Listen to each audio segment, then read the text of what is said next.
Yo, what's up, everybody? Welcome to the channel. My name's Alckemy. We're going to be hopping into some beat production today from what I started on Thursday. Um, we got some quick play spells to get through, and then I'm just going to hop right into the project. But yeah, hopefully you all are doing well.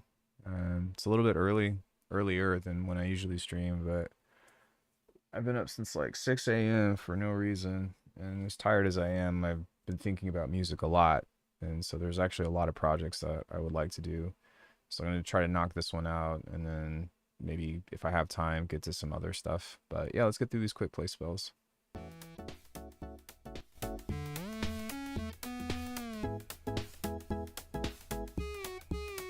Ah, fuck.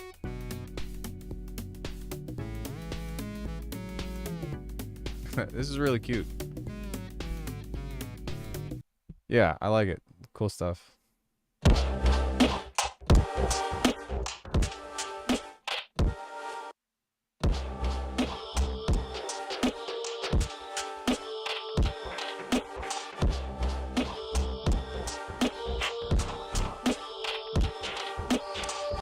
Right on.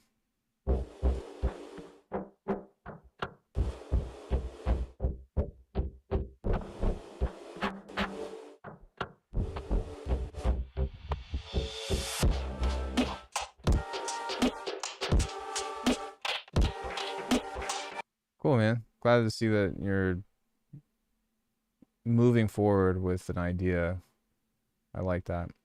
If you all want to join the quick play spells and have like a little demo submitted, you can join the Discord, and at the beginning of every stream, I'll just play a little 15-second clip. But please limit it to one per day, and make it safe for work, because it's not so much about me, but more so about when people are at the office or something.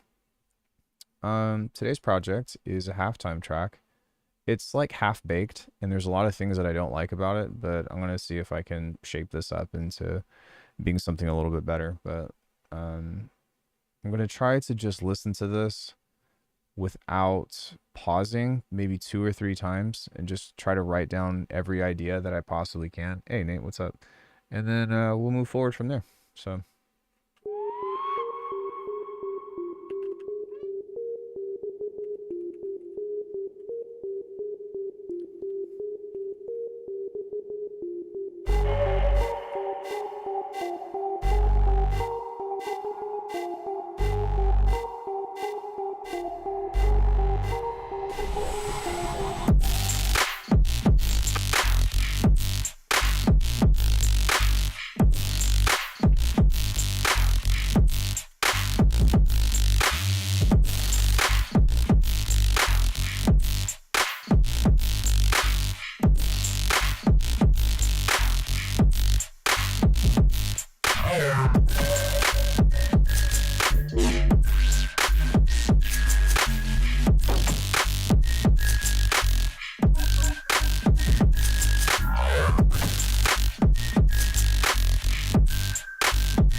cool. So here's what I got on this.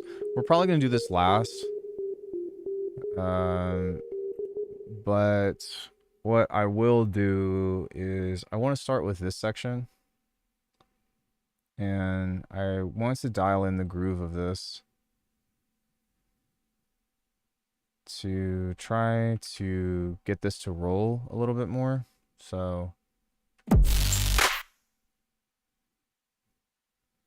what is this? This is the clap. So maybe what I can do on this is make this shorter.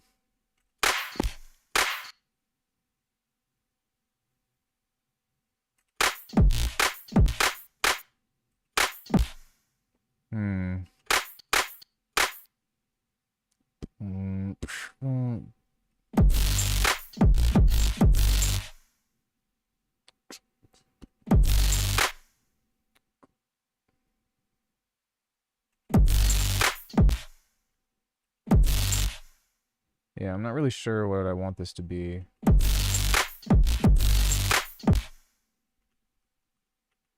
Let's try this groove. And then let me just turn off the side chaining on this real fast.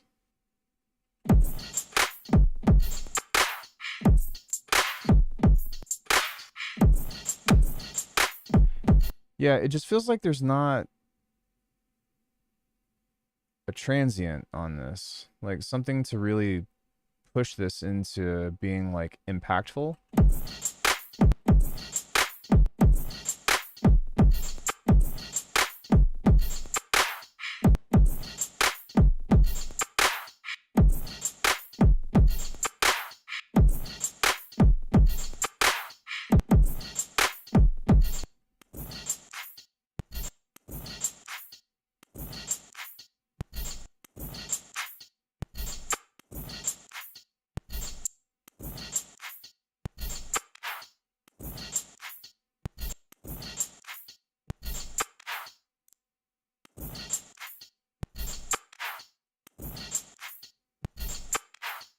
Hmm.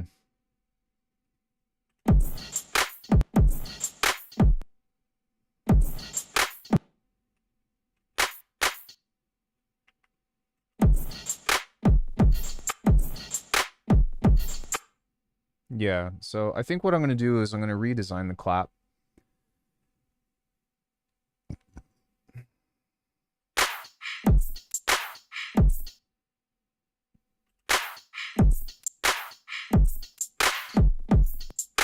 Or at least in some cases, because it sounds okay, but it isn't really hitting the way that I want it to. So let's start with that. And something else that I'm going to do.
was wondering why this was sounding weird.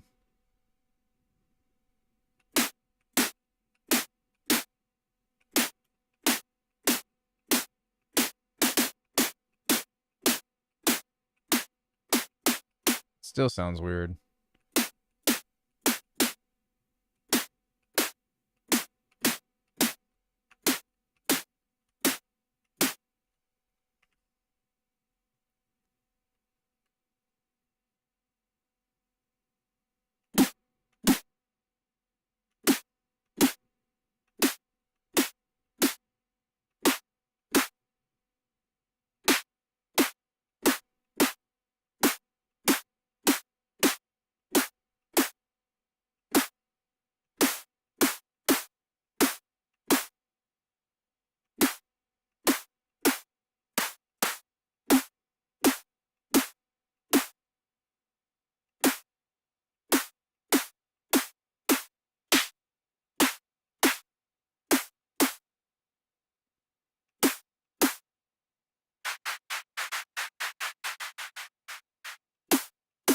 Yeah, we're missing the punch of this. What am I doing wrong?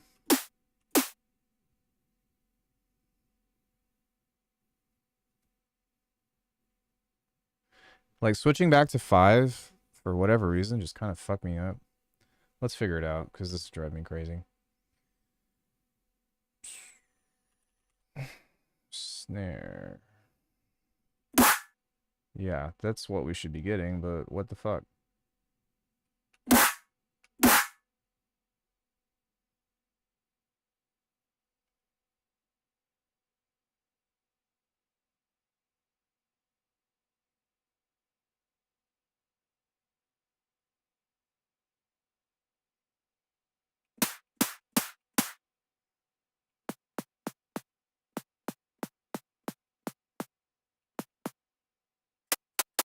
Okay.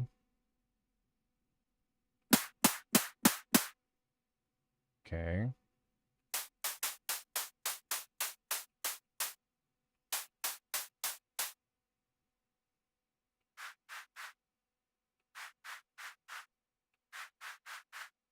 Okay. Is that, like, not the exact same shit? What the fuck?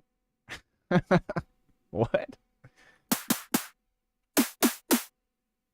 Okay, if I turn this off...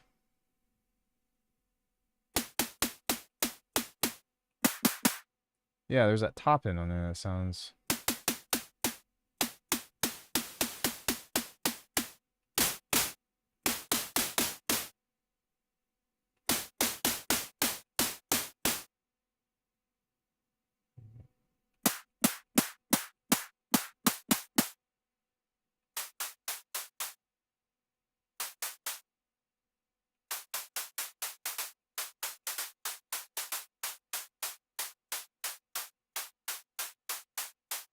Just full noise. Am I tripping or does this sound different? Yeah, it does. This sounds... Is this pink noise? No.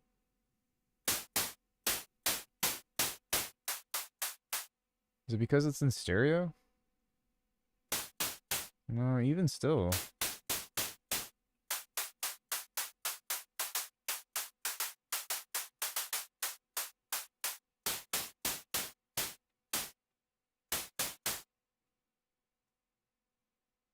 Eighth note?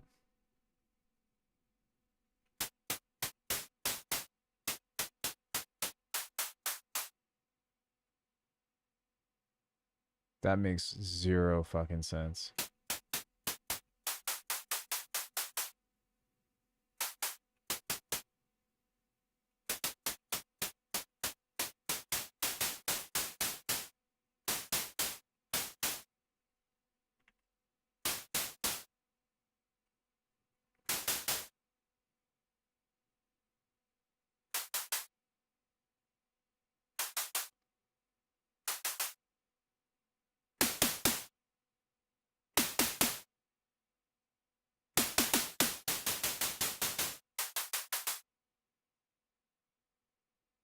Oh.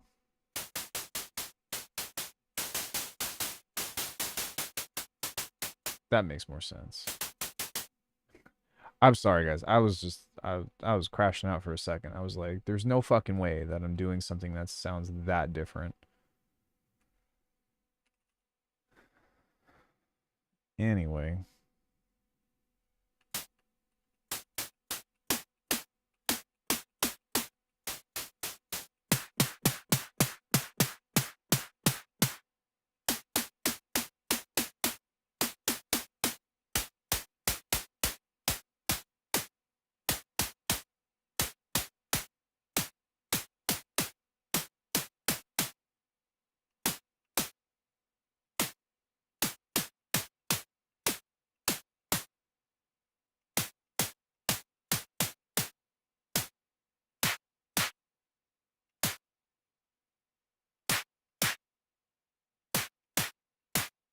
Okay, I think now we're starting to get on the right track.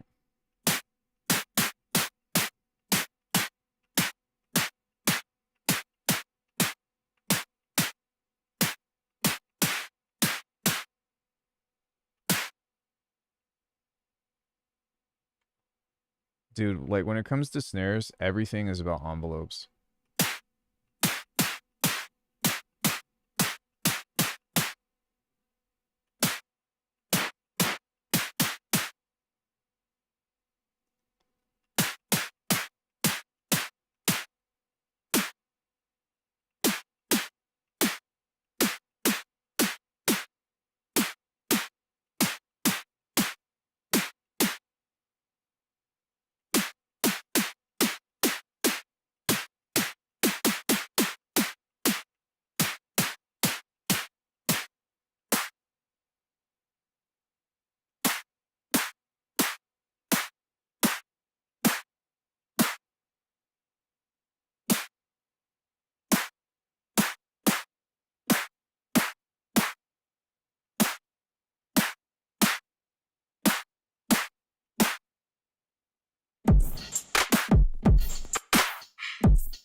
That's better.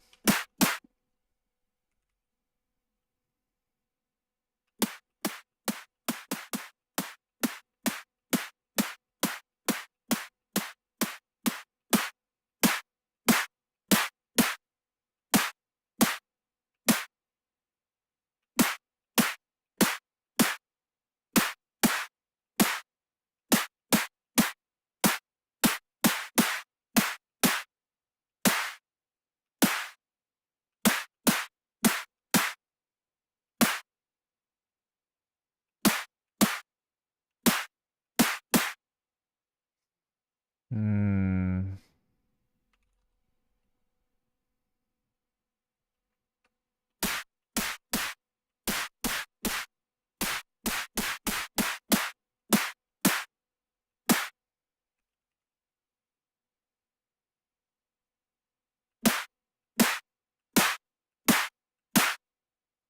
So we're gonna try to pull this transient out a little bit more from.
Have I ever used Diva? No.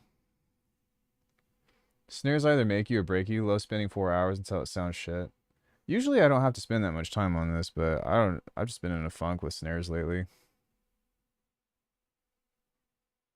I should just use one that I've already made, but I'm also like I need to make sure that I remember how to do all this shit.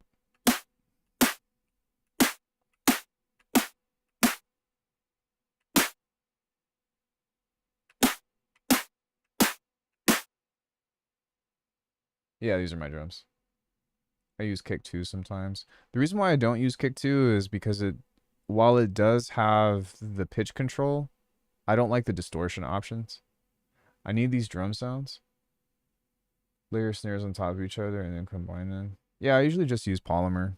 It usually gets the job done. And I just layer like this. Alckemy.com, I've got really cheap sample packs that have lots and lots of drums. Lots and lots of drums.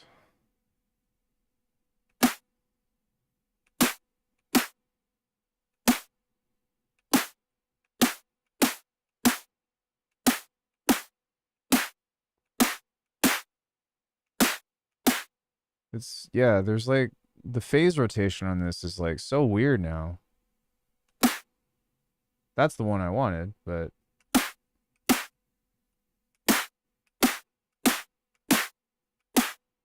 you see how it sounds almost completely different every time. Do I layer them with drum kits as well? Like, do you do that funky drum break, Superior Drummer 3, for example? It depends on the track. I use Superior Drummer 3 a lot for drums like this. So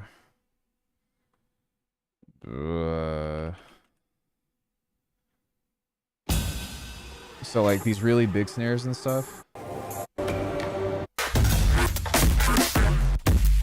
Like that.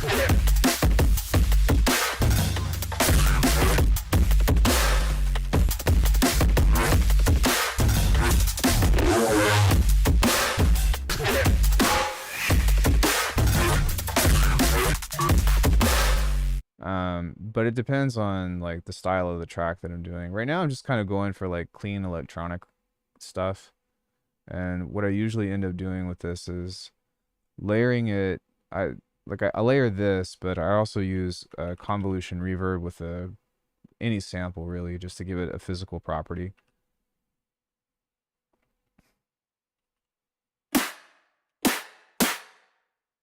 And then some kind of mid-side EQ or something at some point.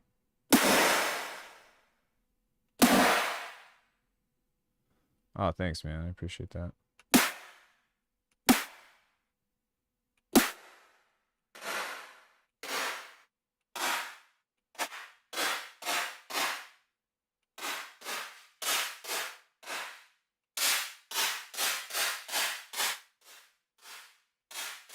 Just a little bit of shimmer.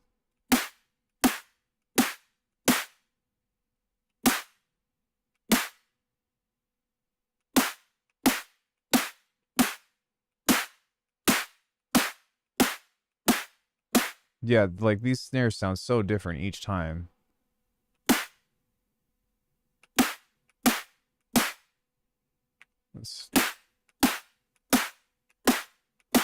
And they're also different volumes each time.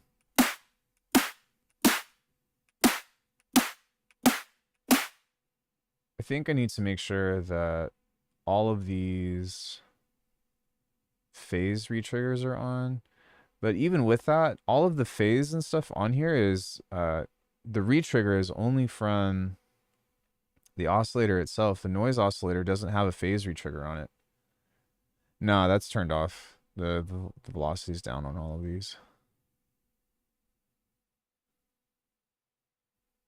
Like on this one, like this is what my snare should sound like.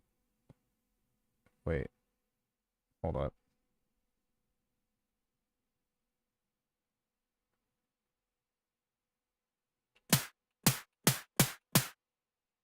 And if we turn everything on, it should be like this. And this is what I usually do, but I don't know. It was just...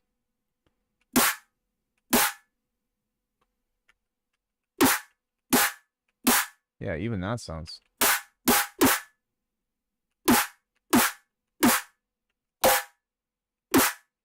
Why does that sound so weird? What does this one sound like? Yeah, that one sounds okay.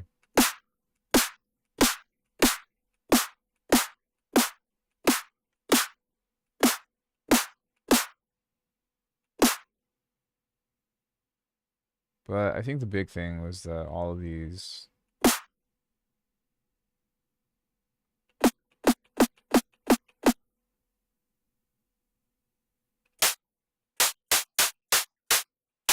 Yeah.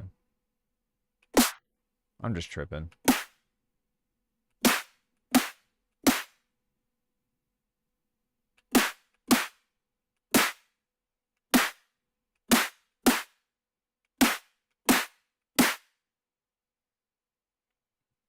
Yeah, I switched from Ableton to Bitwig in 2019. And I still have Live 12, but I've been using um, Ableton since 2014, I want to say. Oh, really long time. Thinking about switching because I have big projects and I hate the speed loading, sucks big time. I would demo it. That's the best thing that you can do. Right. The other thing that you can consider is or the other thing to consider rather is that you can put Ableton projects into Bitwig,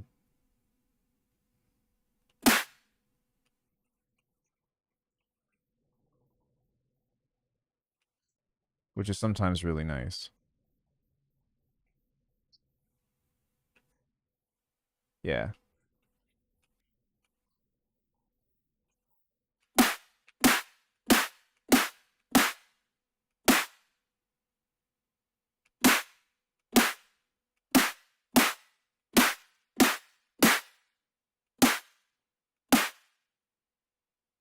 Okay, let me see here.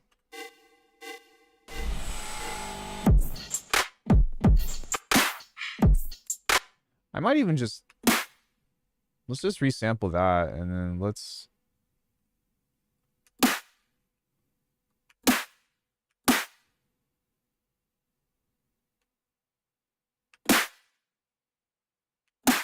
there we go.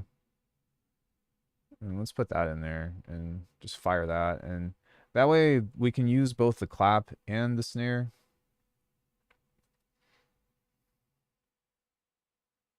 Although I think that my philosophy on this was I wanted to have something that was a little bit softer on this part. But maybe what I'll do is I'll just use a metallic snare on.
Sorry if that's repetitive.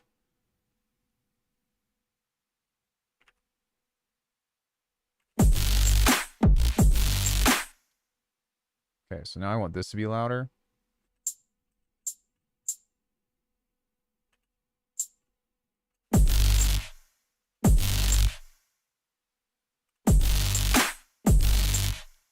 And then for the bass on this, it's overshadowing this. And so I'm going to try to pull away from that to make that fit a little bit better. So like,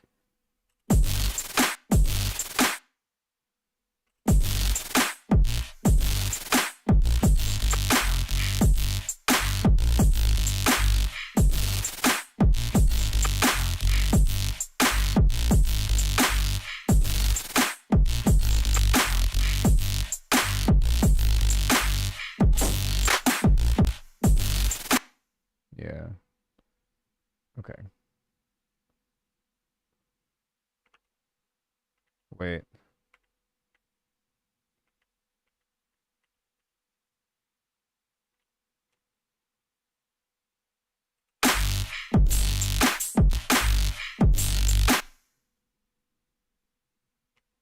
Okay. So now what we can do is we can just push this to be a little bit late.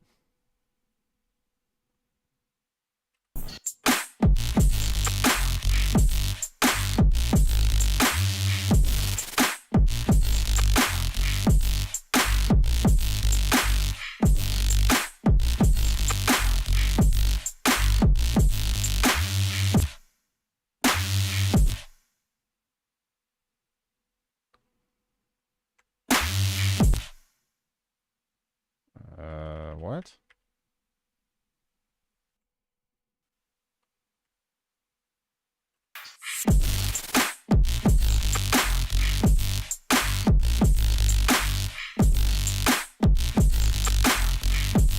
I think that has a much stronger.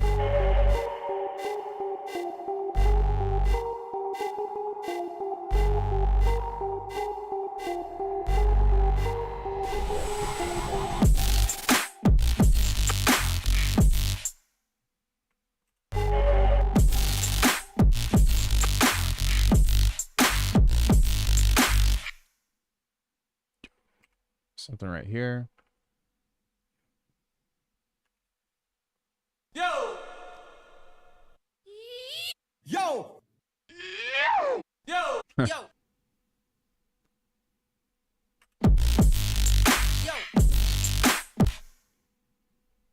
Yo! Yo! Yo! Yo! Yo! Yo!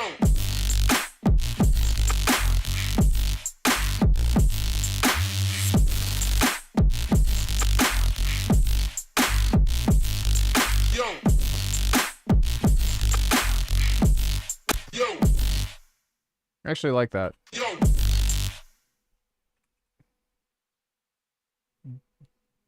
Yo! Yo! Yo!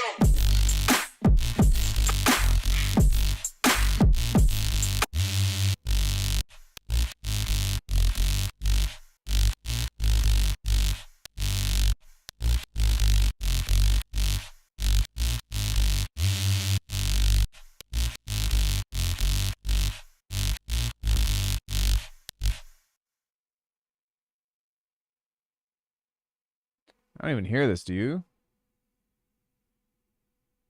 Oh, because there's a gate.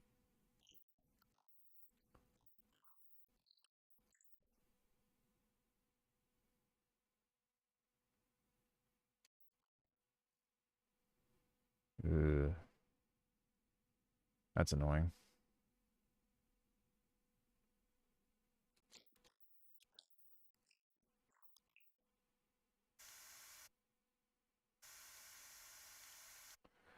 Okay, so what I can do on this, because we have two fuse compressors on here,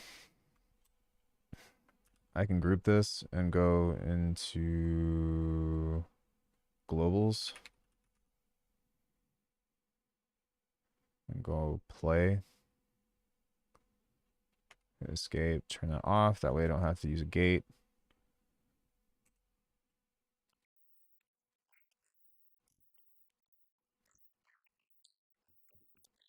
And now what I can do with this is add more mid-side to that. Yeah, now it's really wide.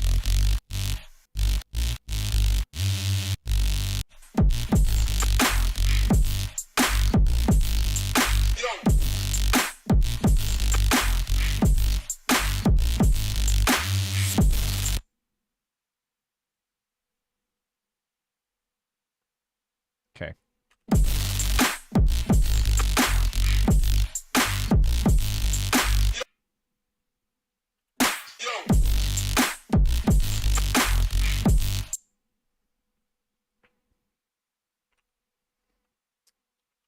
Hey, Danny, what's up? Something that I wanted to do with this is I wanted to make a saw wave that had a really resonant uh, filter on it. So if we did like shaper table and then perhaps a ladder filter. Tried using Ardor and I'm unsure I like it. I don't know what that is. Yeah.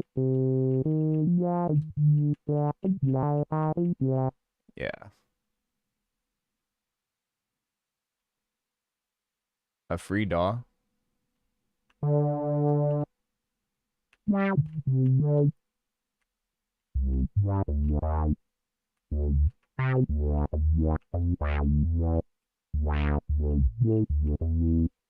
I like that. We could put just like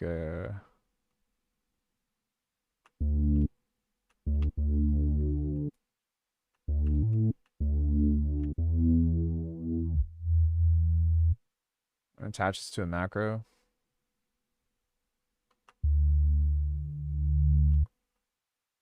Let's go here. Let's add OTT.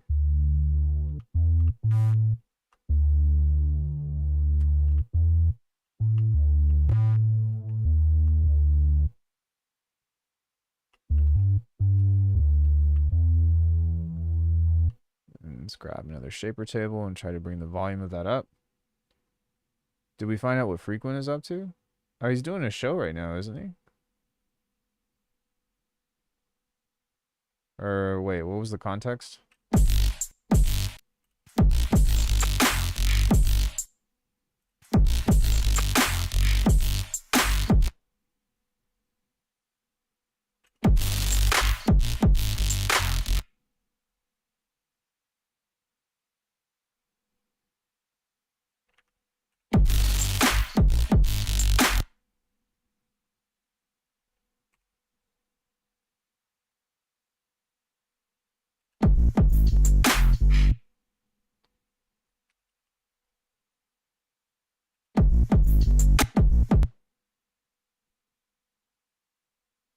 Let's go macro one. Oh, shit. I don't even remember that conversation, to be honest, but I haven't talked to him in a while.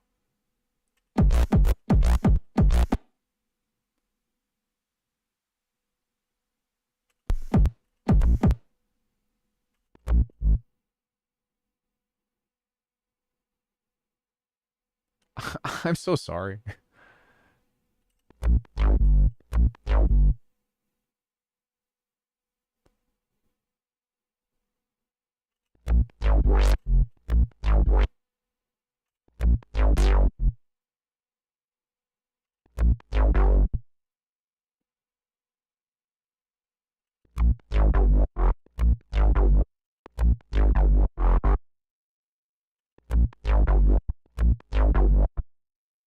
Why does it sound like that's like a double hit? Oh no, he's on Discord almost every day.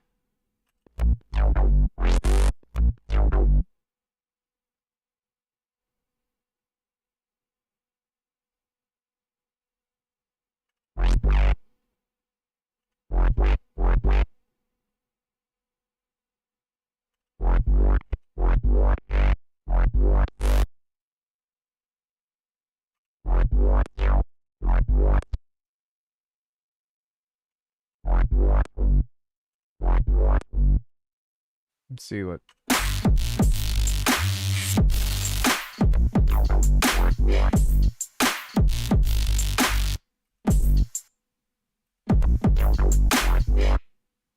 That's dope.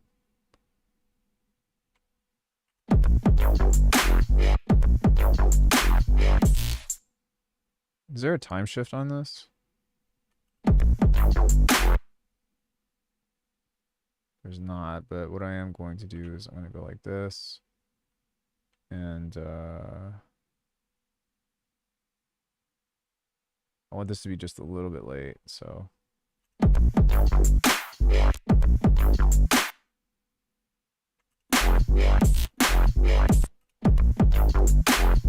Sick, man.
I don't know if this fits right here, but it is really cool.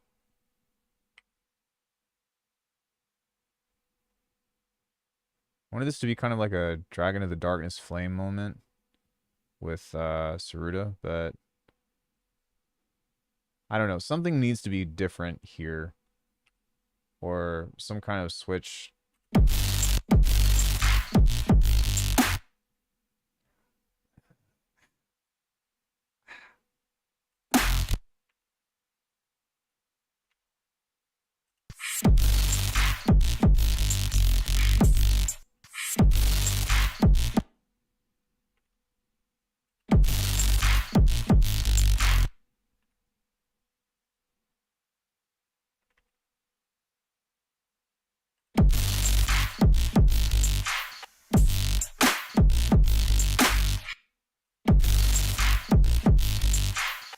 Maybe some narrow bass or something.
Hmm.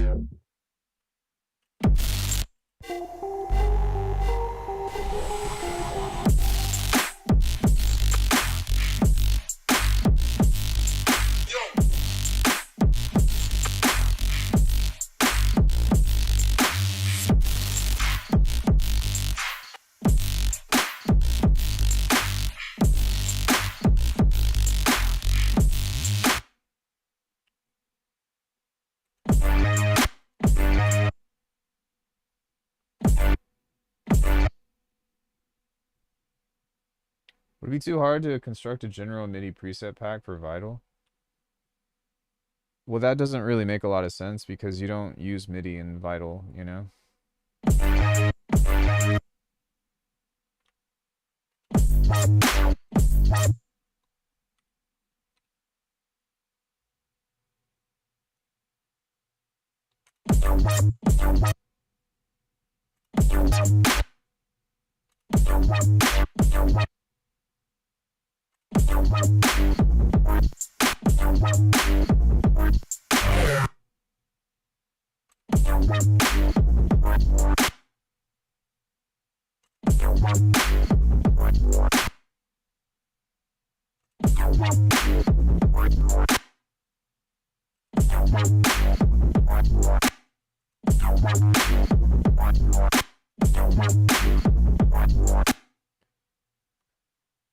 As an emulation of sounds themselves.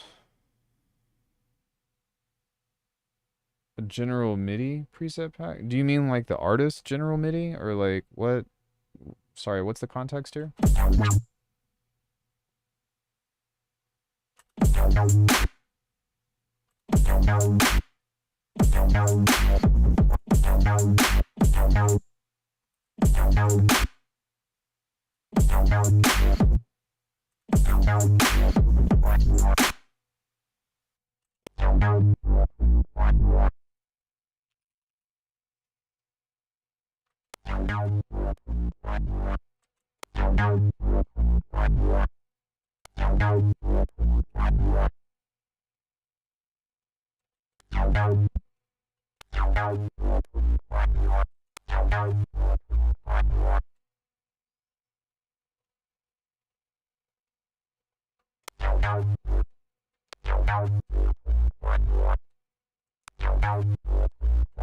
Like you are you saying are you are you saying would it be too hard to create instruments like that inside of Vital?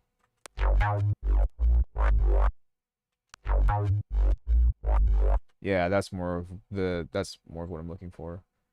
I mean it'd be a pretty big challenge.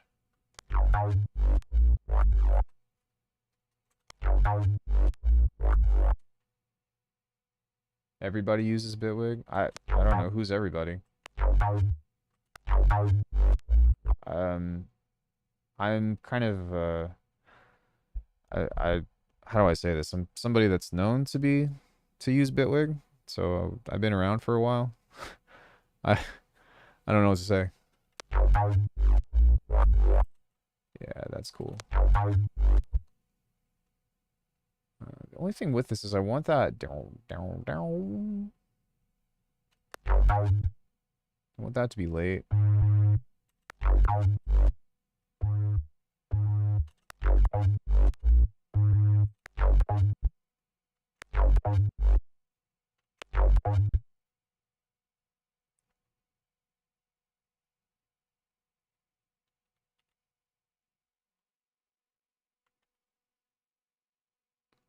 I don't know, like most of my colleagues, friends use Bitwig.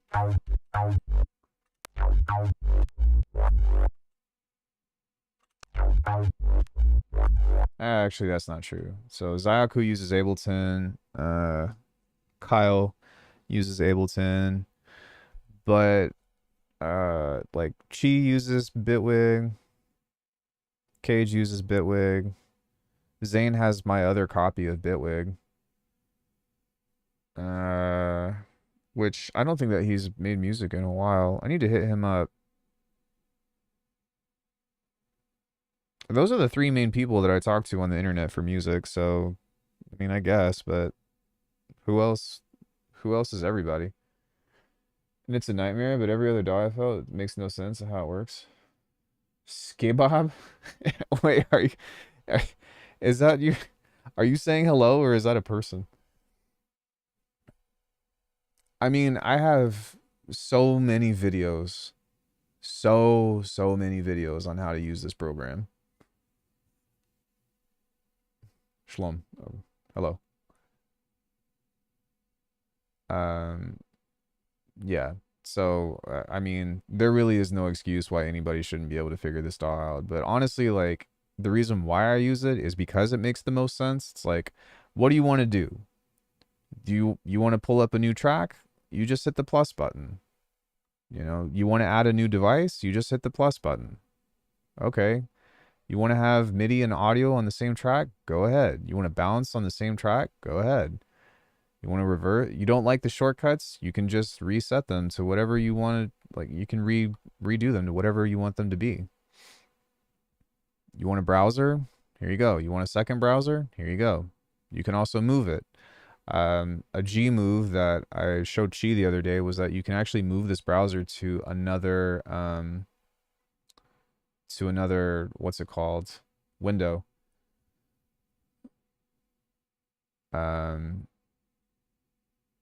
Yeah, you can just pull it over to the other screen if you want.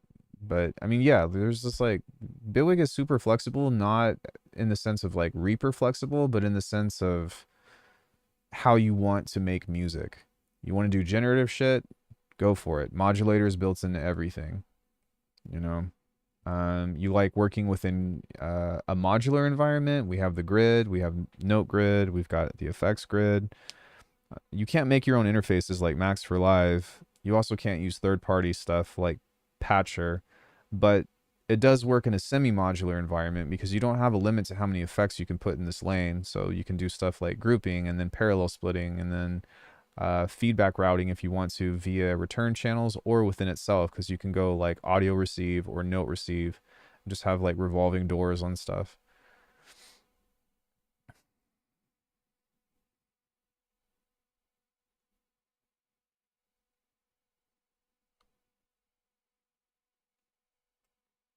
So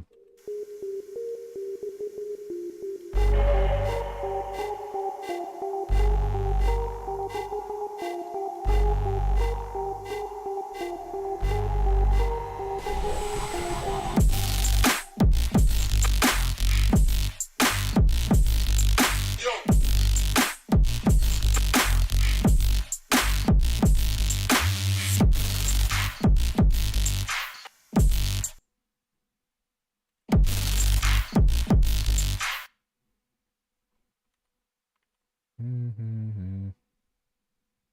maybe even just like a low pass right there.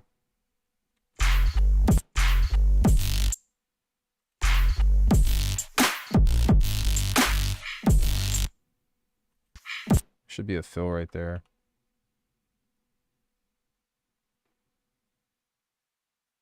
Shift Command P. No. I'd like there to be a way to insert a MIDI. Wait, Shift Command M. Command M. Shift M. Control Option M. Shift Command M. It should be insert. You could just double click, but I wish that there was a way that you could add a clip like this without it being a bar long like that. So that way I don't have to do that. I was just thinking if that was, I'll just color that different. There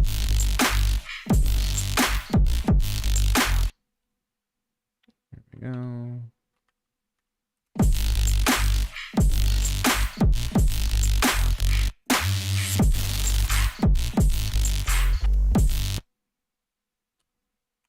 Delete that.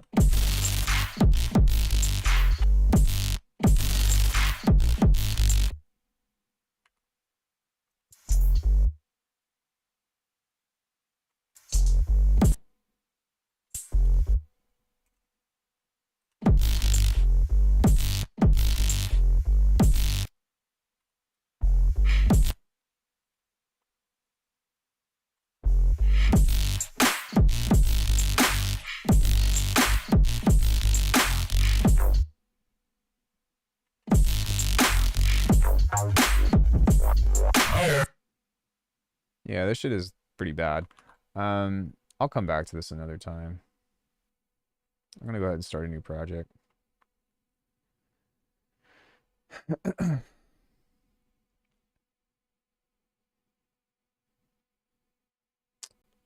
Was there some other stuff that I was working on that I wanted to go back and fix? Clonky is done. I don't know. Are any of you all in the mood to see something, to see me produce a specific kind of track?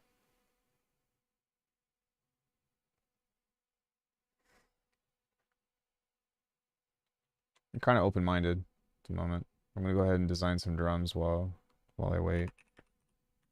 Polymer. More halftime. I can try another halftime track if you want.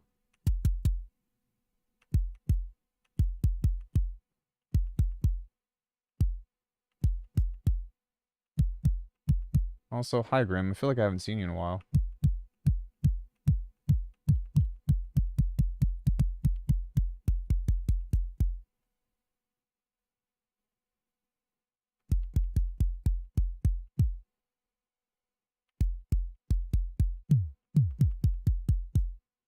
Okay, I'm going to completely redo this because for whatever reason, super busy recently. That's good though, right?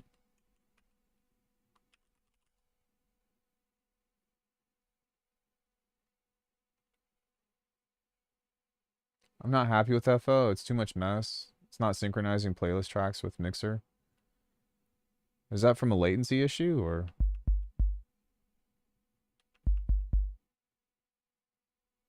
what's up with that?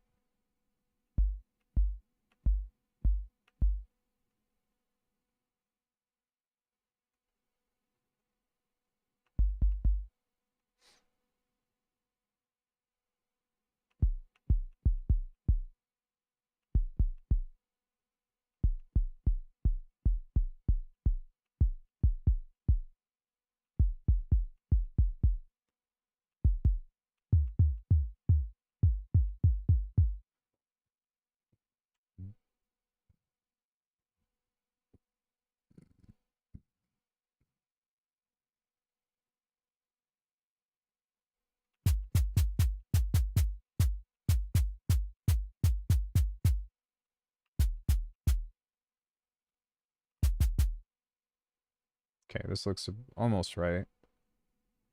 There we go.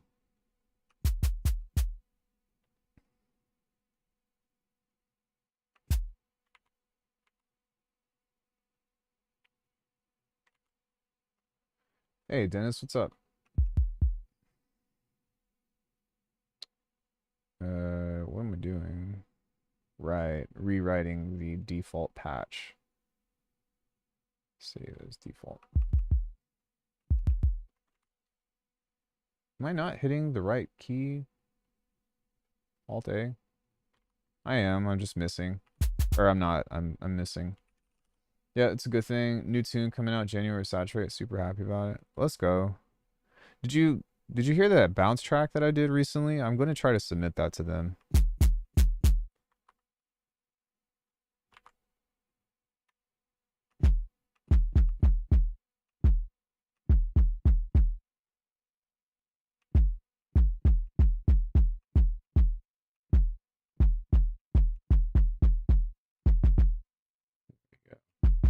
Sounds pretty good.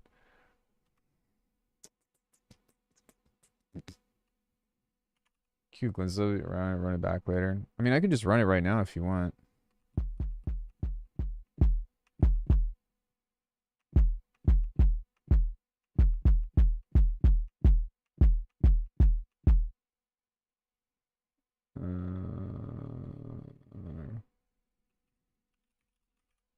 This one?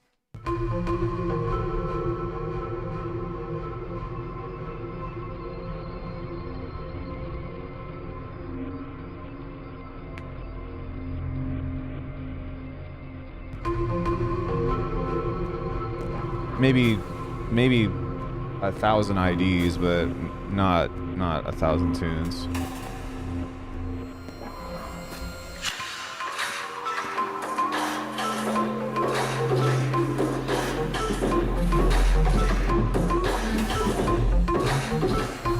Come on.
Pretty happy with how that one came out.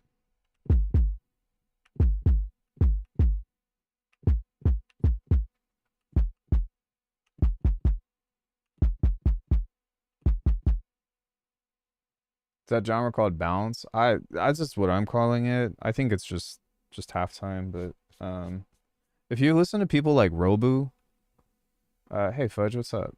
That's kind of where the inspiration comes from. What am I doing? Just to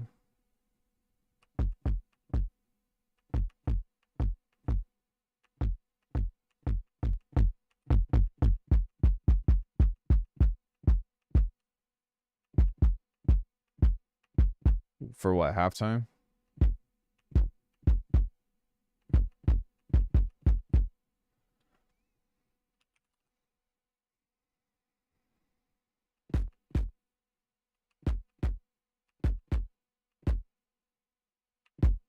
Yeah, halftime.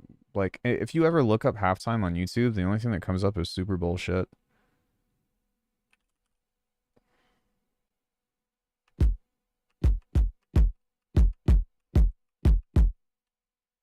It's ungoogleable. I like that.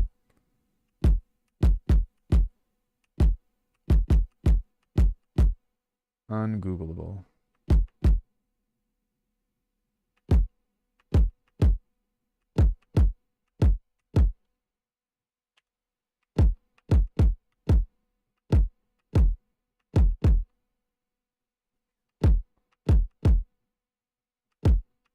Well, I mean, it used to be halftime D&B, you know, but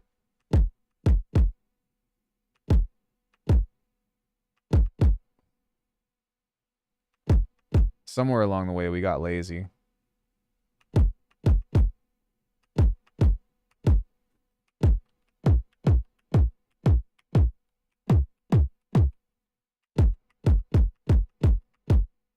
gonna try to extend this a little bit more and see what I can get out of that.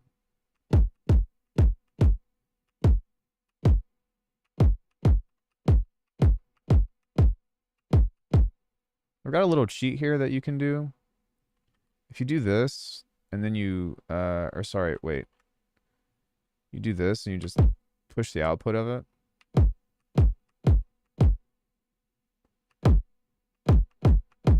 And double clip it. Then you can actually push the volume up and get that shape. So that's just a trick that I've learned recently that I'm like, oh, that's really nice. A few little extra decibels. Let's texturize this.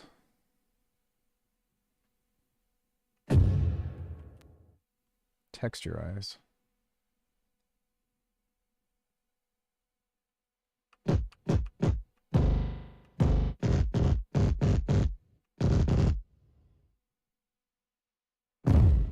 Yeah, that's nice. Yeah.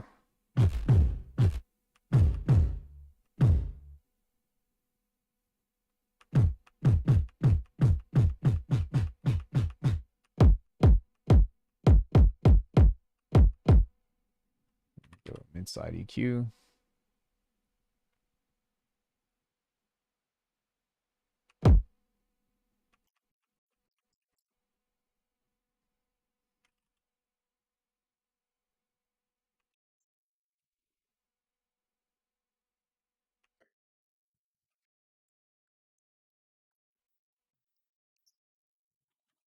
Let's grab some distortion. Bit crusher. Doo -doo -doo -doo -doo.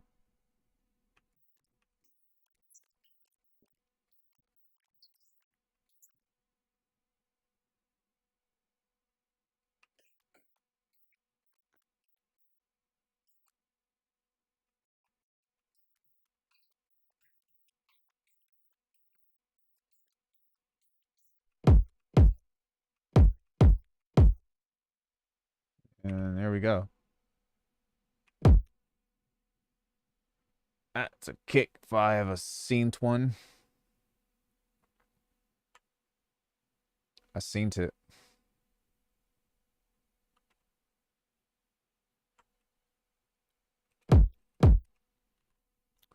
All right, let's make a snare now. Maybe a better one this time.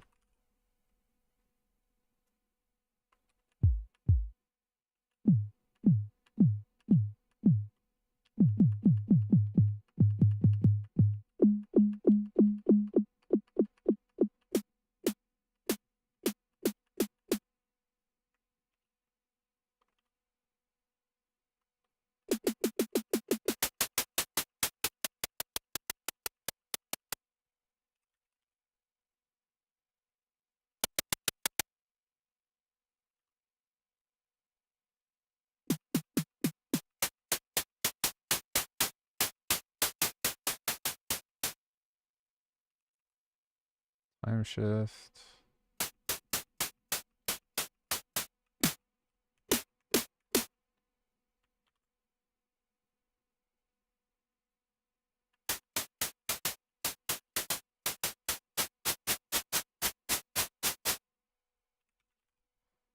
Filter.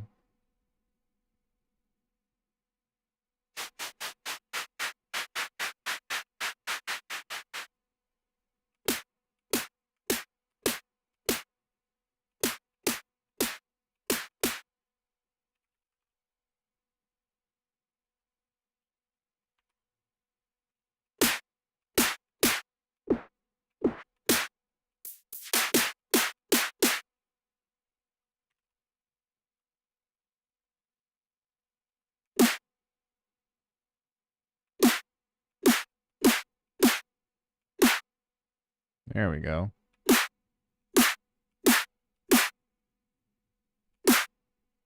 Yeah. About learning production, when you take instruction from Mincer, how do you make sure you learn the mindset rather than a specific trick? That goes down into asking questions, right? Oh, oops, I did the wrong one. Like asking the kinds of questions that are going to lead to open-ended answers.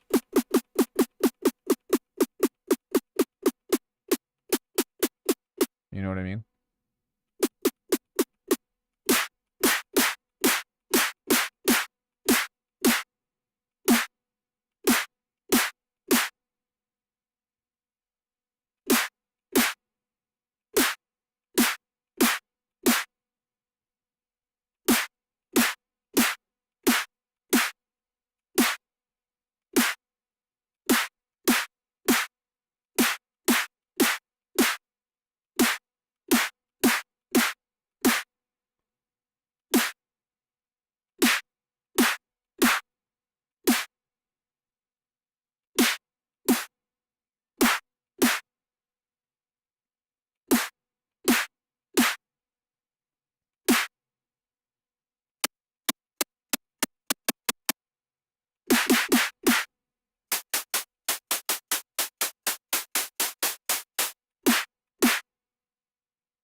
Is what? Just mindset?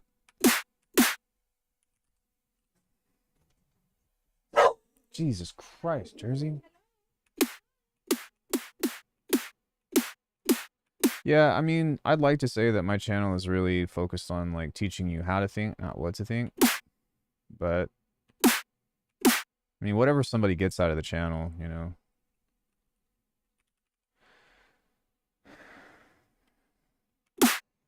Well, the other thing is that I kind of cover all of the bases, right? Like, I'm like, here's specific tricks. Okay. Here's how you put everything together with specific tricks. Okay. Here's take all of those tricks away and just do production. Okay. Here's how to work with stuff that you've already been given, like loops and all that. It's like, that's why making new videos these days are really hard to come up with, because I can't really think of much else as a means of how to learn production that I haven't taught yet.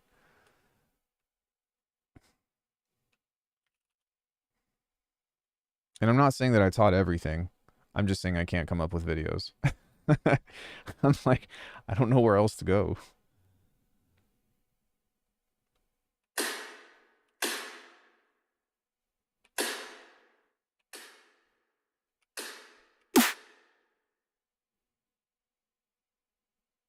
That's too high.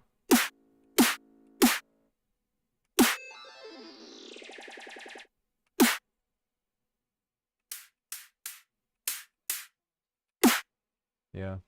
I'm asking because my mentor basically stopped touching the DAW with my track during our session. Instead, just gives you a general direction. Oh, man. I'm sorry, honey. They're quitting. They're like, you gotta Sell them now. Sell them now before it's too late. You know how much money it is? Yeah, I know it's a lot. I think it would pay off the condo. It's a lot. Maybe that's like exaggerating a little bit, but it's a lot. Maybe look into it. Like, what do you mean by that though? Like, what do you mean by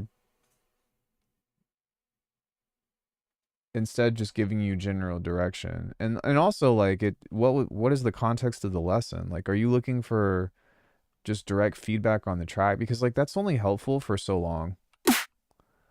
You know what I mean?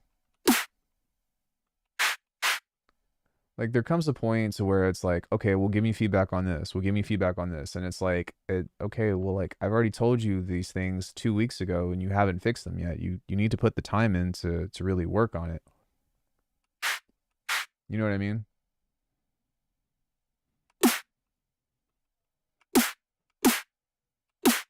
There we go. That sounds pretty good.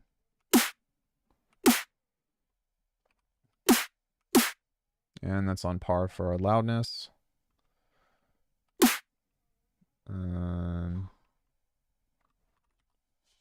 can add some more texture to this if we wanted to.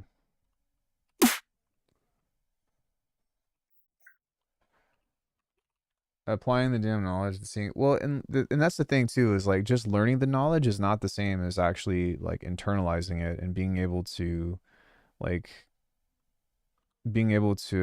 make decisions after that knowledge has been accumulated.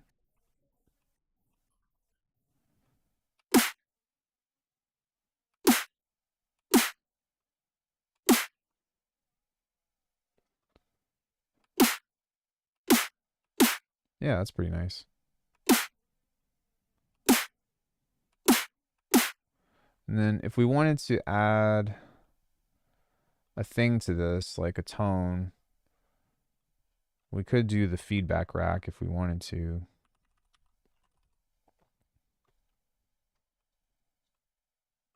And this is just a physical modeling engine.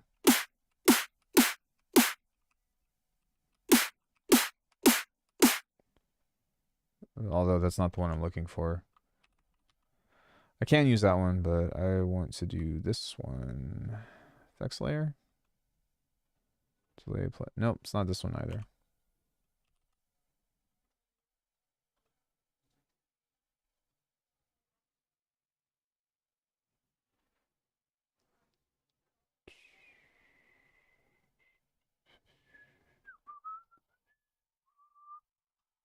Nope.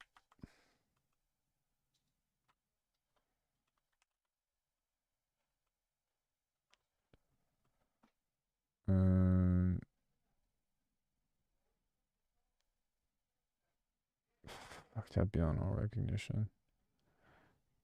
Just what are these names? There we go. I think this is what I want. Ow. Okay. Nope. One thing that I could do is just let me just fucking do this. God damn it. Stupid, man. Wasting time. Wasting time.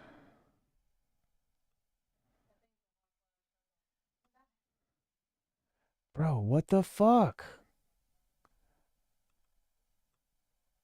Dude, what is this Hello? Dude, Billy is just being so stupid right now.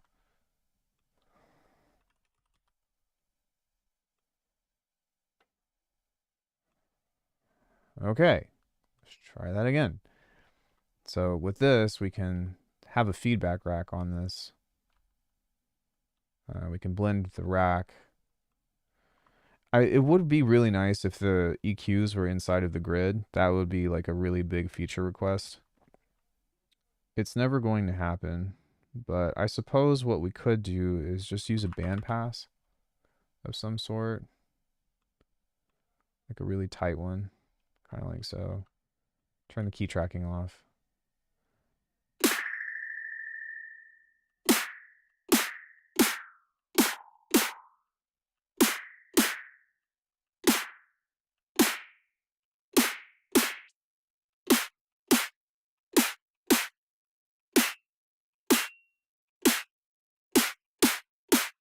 And then this is how you can get some resonances and stuff out of it.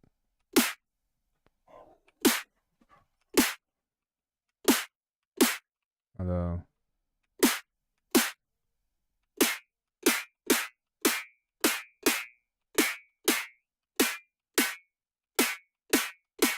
so that's one way. Then what you can do is do this.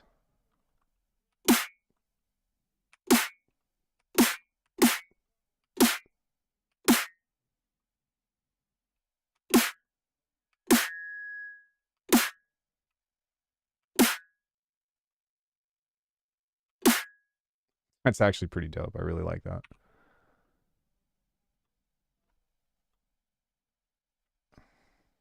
What?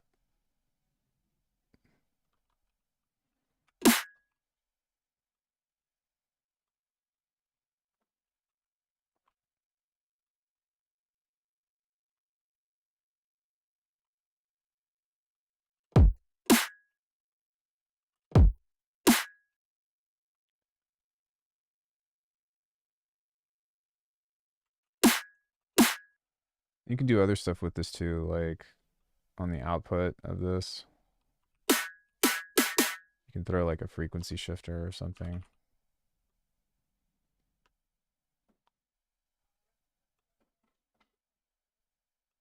Why is this being so cantankerous, dude?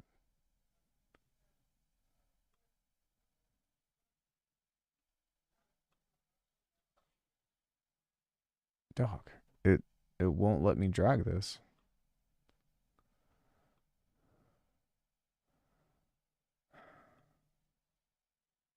Bitwig, what the actual fuck? You guys see this? Okay, I give up. I'm not even I'm not gonna fuck with that. That's no. Fuck that. It's so annoying.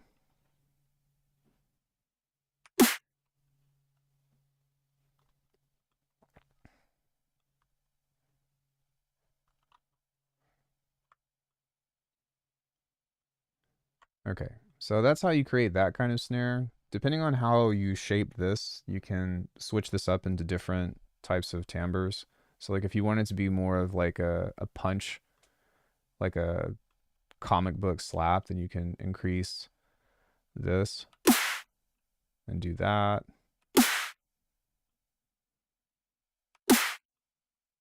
Yeah, like that sounds really good actually. I really like that. Just get that out there.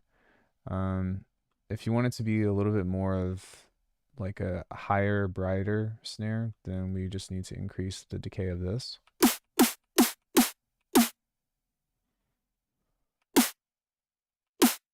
Sorry, this one.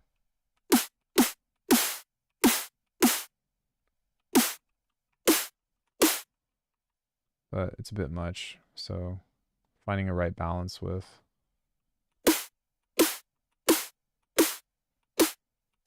Can do that.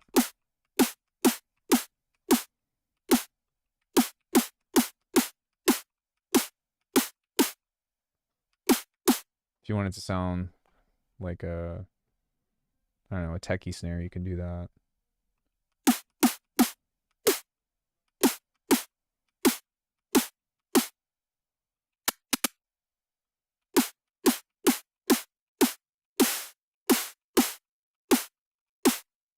You can also do this where we turn on the stereo here. There's that. I don't know. There's so many different like types of snares that I like to do. Um, Yeah, I'm just building stuff. Let's do a clap now. Sorry that some of this stuff is taking me so long. I'm a bit rusty on it. Polymer. We're gonna go like this. And like this.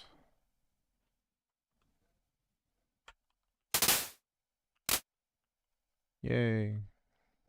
That's how you create a clap.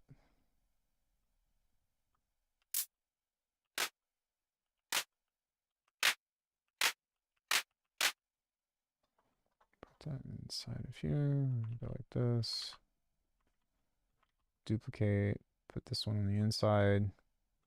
Then with this one, we can just use this as a quiet.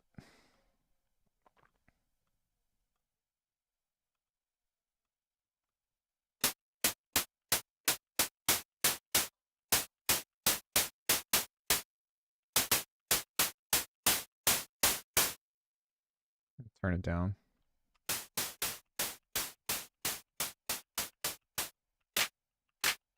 And see how it smears over that? So we want to push this later. So that way it doesn't interfere with the transient.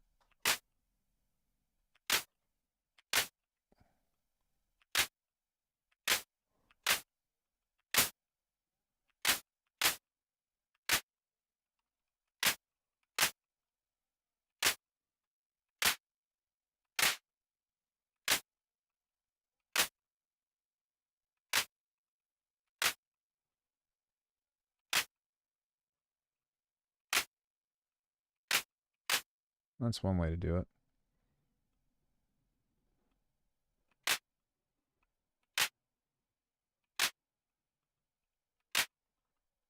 I don't know. In my opinion, the claps and stuff really come alive when you start doing EQ.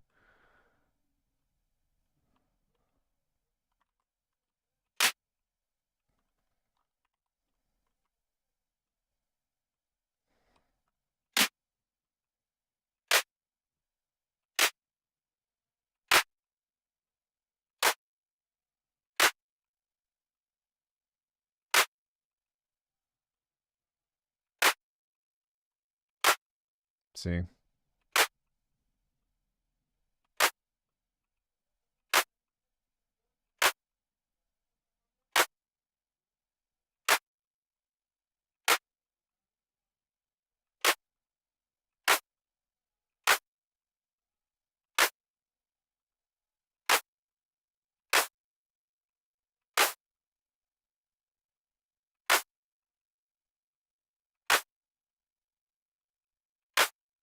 Then if you want to create like the part, then you need to add another layer here like this and send it through a bandpass.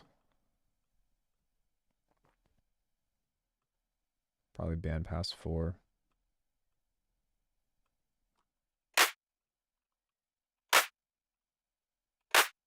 There you go.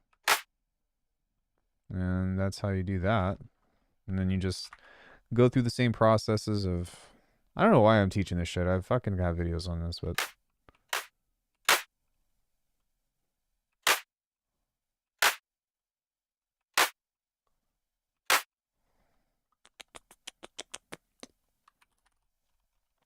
I have videos on everything. Everything.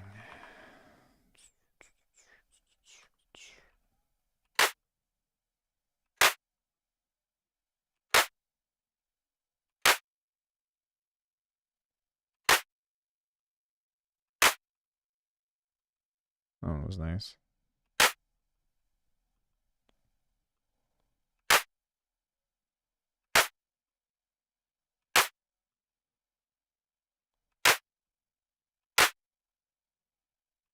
Sorry, just experimenting.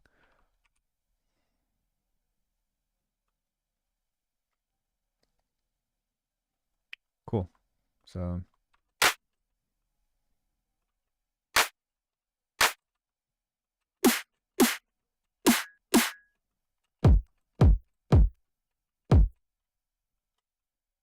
I think what it really is for the most part, I want to say that I almost always just make rims as opposed to snares and stuff these days.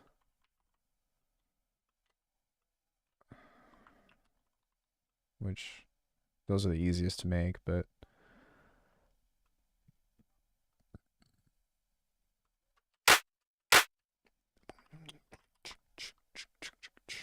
right, so we need some kind of yeah, I've been talking with him on um lots of stuff regarding that. How do you say? But yeah,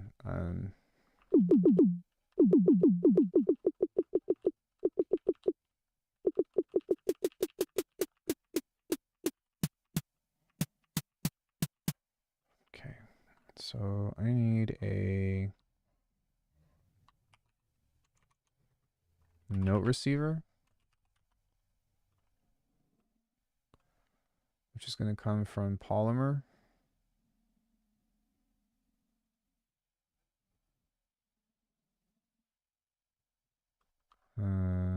Tool. There is no tool in this pool. Replacer, group, mute, full, here. Polymer, replacer, replacer. We're going to go here. We're going to go segments. Go here, grab this, grab that, go like this. Boom, boom. Turn this down, set this to quarter note, turn this up to 1. There we go. Filter.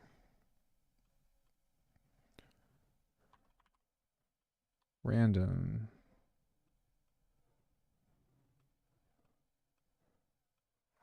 Note.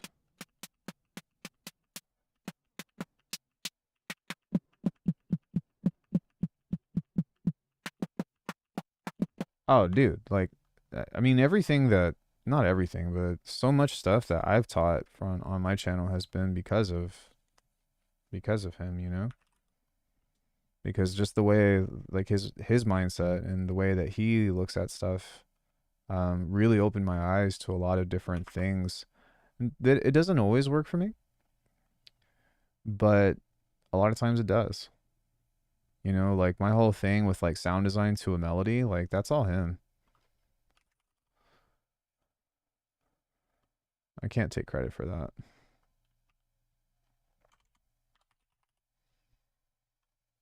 Delay, delay, delay.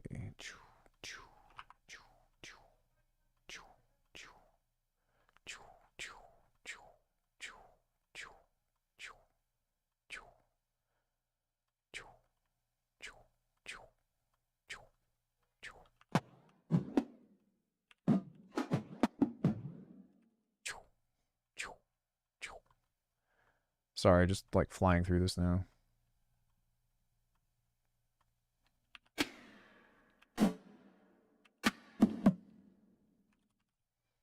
Clipper. Transient control. This.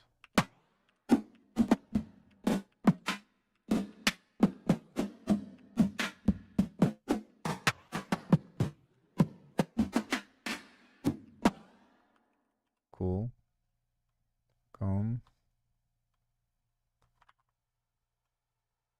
Copy. Paste.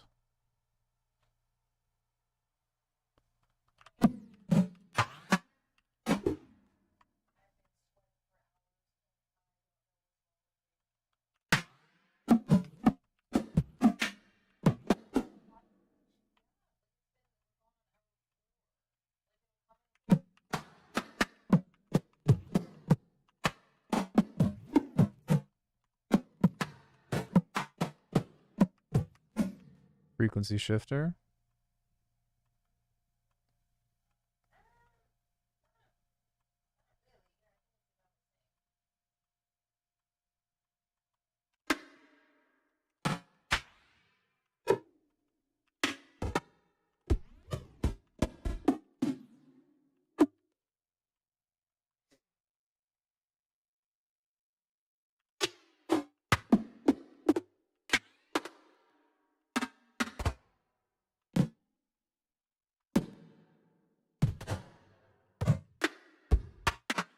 Sweet.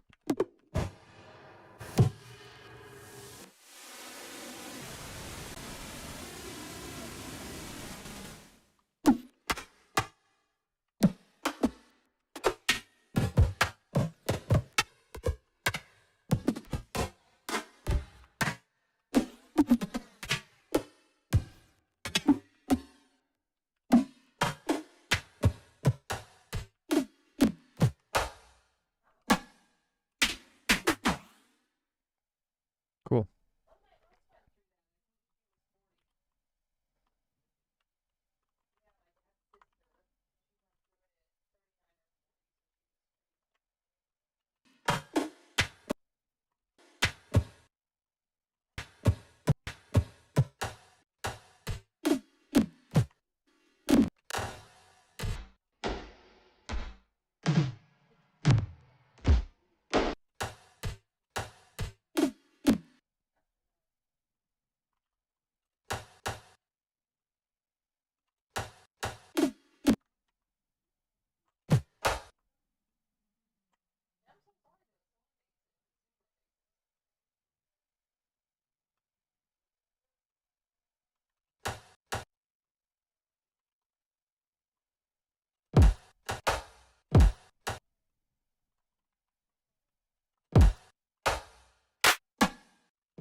Is that it? Is that all I got?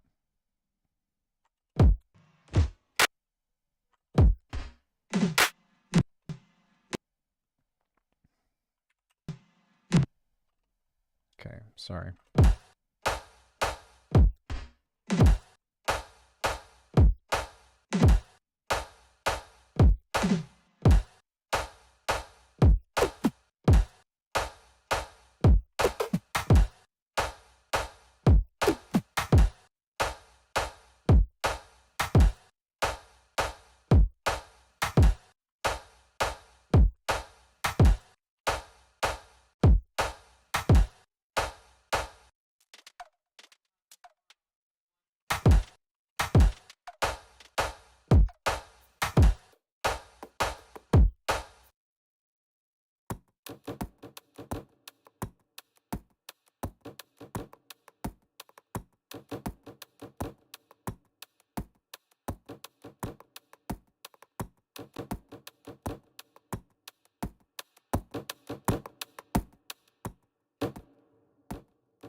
Why is it that this always comes out different than when I record it?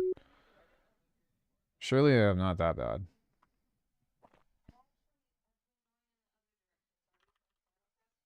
Is it because there's latency and like the note is recorded, but when it's played out, like what the fuck?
Mm, all these have a tone.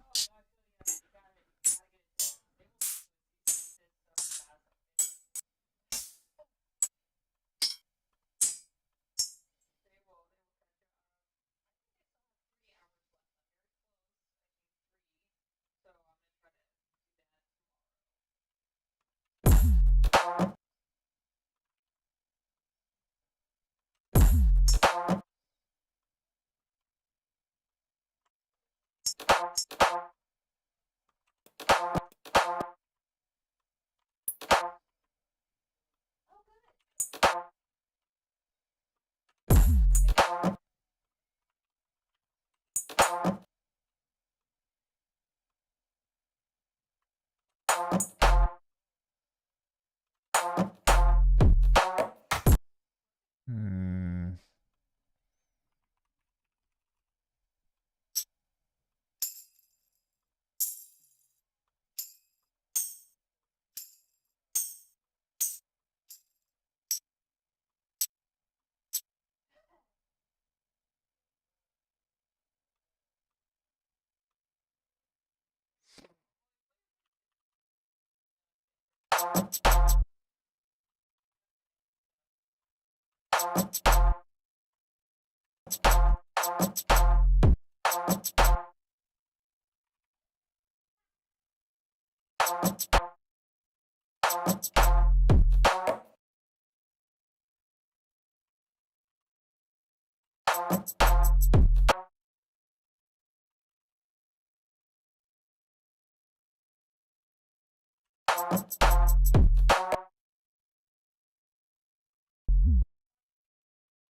I would be pretty about it.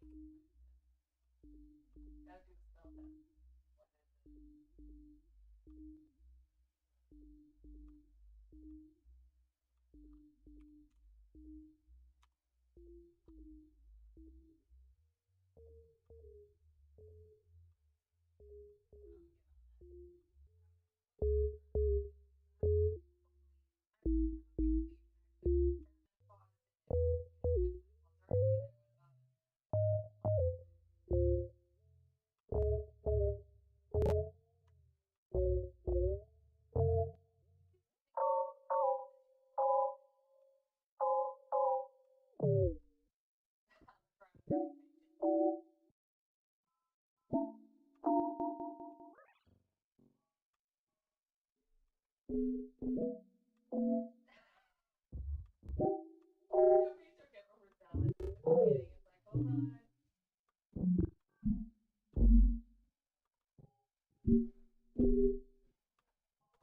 hold on.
Does this happen to anybody else with rolling sampler where like you're trying to pull this out and it just won't fucking do this?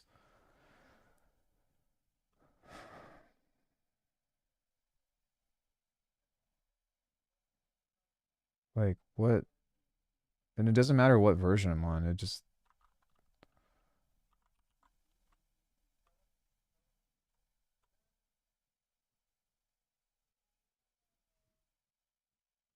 Jesus, dude.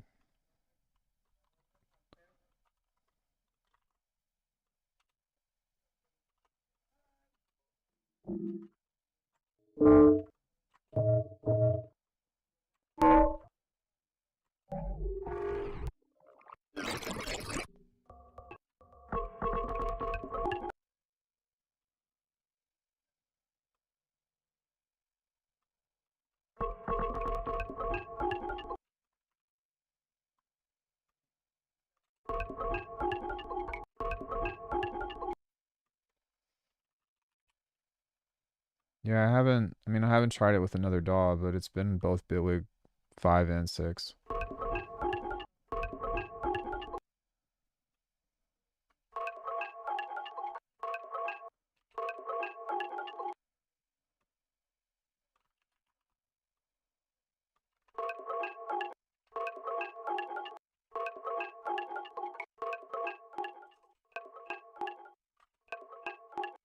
That's dope.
Kind of cool. I like it. It's interesting.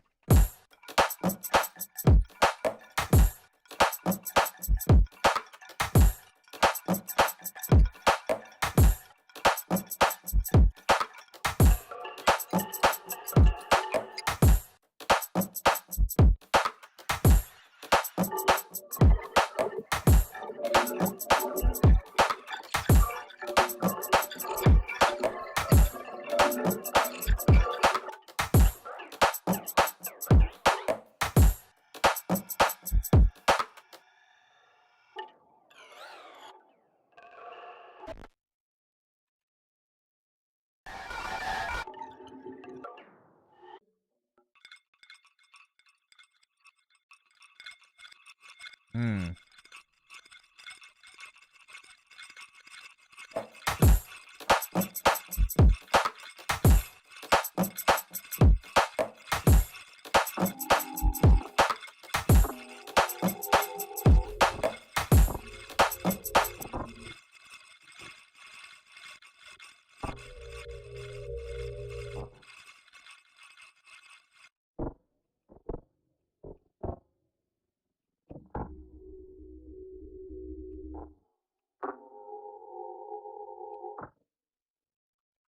I actually think that with that, we can make something really cool.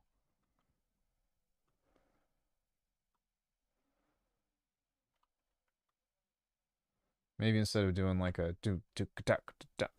we can.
Hmm. I don't really want to run into a loop thing like that, but yeah, I don't know, man. It's been hard to write lately.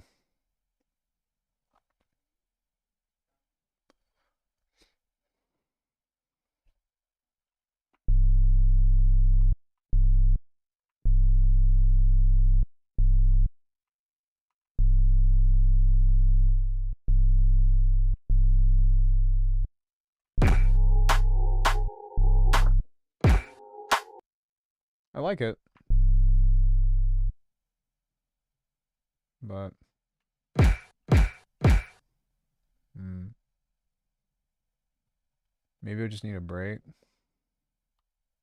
feel like I need more practice, to be honest. I have written a lot in the last few days, but um, it's all been like lo-fi hip hop stuff, you know?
Control A.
We could do like a Saruta kind of track.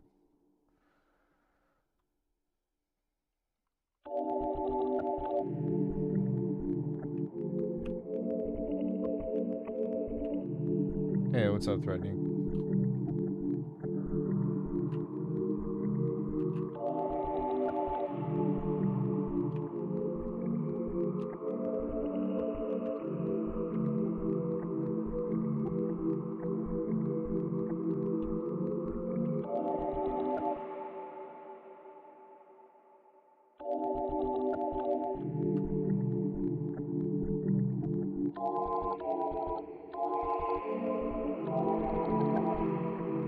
I really like this though.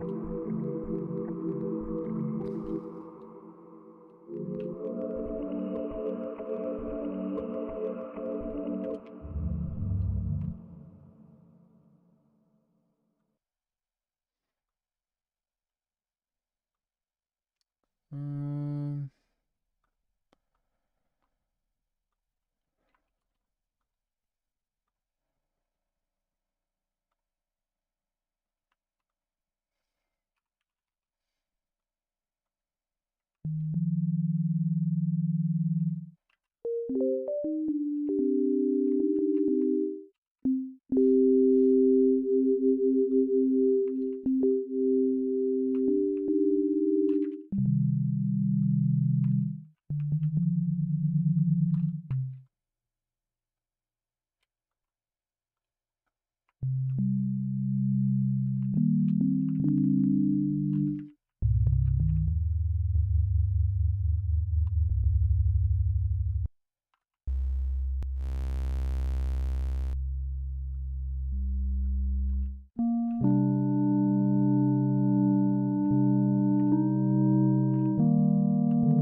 Trying to turn this into something that's a little bit more rose-like.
Where do you get the patches and stuff from the videos in the past?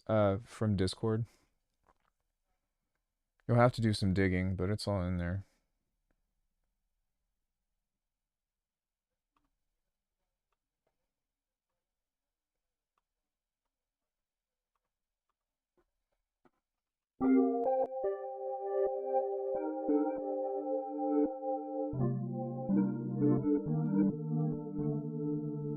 Yeah, there's a member section for each tier.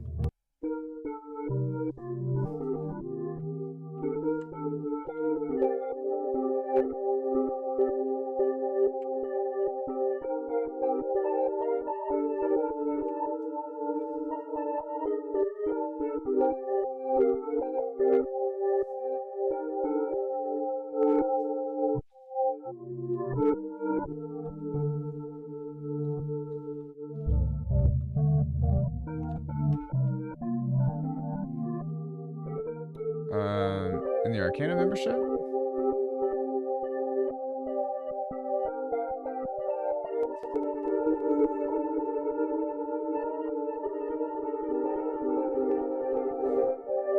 Yeah, gotcha.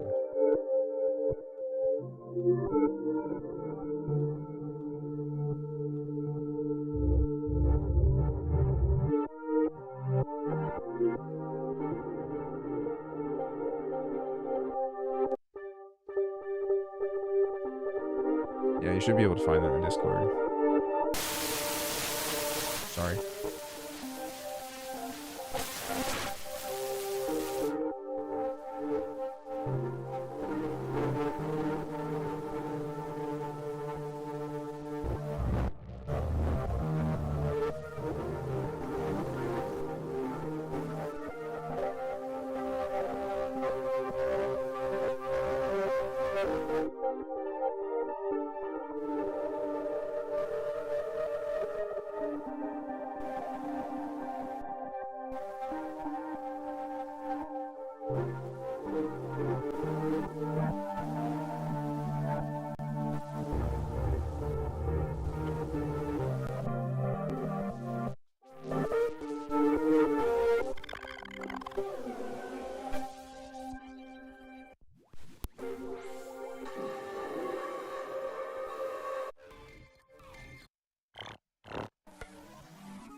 Wow.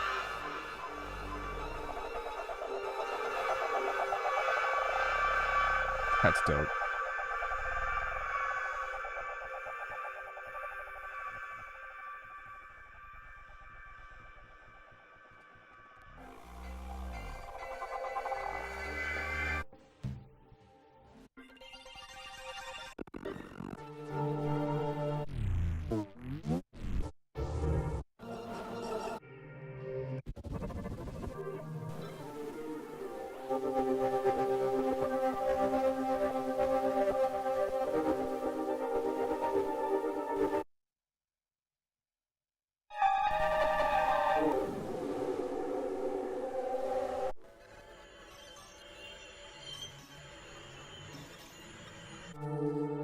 Yeah, it's pretty cool.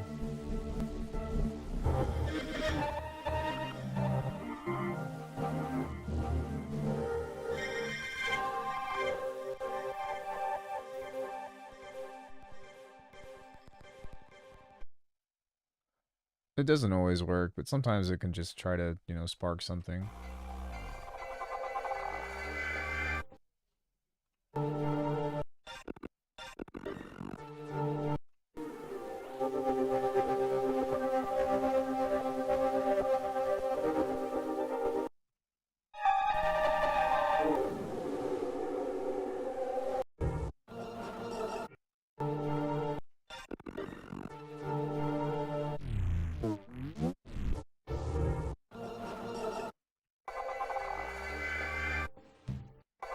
Like, even as an effect, that's awesome. Man, I heard something in that was really cool, but I guess...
cold? No, I'm fine. I'm just trying to stay awake. I'm sleepy too. You know, squeaks. Oh no, you wanted this. You did that. Don't be mad at me. No, stop. No, no, no, no, no.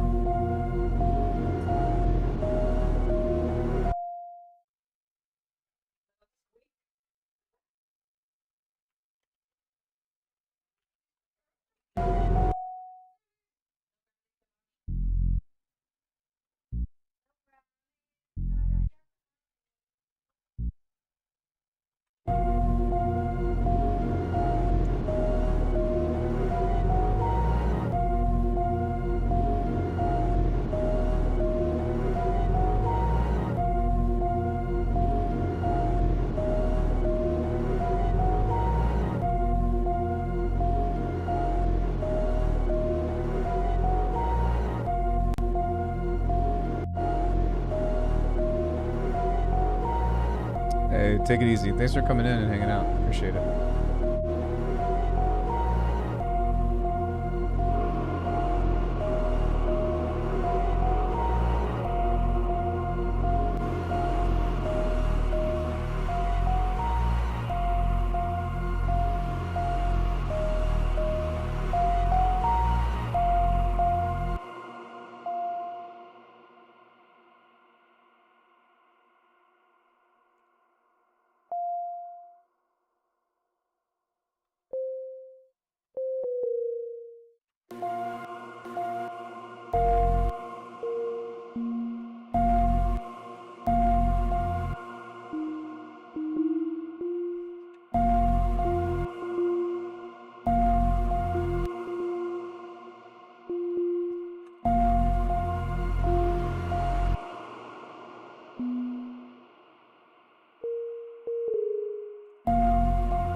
Bedtime, it's 9:30 a.m.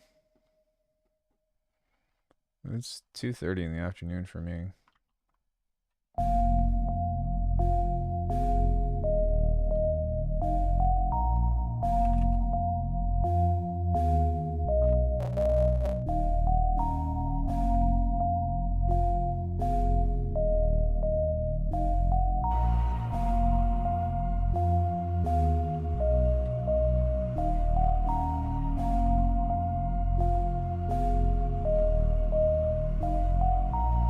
It's a nice piece of music.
That's pretty cool.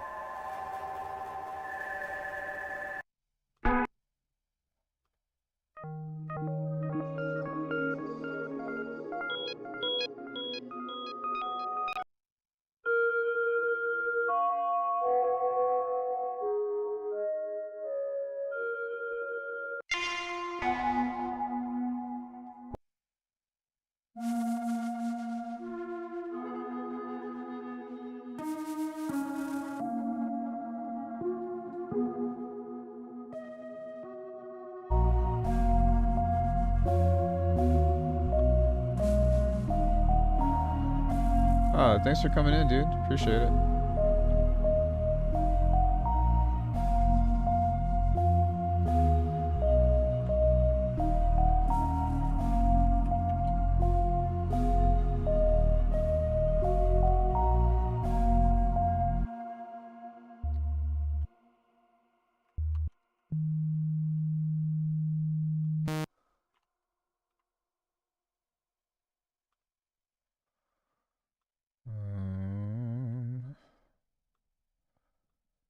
Start here.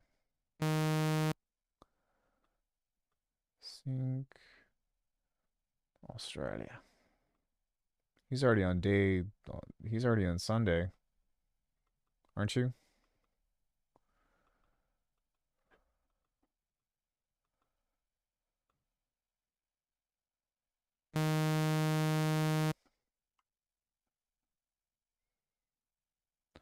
Sydney.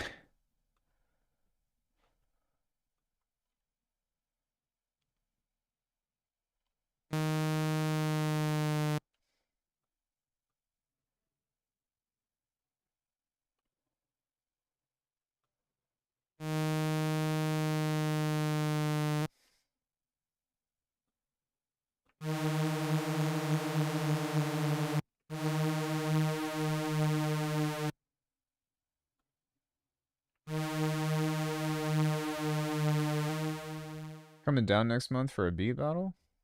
Wait, what?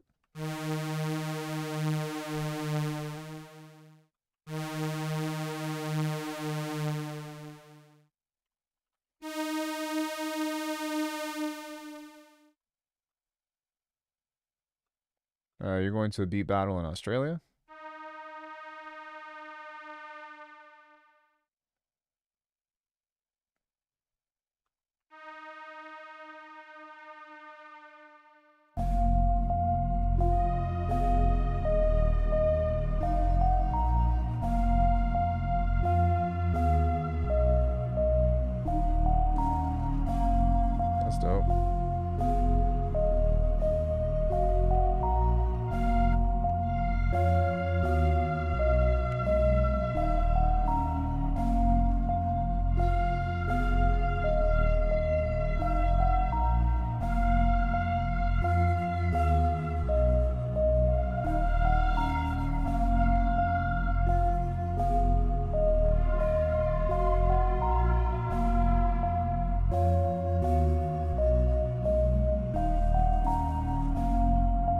have the complete bundle, but I've got most.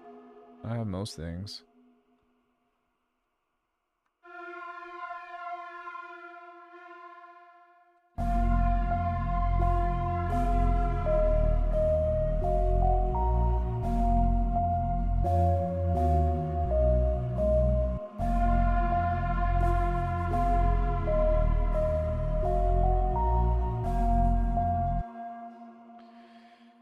Heading back to Tassie next weekend.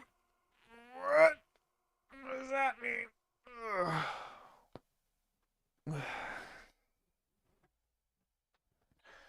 What the hell does that mean? What the helly? What the helly, Andre? What the Holly Sue? What the Hooba Juba?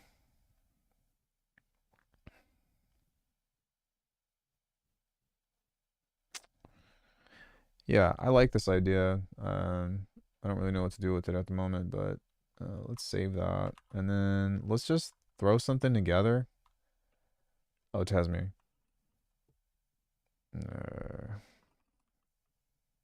Tired. Yeah, let's just do some lazy shit and throw something together, and then that way I can say I actually made something today. Let's go into BB. And we'll just find a riff.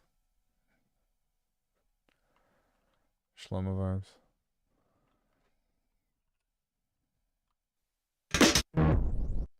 Sorry, this is gonna be loud.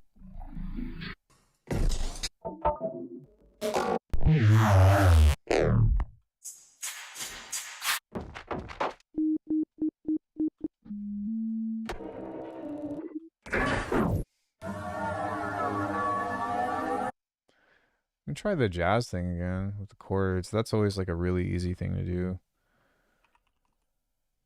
Do I feel like I have a Rhodes thing on here.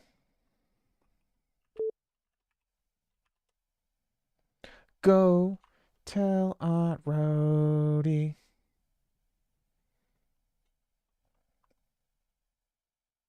Everybody's dead.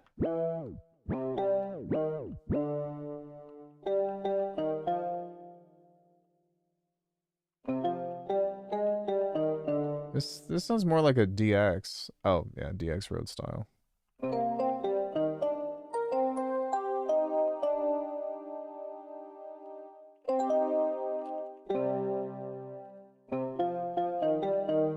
Nope.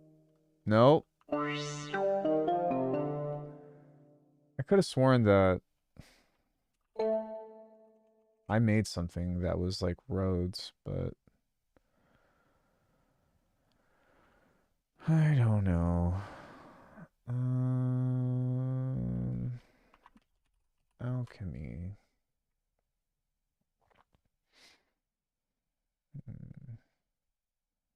Behold, look at this search query.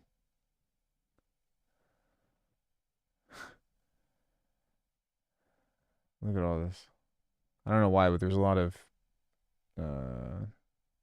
duplicates, but even still, I have so many patches.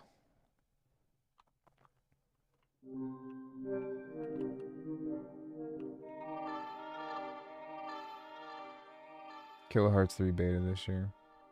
Yeah. I am part of the beta, but I can't share any of that stuff on stream.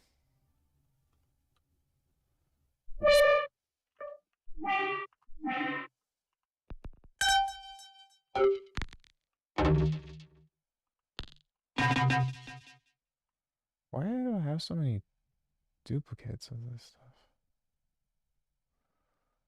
R.L. Stein. That's funny. Rubber Band, Roar, St. Elmo. Saturn Base.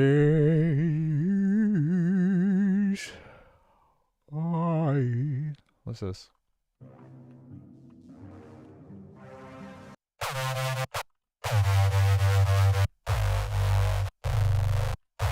Yeah, good luck, dude.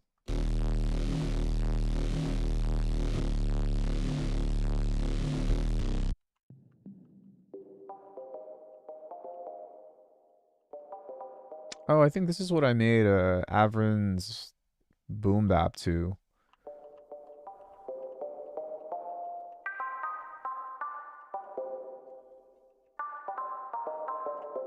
Yeah, now that I now that I hear it, I'm pretty sure that that's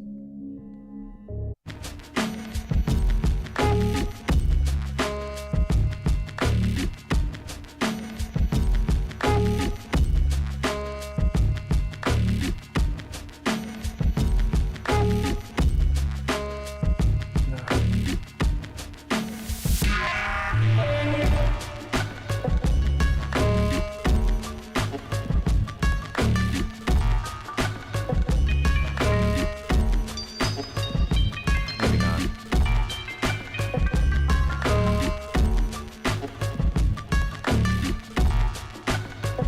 I don't even remember how I made that, to be honest.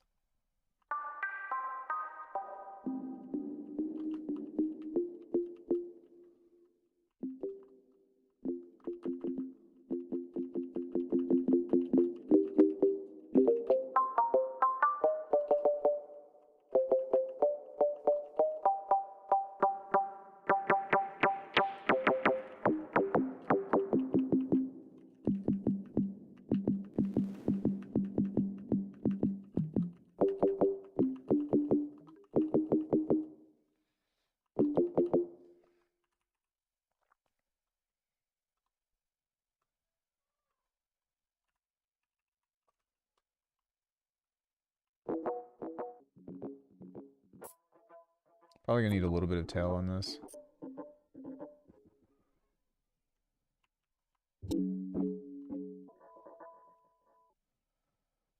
Oh, dude, this little thing I have, this snap heap rack, this thing makes such cool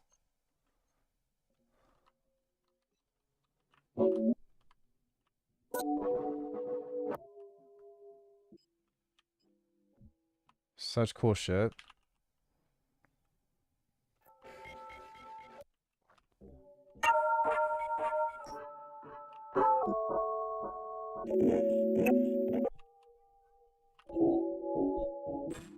Like that thing right there was awesome.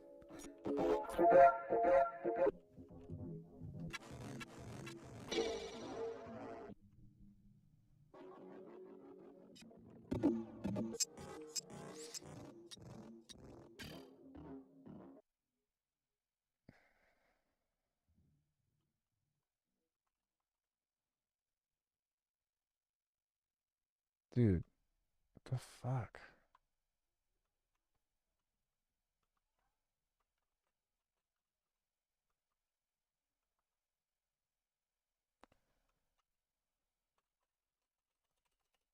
Oh my god, dude.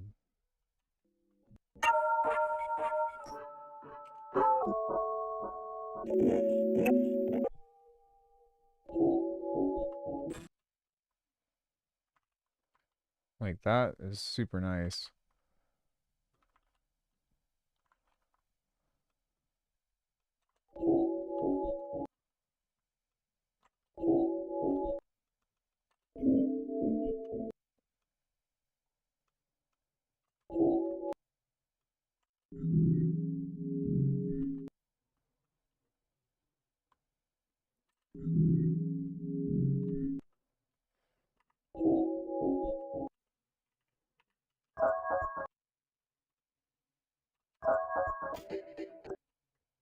I need a little bit more context for that.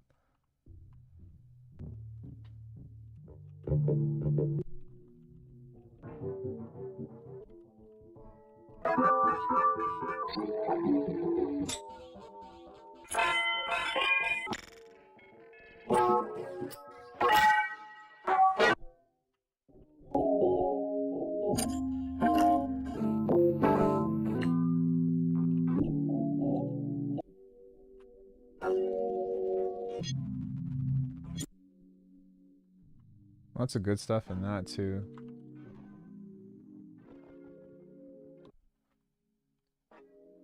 Me? Or are you talking about, or are you talking to Threat?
I need a random.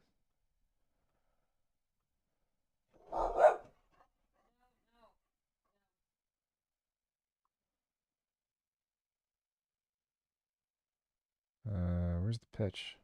Oh.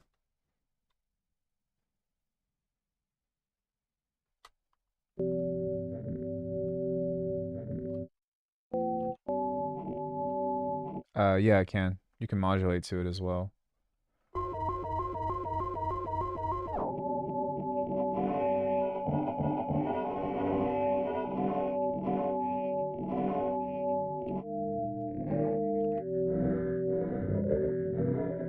But I think just repitch is fine.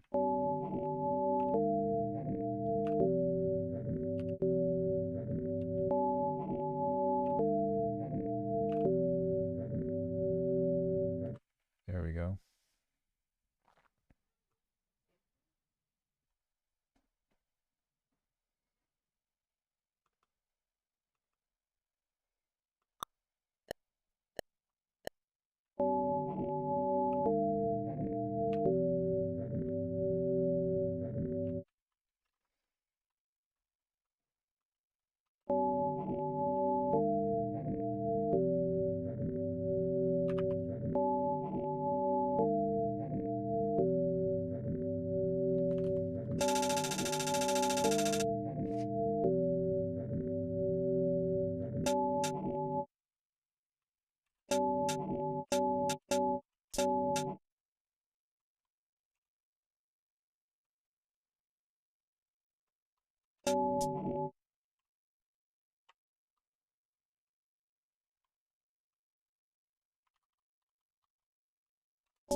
Sorry.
I'll come back to that.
Am I deaf? Or does that just like sound very quiet compared to like F?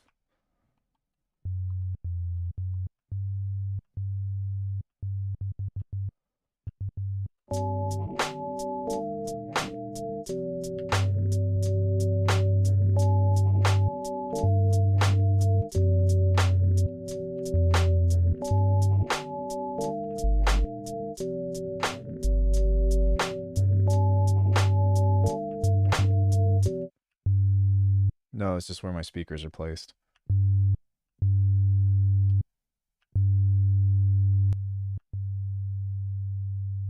Okay, I was tripping.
Boom, boom, boom, boom, boom, boom, boom, boom, boom, boom.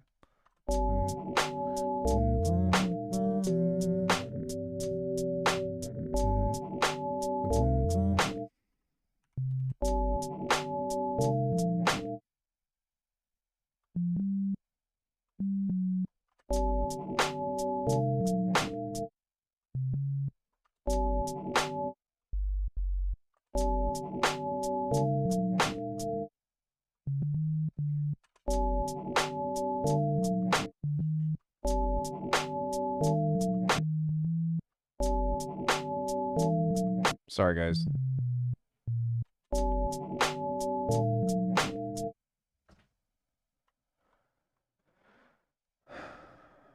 I'm gonna create a contrast here.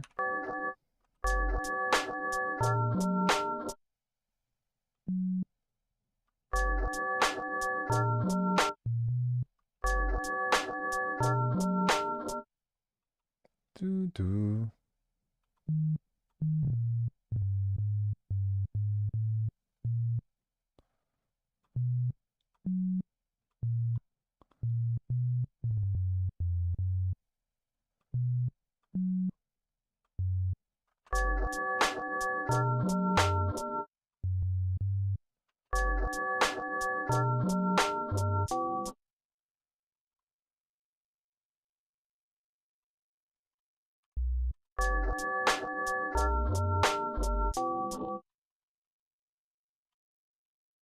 It's coming along, but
Yeah.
Okay.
Why is this already distorting?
Um, sure.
You need to link your YouTube account to it.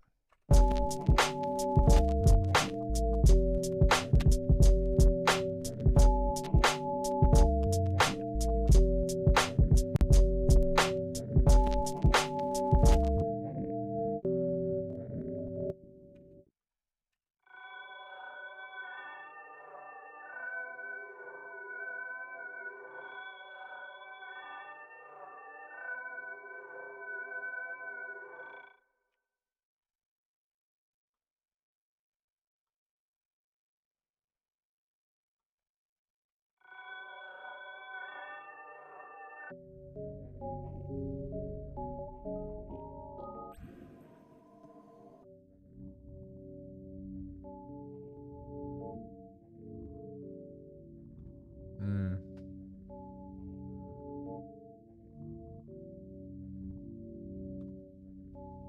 that's really pretty.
It's kind of like the same thing, but just a little bit of a different flavor.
This just sounds out of key.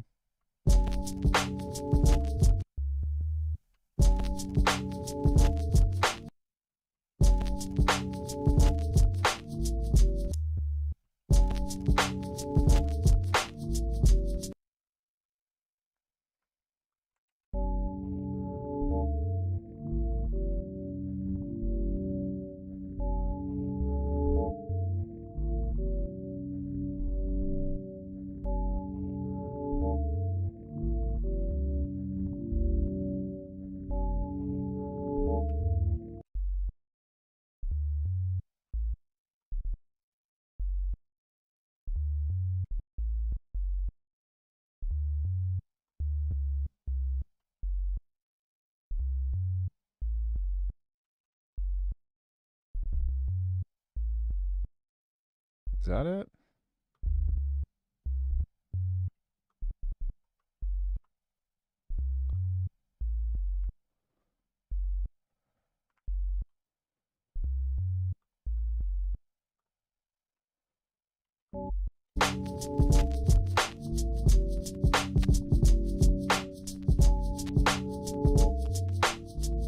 Nope, that's not it either. I don't know why I can't fucking figure out the pitch of what that's supposed to be.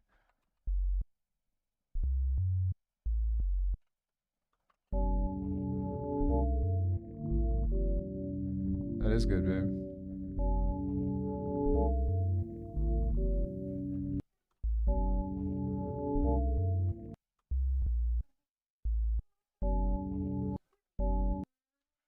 Huh.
I like that.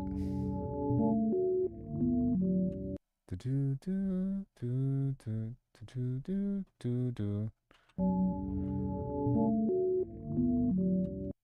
Da, da, da. No.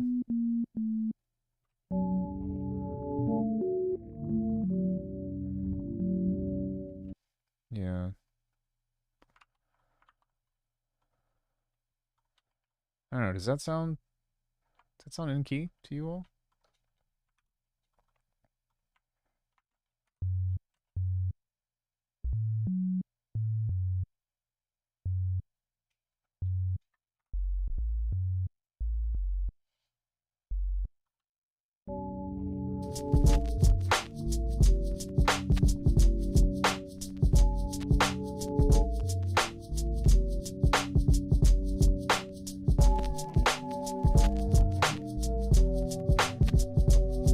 Oh, that's a different. Yeah, this is different than this.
Yeah.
I use faceplant for like everything.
What the fuck?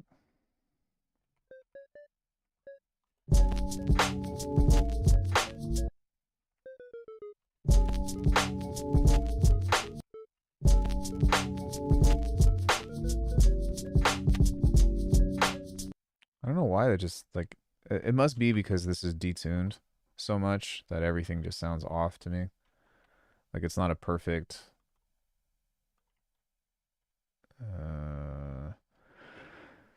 the pitch is detuned by odd amount of sense that is making it hard to harmonize with.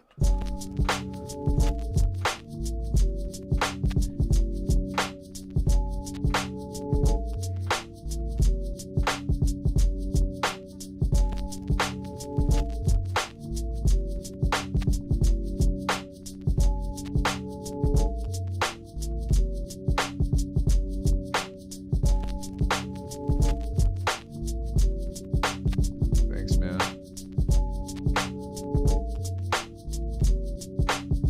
Probably should do like a call and response to it. So like a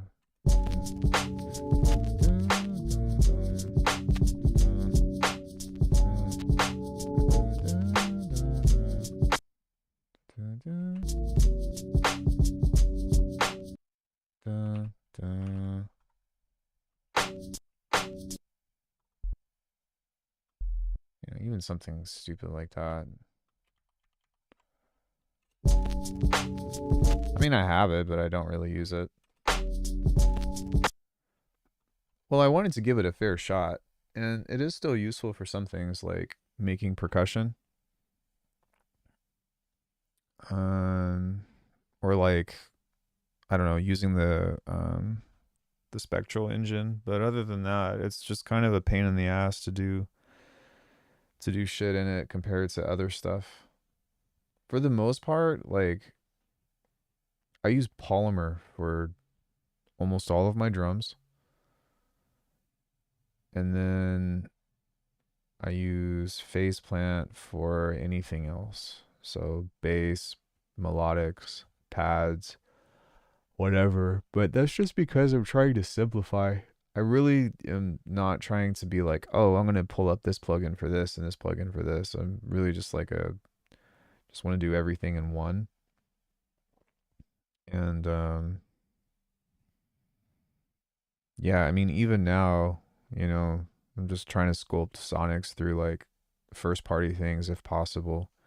The thing about Faceplant though is that the workflow of it is just so superior to anything else that I've ever used that even though I don't think that the engine sounds as good, it's Bitwig's first party synth. Yeah, but even though like Faceplant's engine doesn't sound as good, the convenience factor of working this way with a semi-modular of like, boom, all of your effects are right here, all of your modulators, and then just like connecting them is I would not be where I am today without Faceplant. Let's say that.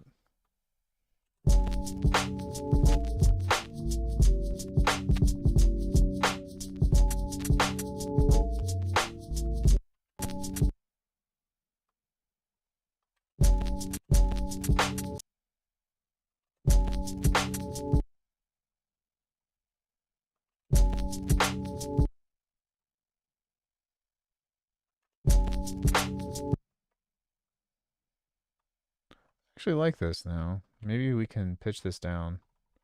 It's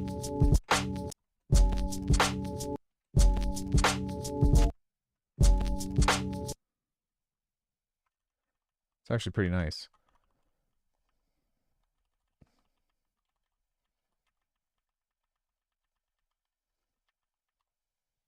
It's a nice little touch.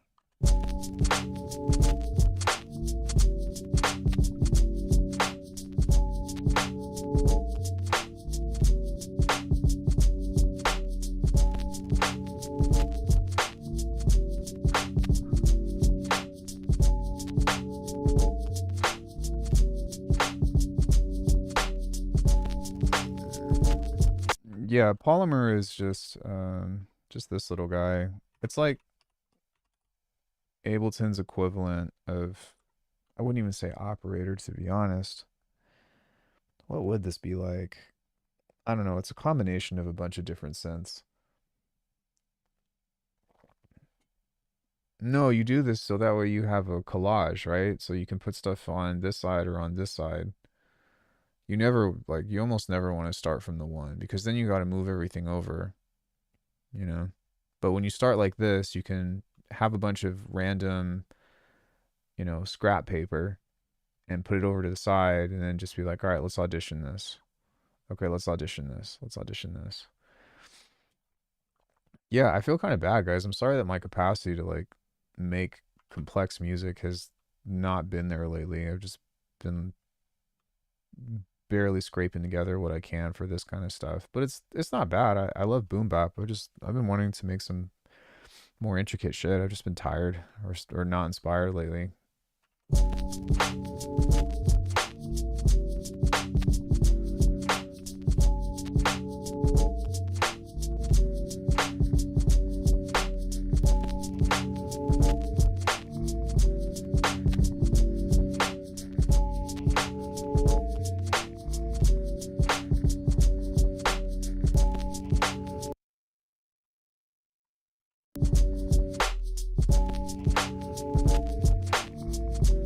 It's easy to listen to for sure.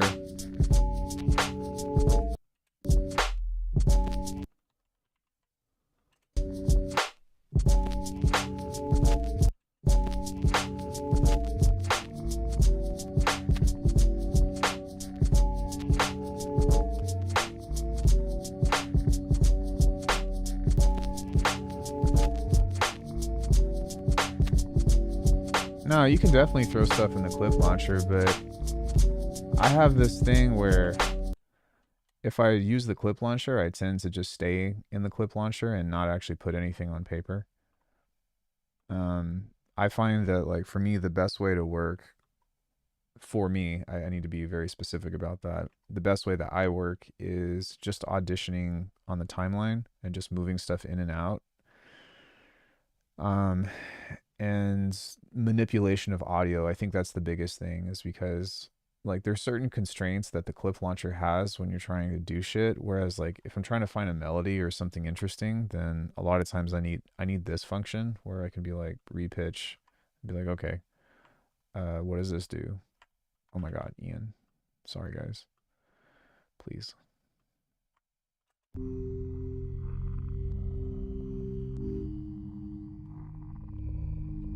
You know, like even this could be a song. So if I just did this and muted everything except for the drums.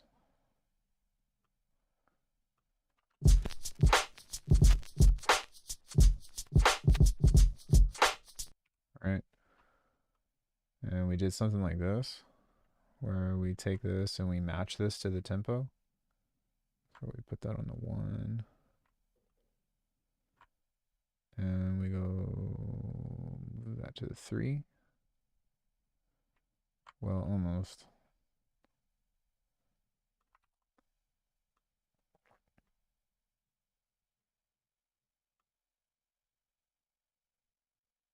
Right.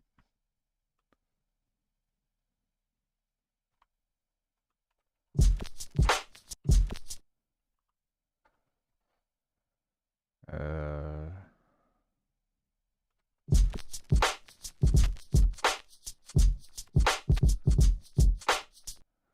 hold on. Hold up. Wait a minute.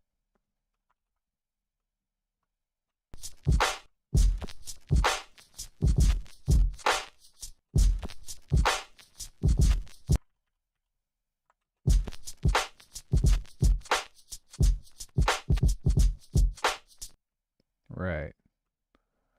So we do something like this, but we take this,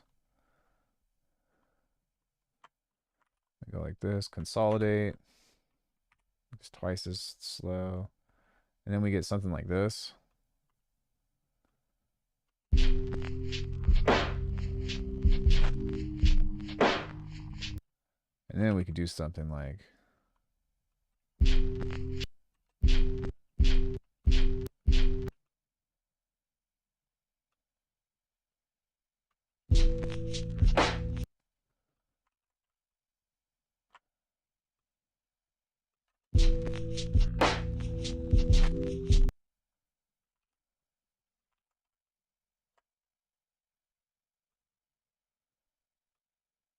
Yeah.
Yeah, it is.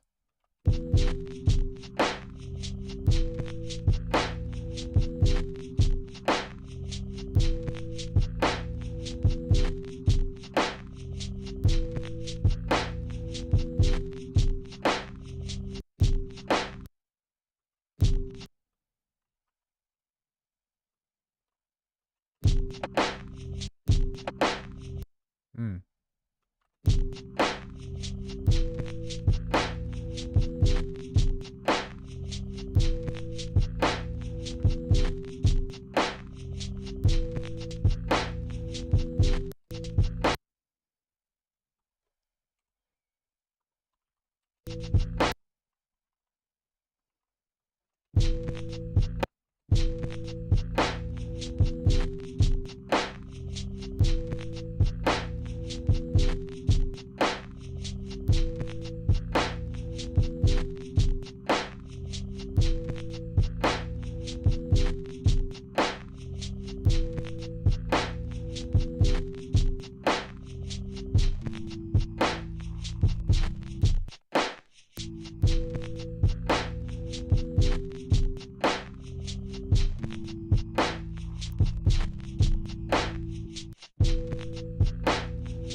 Yeah, that's cool.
Yeah, it's in between F.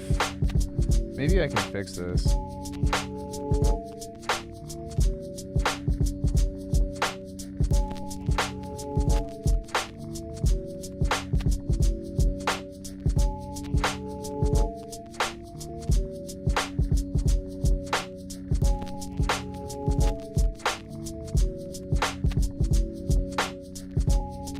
I think I should buy the update plan with 6 releases or now.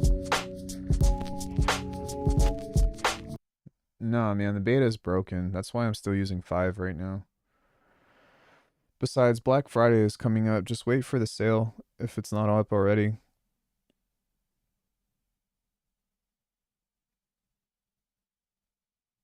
It is on sale. Yeah, I mean uh, now and July are the best times to buy because that's when they go on sale. I just don't see the need. Yeah, I mean 6 looks nice, but it doesn't have any like game-changing features for me personally, unless if you really like the FL Studio clips and stuff. FL Studio style clips with the what is it? The patterns and the clip aliases and the new automation. But to be honest with you, I it's not my style. I think it's useful for some people, but it's not for me. I don't really care about it a whole lot, or I just haven't taken the time to be like, oh, I'm going to integrate this within my workflow. I'd rather just do like I most of the time I duplicate something anyways and then make it unique. or like just make a change, and I don't really need it to. What did they do with clips in a nutshell? They've added like FL Studio style of clips. So like you can change one to be like the host, and then when you duplicate it, it's all going to be um, whatever change you do to one is going to do to the rest of them. But yeah, I don't personally care for it.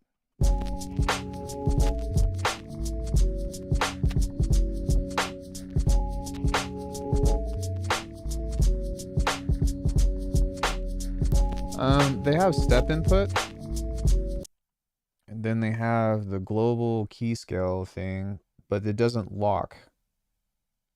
You can open up piano roll and then go and then like make a melody and then right click and go, conform or whatever to global scale or global key. Um, but no, it doesn't lock. But the footsteps thing is kind of cool. I do like that. That's an interesting addition. Obviously there's the new color.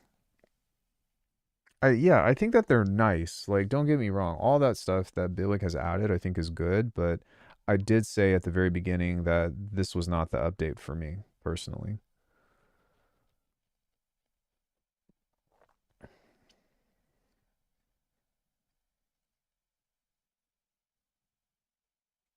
Just because I don't know, like my desires for what I would want to see from Bitwig is probably not in the majority. I definitely know that there's some people that would do some similar things, but what most people want are, they want themes, they want.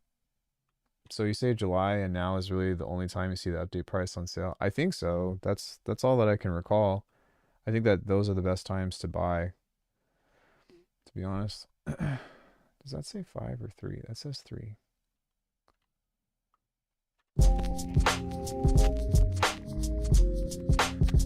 Yeah.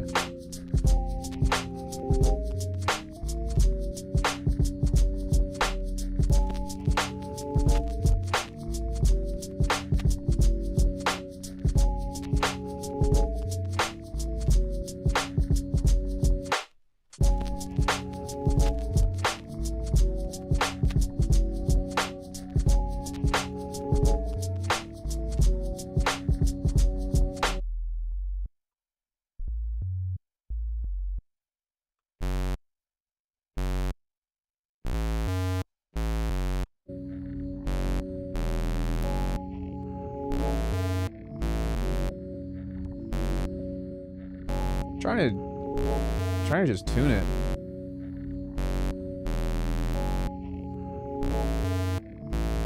There we go.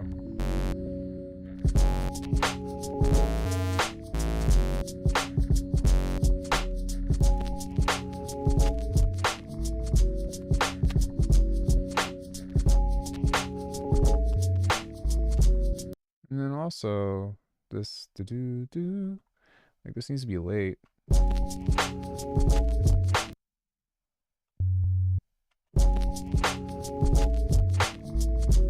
Yeah, it needs to match with the kick. That's my problem. What's your problem, kid?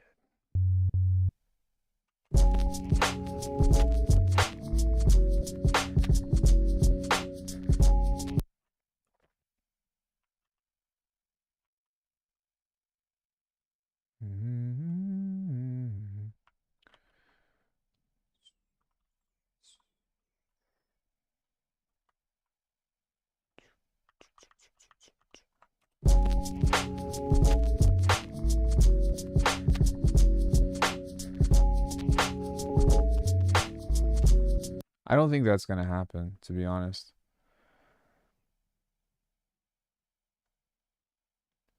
I don't think it defeats the purpose of the grid, but I don't think it's gonna happen.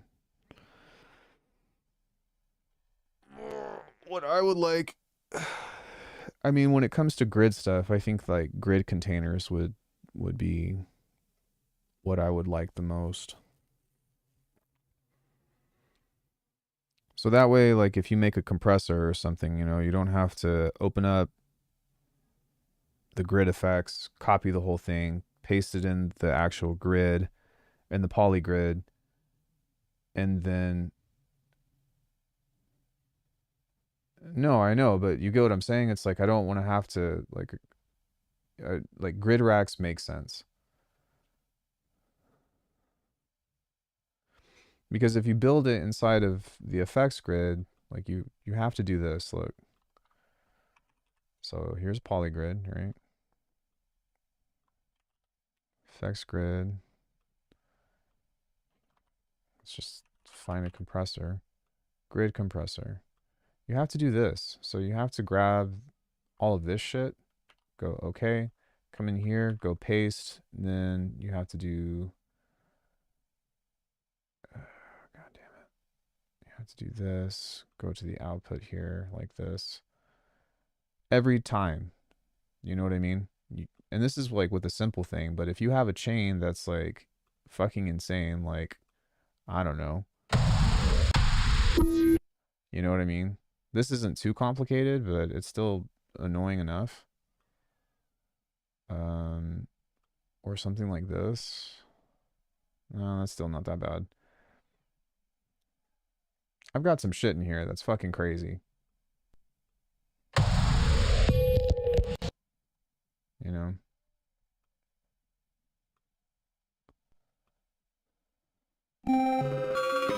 And like this. You know what I'm saying?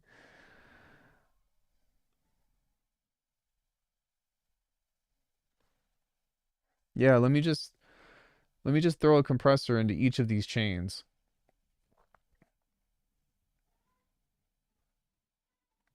Oh no, I don't think they're going to do it either, but that would be like the thing that I would want the most, right? I mean, untangling this, it's actually not that bad, but from first glance, you know what I mean? It's like, fuck, dude. It's a lot. Modern programming addresses that exact thing. Nobody's trying to copy paste code bases. Yeah, I don't know. It's out of my scope with how to manipulate that, but that's kind of, and I mean on one end you can just put this inside of the effects grid, but if you're just trying to make it all one patch, that's why it's kind of annoying.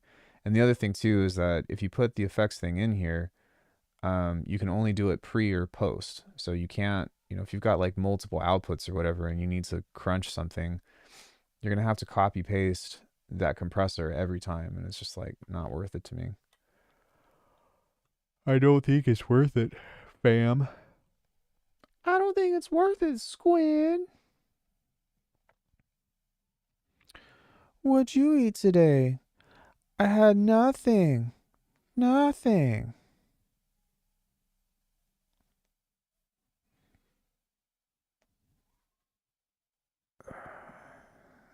Chia.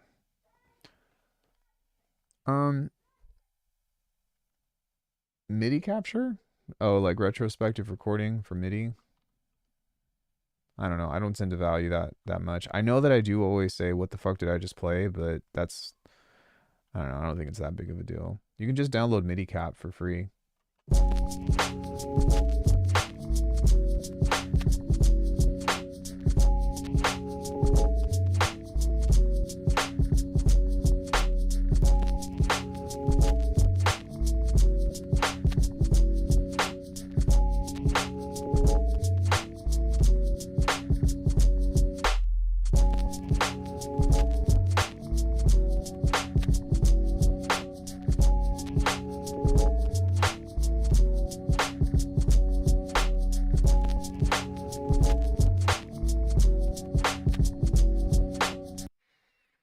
I mean, if you go to Ableton, it's not that bad.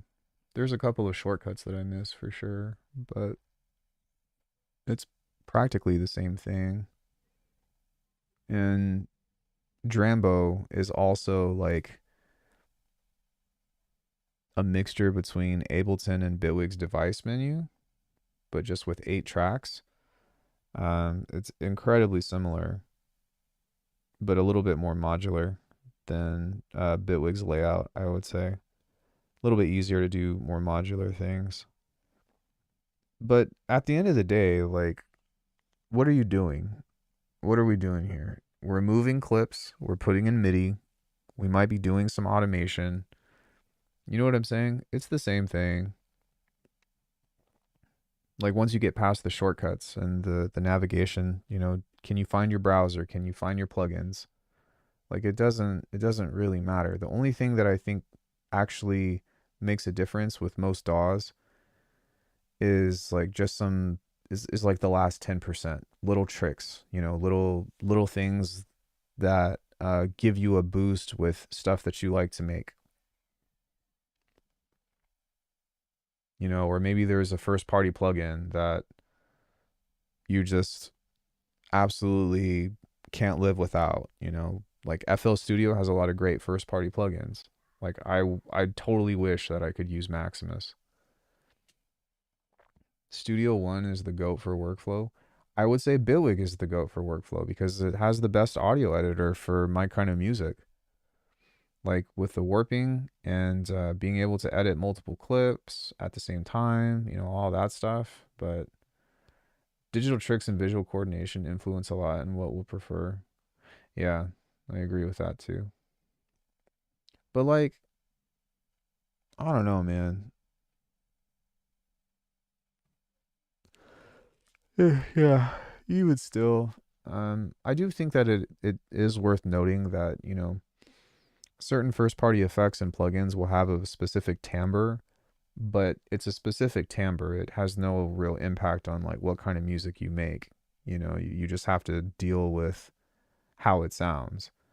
And because that's a subjective thing, you kind of have to look at it differently. Like I really wanted Bitwig to sound exactly like Ableton, and it did not. And at first, I was like, "Oh, this sucks." Like Amp, I was like, "Oh, Amp fucking blows," and now I use it all the time. Yeah, me too. It's really annoying. When I said fast foot, I meant the frame rate of everything. Like the playhead is 120 frames a second. The following mode is buttery smooth, and the analyzers. Yeah, yeah. For Bitwig, you mean? Or are you talking about for Studio One? Because I think that Bitwig is also 120 frames per second if it supports it, if I'm not mistaken. Yeah, yeah. No, no. I was inquiring more about um, what people were saying about Studio One. I think Studio One looks really cool, for sure. Like as a means of like the way the presentation. In fact, I think that Bitwig 6 looks more like Studio One now than anything else.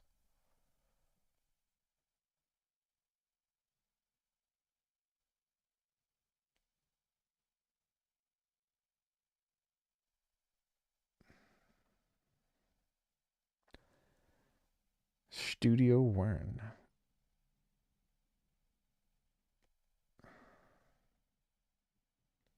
I mean, you could say the same thing about Reaper, though, right? But I mean, if you have a whole suite of third party plugins, then what difference does it make?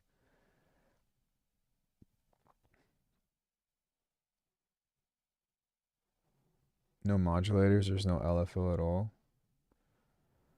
I don't think that most DAWs actually have that. Like, I think FL Studio still doesn't have that either.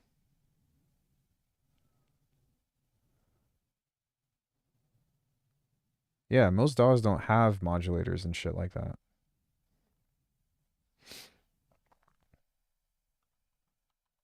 I'm glad I at least wrote a beat today. Dude, peak controller doesn't count, okay?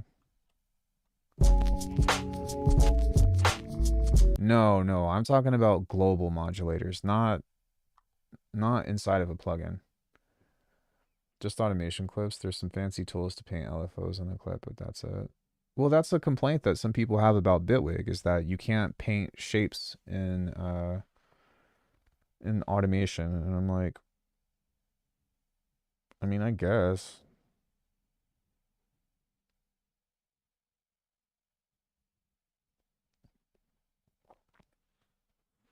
Peak controller is a pain to use. I don't know. Yeah. Also, hi Tricky. What's up?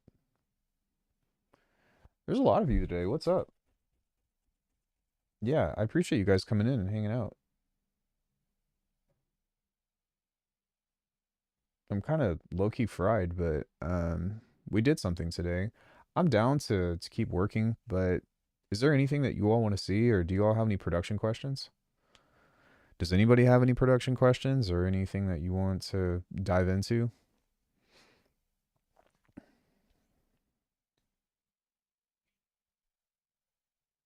I'm gonna make one more suggestion, but I'm gonna wait for anyone's response. Done with work, just gonna chill for a while. Hey, let's go. I'm gonna sketch an arrangement of this very quickly, and then while you guys are typing and stuff, we can just kind of fuck around and do some other stuff. Dive into your mind. Yeah, my mind is not working very well right now, um, but we'll get it. Ha! I'm just kidding. 149 to 316. Oh yeah, this is like a minute.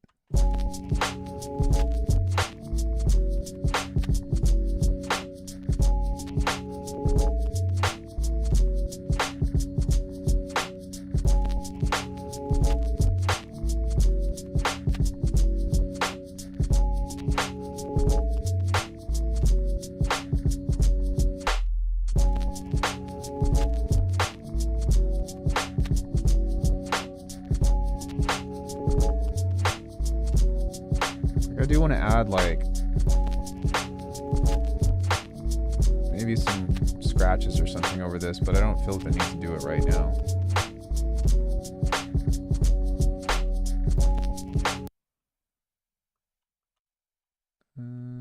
Just do this.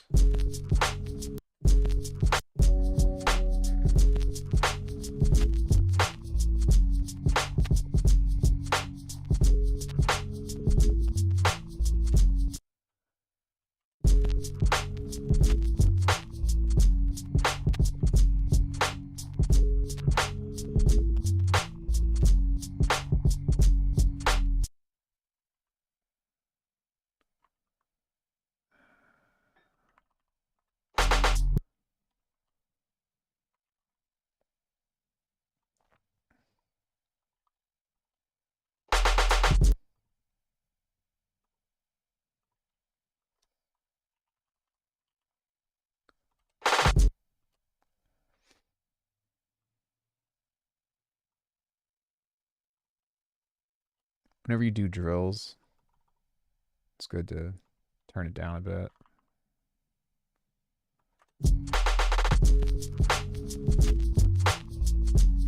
Say recording in MIDI and building a loop, does it record multiple takes? No, there's no MIDI comping. It's only for audio.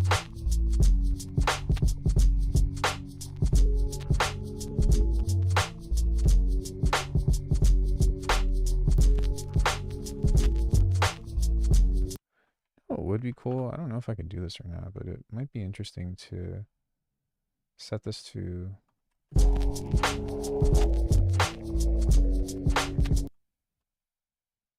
like a formant.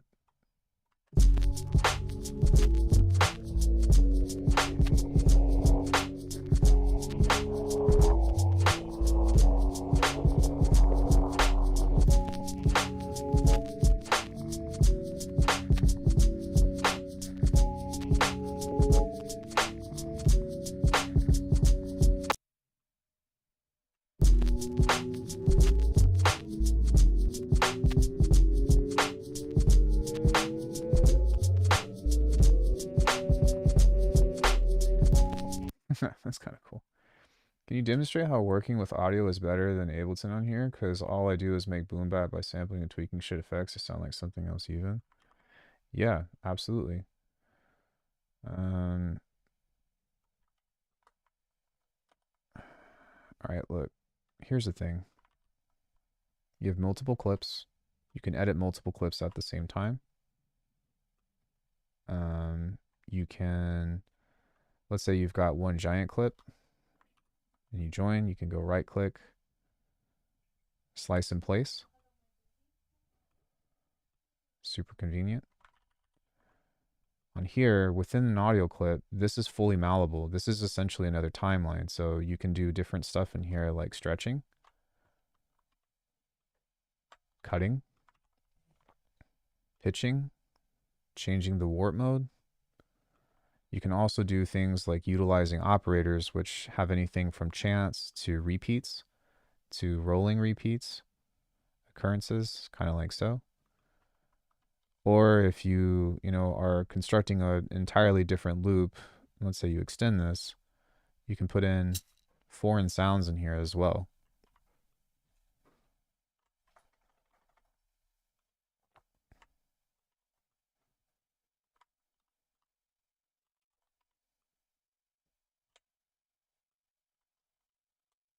The one thing that Ableton has that Bitwig doesn't, that I still am like, why doesn't this exist? Is in the repitch mode, you can't change the pitch of this. It doesn't do anything. You have to use the tempo on here, which is kind of annoying. But if you can get past that, the audio stuff on here is just really unparalleled. I think the big thing for me is like just adding multiple clips at once and being able to change them all. Like I know that you can change the pitch of them all, but you can't, manipulate. I don't think that you can do all the stuff like this of changing all the warp modes together and all of that.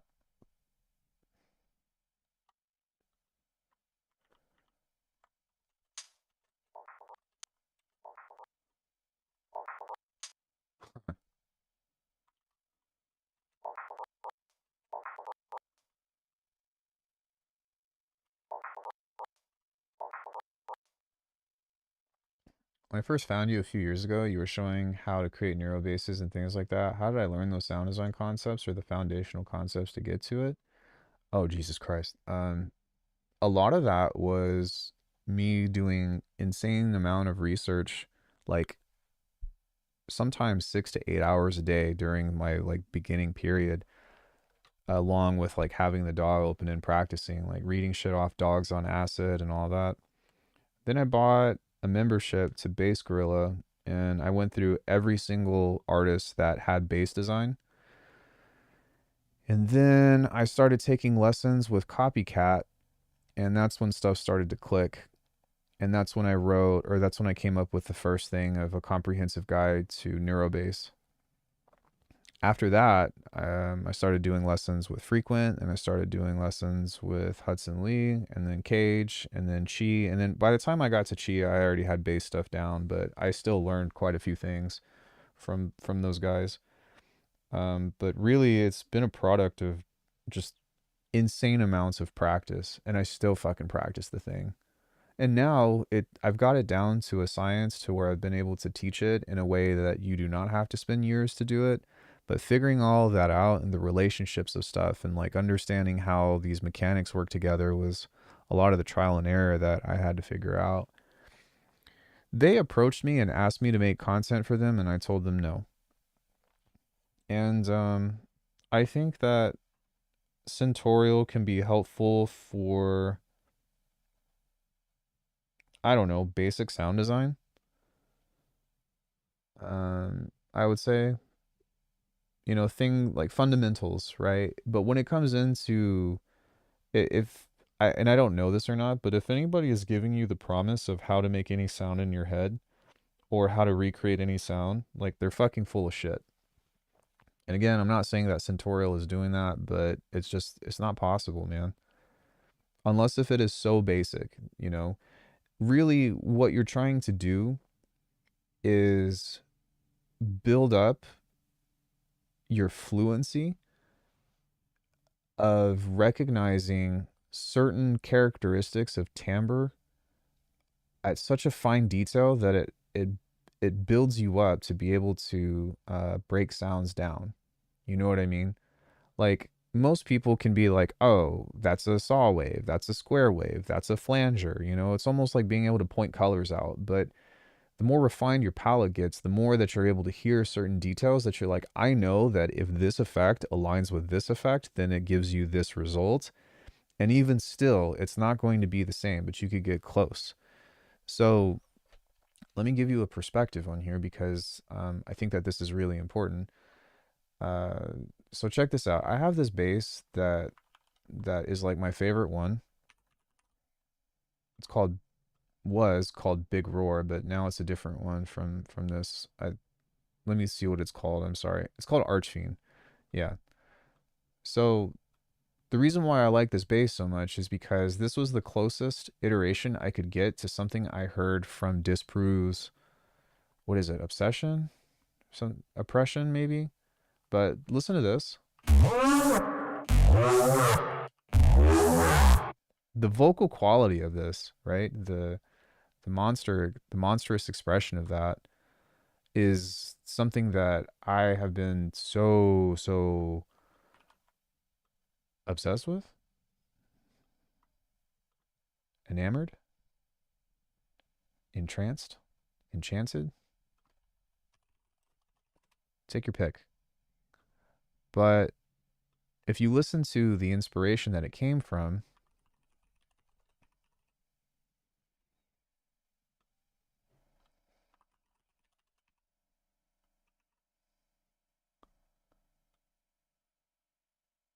let me see here. Why won't this let me search? Is this music not? Let me see if it's on here. Vivid, Hanger,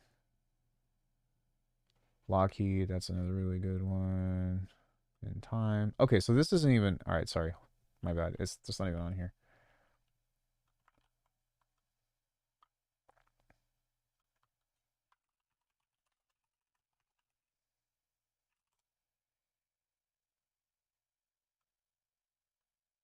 Pretty sure that it came from Here's this. your sign into your holiday. Here's your sign for your holidays at CVS. I love Because that if you CVS go. is a one-stop shop. Jesus.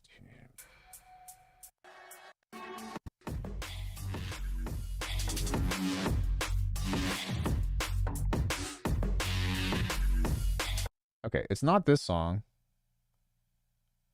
but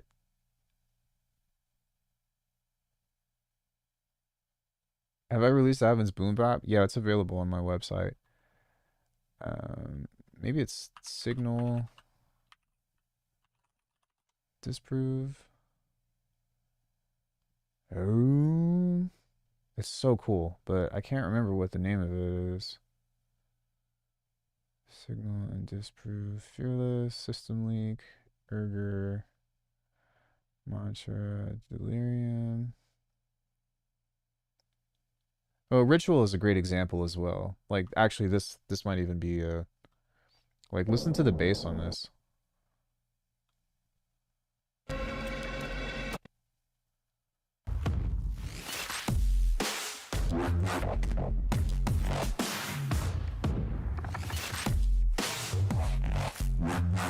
So you hear like just the fucking quality of that, you know? So that's what this was inspired from, but it sounds nothing like it. Like it has the same attitude, I would say, but the context and all that other stuff. No, Centurial won't teach you this.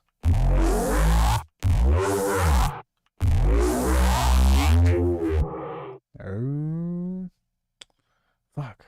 Okay, now I'm determined. I don't pay for Spotify, by the way. Fuck that. Not giving them a fucking penny. Liked songs.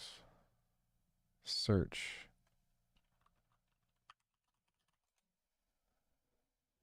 Is it Delirium?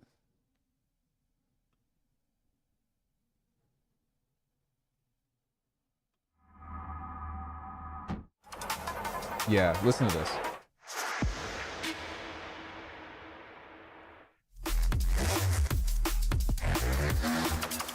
There it is.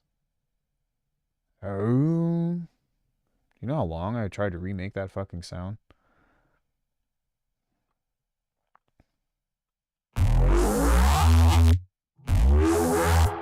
So, you know what I mean? But no, like the stuff that I do, you're not going to get it anywhere else unless if they get it from me or somebody that taught me. Um but the thing is like Centurial just doesn't have, no, it's not close. No, not at all. But I was able to take that and make my own version of it, and that's what I try to extend to other people of like, here's the approach.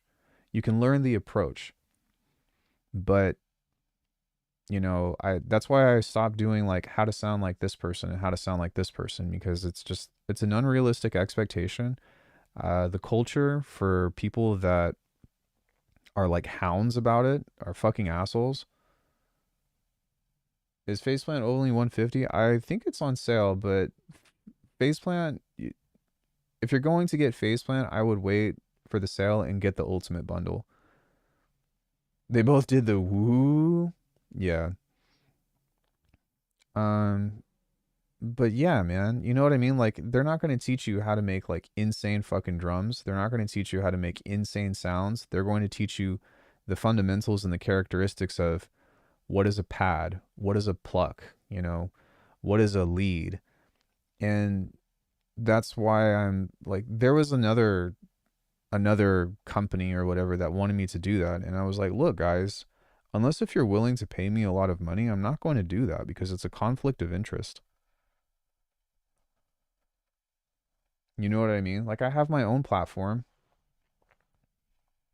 Um well, it normally is. It's normally 500, but I'm like, yo, like I have my own platform and you're trying to like, you know what I'm saying? You're trying to take me away from my own platform, which I'm already struggling with, you know, but they like tried to use the leverage aspect of like, yo, it's exposure and you know, you can make uh passive income based off of this and off of this. And I'm like, dude, you are fucking selling me a scam. And I'm not down for it. Or at least like and maybe not. Maybe they're not. Maybe they are doing that. But I would think that if somebody would approach me, they'd be like, "Listen, we like your channel. We like the stuff that you teach. We want to do this and we want to make it worth your time." But that whole like, you know, offering of whatever it was, I was like, "This is a fucking joke."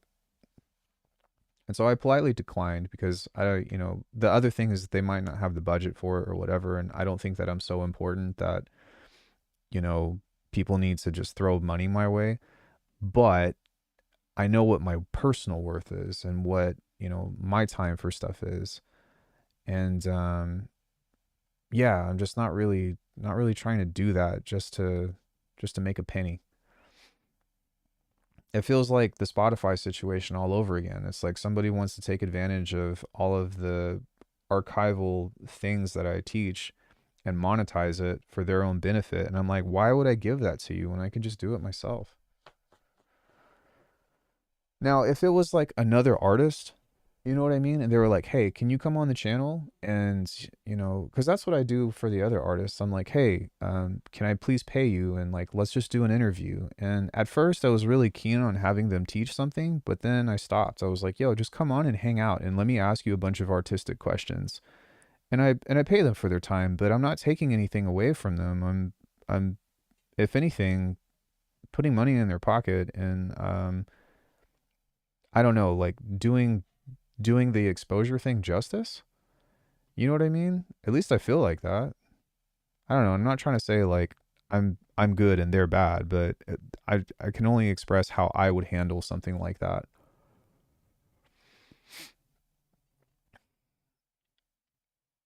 And if they decline, you know, I don't send them a bunch of emails and shit. Was hoping Slicey Q goes on sale. You know what you should check out that might, well, I mean, it's different because it Slice EQ is important not because of how good of an EQ it is, but because it's part of the phase plant ecosystem. But TB Equalizer Pro, especially if anybody is looking at like Pro Q4 or whatever, which by the way, don't take my word for it, please go demo. But TB EQ Pro, this is a really, really good alternative to Pro Q4, and I use this for bass stuff on iPad for like making interesting shapes and all that other stuff. But it looks just as good, in my opinion, as Pro Q. The functionality is almost the same, and something that is different between this and the This has something that the other EQs don't, which is scale. Yeah, and that's fine. And that's why I said like that's why I had the little disclaimer about slice EQ or whatever. But yeah, just try the demo before you buy anything. I don't want anybody to spend their money and be like, "Fuck, Ian, you gave me this recommendation and this shit sucks. How could you? How could you?" I don't remember what it was. Yeah, and it's got a bunch of different filter modes as well. That's true. Hey Tech, how are you? The demo to phase plant? No, well yeah, I would say I'm pretty sure Faceplant has a demo, if I'm not mistaken. I know that they at least have a money back guarantee. But if you're going to do that, make sure that you set some time aside to actually go into it. I was talking about the EQ. I actually have PP and Snap Heap. What's your recommendation for modules to get? Like must have? To be honest with you, I use everything. You are my must have, babe. I know. See, relationships are easy, guys. It's from the Instagram that you sent me the other day. Oh. That was funny. Facebook thinks it's us. Oh, Yeah. I think that multipass and snap heap are like non-negotiable. Those things are so important for reasons outside of just splitting sounds. Shaper table is probably my most used. That and slice EQ are these three. But to be honest with you, the only things that I don't use that's premium effects is this. I don't use disperser very much, but I use convolver, saturator, filter table, shaper table, and slice EQ like on every patch. So if you look here, slice EQ, shaper table. If you open this up, shaper table, slice EQ, shaper table, convolver. If we look at like any of these other base patches, let me see if filter tables on this one. Shaper table, multipass. This is just a variation of that, I suppose. Behemoth, slice EQ, shaper table. I mean, yeah, typically speaking, the thing that makes filter table unique is that for one, it's a wavetable filter, but the actual resonances and stuff that it creates is really good for physical modeling. It's a spectral effect, and it's pretty unique in its own right. The weird thing about this though is that I don't really use any of this stuff outside of Faceplant, except for this. You ready? Wait, take a guess. No disperser is blasphemy. Well, you're gonna have to use it in my stead. Stead. Nope, it's not tape stop. Although sometimes, but very rarely.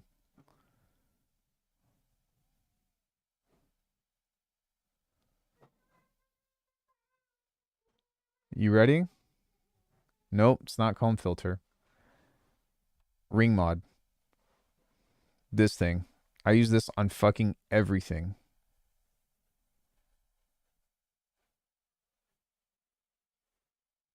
Yeah, all of these plugins are standalone. Or snap-ins is what you call it, but if you type in KHS, then you get everything here.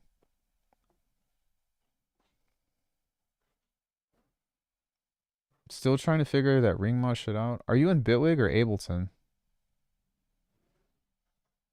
Nobody give him the answer. If nobody tell him.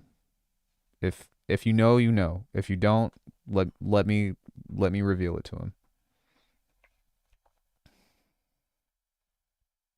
Did you come from Ableton?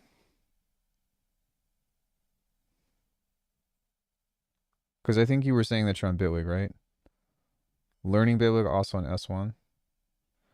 I do use Compactor for the sidechain, but I'm kind of iffy on it, and I don't think that it's good for every track. It's very ring modding. Well, if you were coming from Ableton, I was going to give you this like whole revelation about it, but erosion is ring mod, if you're familiar with it.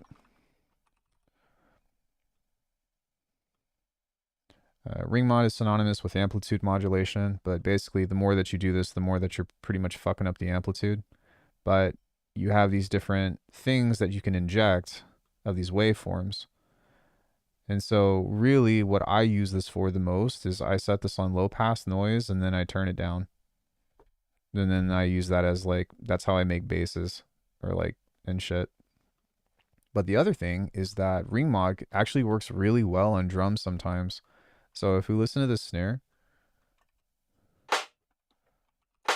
and you put a ring mod on it,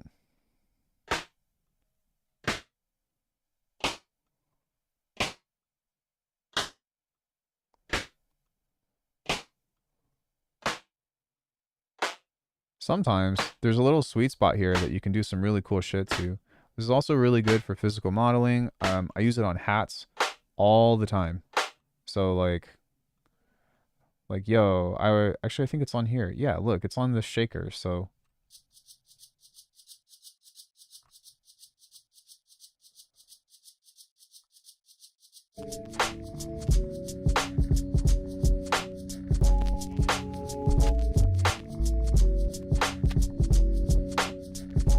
yeah, I use that shit all the time on stuff.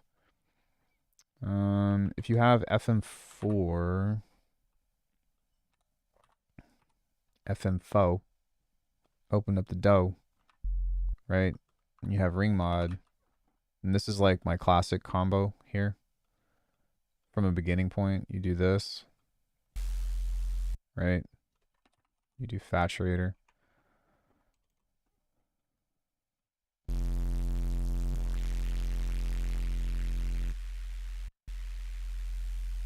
Then you do shaper table. Oh dear God.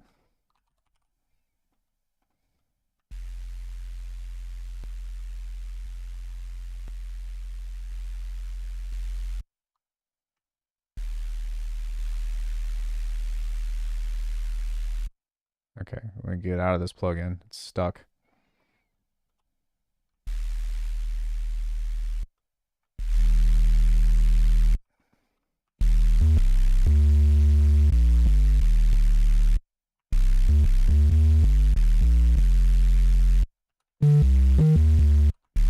But there you go. That's like a really classic like halftime bass.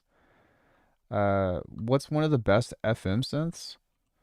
Like hardware or software?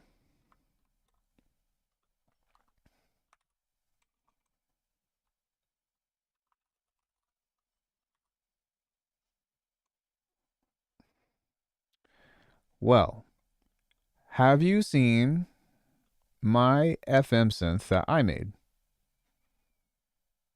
exclusively inside of Bitwig?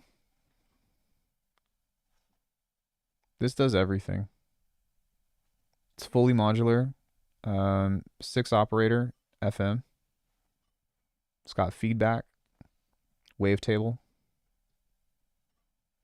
You know, doesn't have a wavetable maker in it, but you can put any wavetable in it. Jersey, stop licking my elbow. That's fucking weird.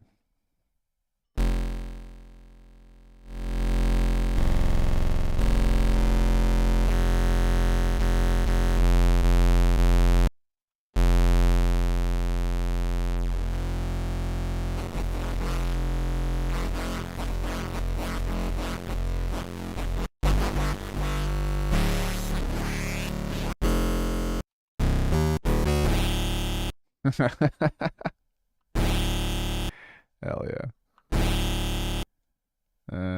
This is part of a pack for $10, but aside from that, you can't really get, it doesn't really get better than FM8 for real synthesis or like real FM. Yes, that was my answer to FM8. But I mean, Serum 2, I guess, would be the next best thing, I'd say. Yeah, Bass Gorilla is still around, but a lot of their courses are really outdated. FM16, I could make it, but I don't really fucking want to. I wouldn't recommend, yeah, I wouldn't recommend it in today's day and age. I think that that the information is solid, it's just outdated, But there are some really big names on there, Copycat's on there, Frequent's on there, Scope was on there, Seamless was on there, I think Artifacts was on there. I had a couple of streams on there, go figure, back in 2020, but that's all available on YouTube. What else is on there? Slink. I think Mr. Bill has some shit on there. Oh, the Echo Chorus was actually really good. That one was excellent. But I would say, yeah, it's my main synth. It's like 90% of my production. Um Depending on what kind of music you're into, like go subscribe to your favorite artist's Patreon, you know? So in today's day and age, like I would go subscribe to Cheese Patreon. I subscribed to Noisia forever. I was subscribed to Cohen Sound's Patreon for a really long time. Bunshin has a really good Patreon. Cage has a really good Patreon. I don't know if you all like my work. I wouldn't consider myself to be on their level, but like I have my own version of Patreon, which is the YouTube memberships. It teaches you everything that you want to know. Chi also has a masterclass on IO Music Academy that was really helpful to me. And then I just ended up reaching out to him. I was like, hey, dude, you offer lessons? That was actually a really funny story. I'm not going to tell it, but just believe me when I say it was really funny.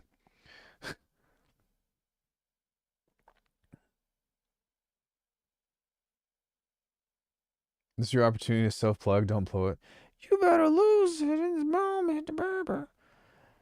Nah, but like, I tend to not even plug that much anymore because, like I said, everything that you want to know, except for drums. Drums are like the one thing that I gatekeep behind a paywall. But everything else, bass, production, philosophy, whatever you want to fucking know, there is a free video on it. And even with some drum stuff, like you can figure it out. Especially if you watch my live streams and you don't want to pay anything, you can figure it out.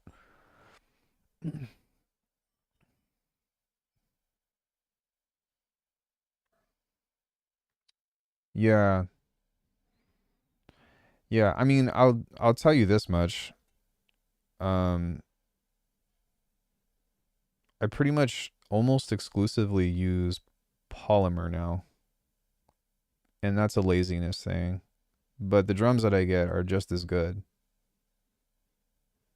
But as a hint, you need pitch bends on fundamentals.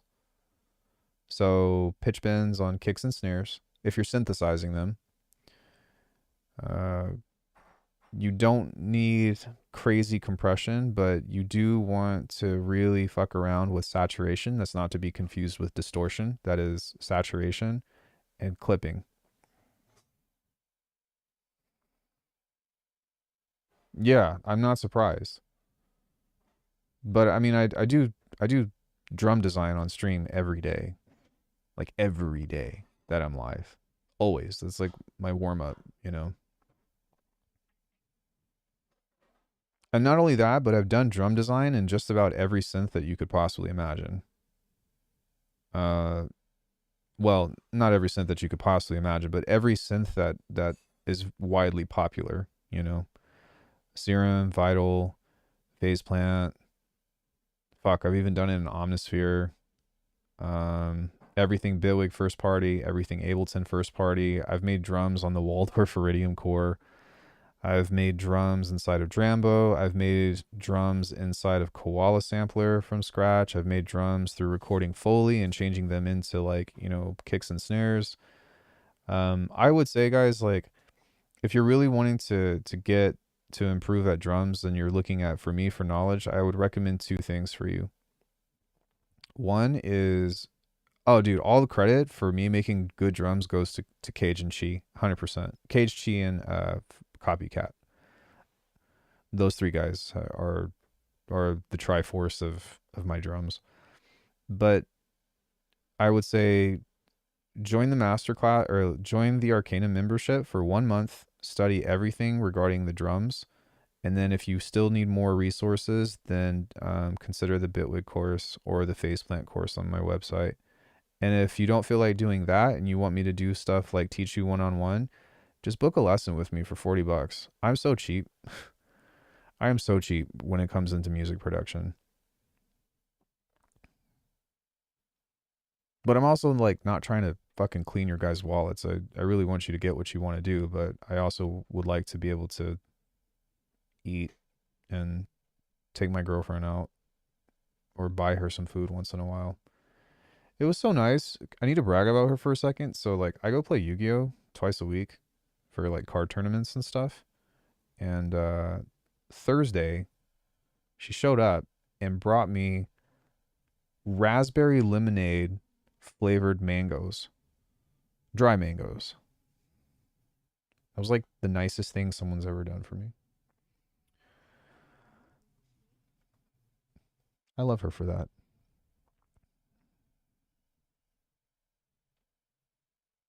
That table got so jealous. I even told her that. They were like, "What the fuck? Fucking mangoes?" I plan to take a lesson with you to explore more of sound design you do. Then I got distracted with hardware. I mean, yeah, and my goal for you, for all of you, is to not really look into um what synth am I using? You know, what DAW am I using? What is this? What is this? But really like more so okay, what is Ian doing? If you're interested in it, that's what it is. Like if you're interested in the shit that I'm doing, I really want you to have the takeaway of what am I actually doing, and how am I looking at this, as opposed to, oh fuck, Ian's using faceplant, so I need to use faceplant. Like that was one of the biggest traps that I ran into with my upbringing for music production.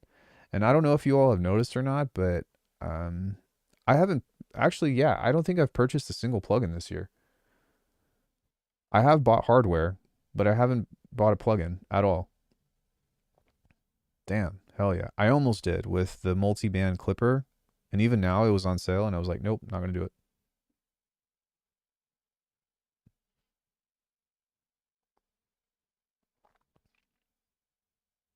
Using what I have to get the principles, I'm burnt out on buying shit. I am too.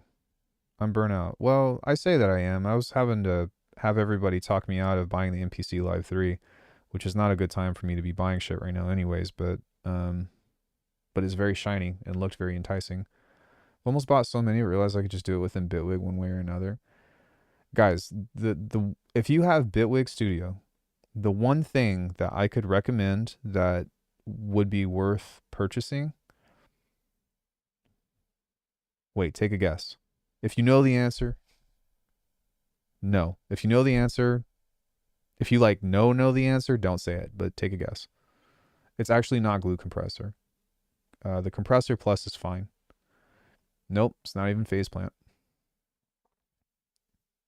Ryan, I knew that you knew that. You weren't supposed to. Yeah, guys, it's Fuse Compressor. Yeah, I guess Rolling Sampler too, but I would recommend that for any DAW. I guess I'm talking about strictly for sound design. You have a point though. You're right. So we'll just say 2. If you don't have Rolling Sampler, that should be the number one purchase that anybody that owns a computer DAW should look into. I think that is the fucking best thing since sliced bread. However, with saying that, Fuse Compressor would be the number one thing. And there actually are some OTT alternatives. But yeah, if I had like Bitwig and 2 plugins on a desert island, I would most likely take Fuse Compressor and Rolling Sampler with me. I think Faceplant would be third. 2 plugins. 2 plugins to electrocute myself? What? Probably.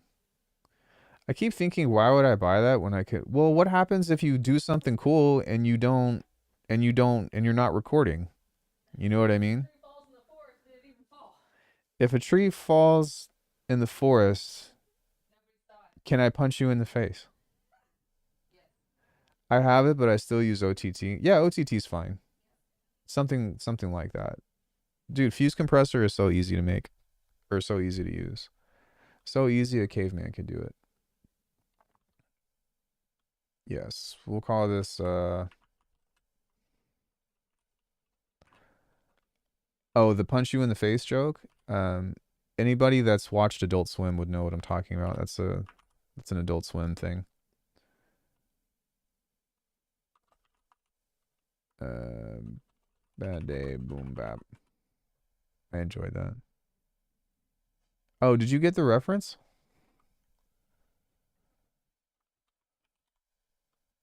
Yeah, if a tree falls in the forest and no one's around to hear it, can I punch you in the face? That's classic Adult Swim 101.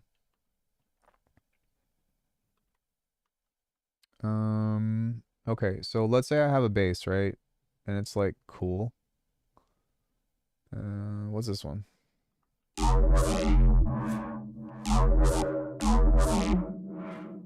What's controlling this? Okay. So let's say I just have this phrase.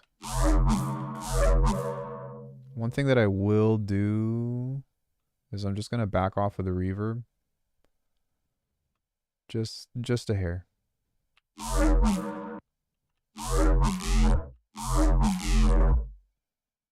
So what I do is I go fuse compressor.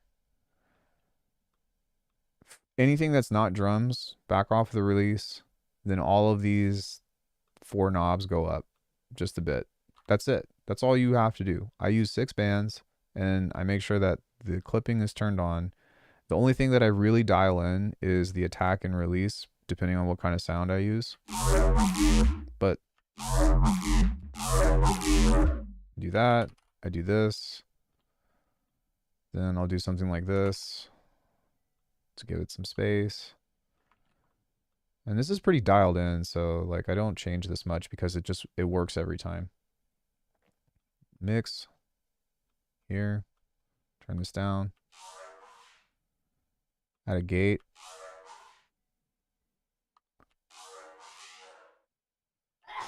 Bless you, babe. Bless you. And then just like turn it down a little bit.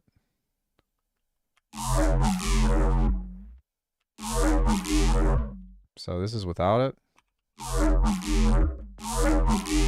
It just gives it like the nice little shimmer, you know, that nice little top end. So you're basically you're doing both. Bless you. You're doing both downward and upward compression together. I have not because I can't be bothered to buy another plugin. Between this and Big Sky, which I wouldn't recommend buying, and ROM and Valhalla Rune and Convolution and Kilohertz Convolution.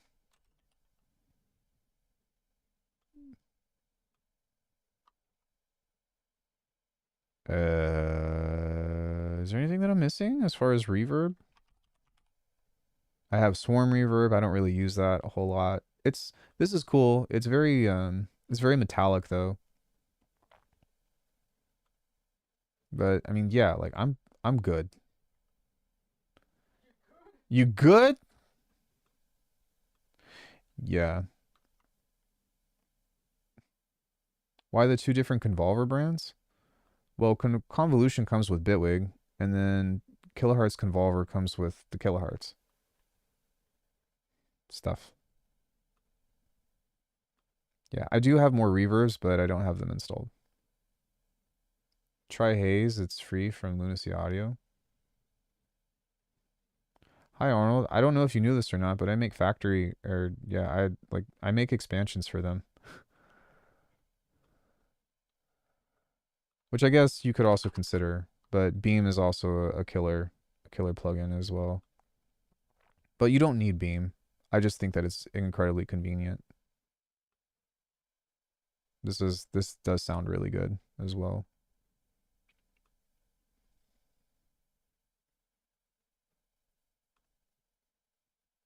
Yeah, that's me.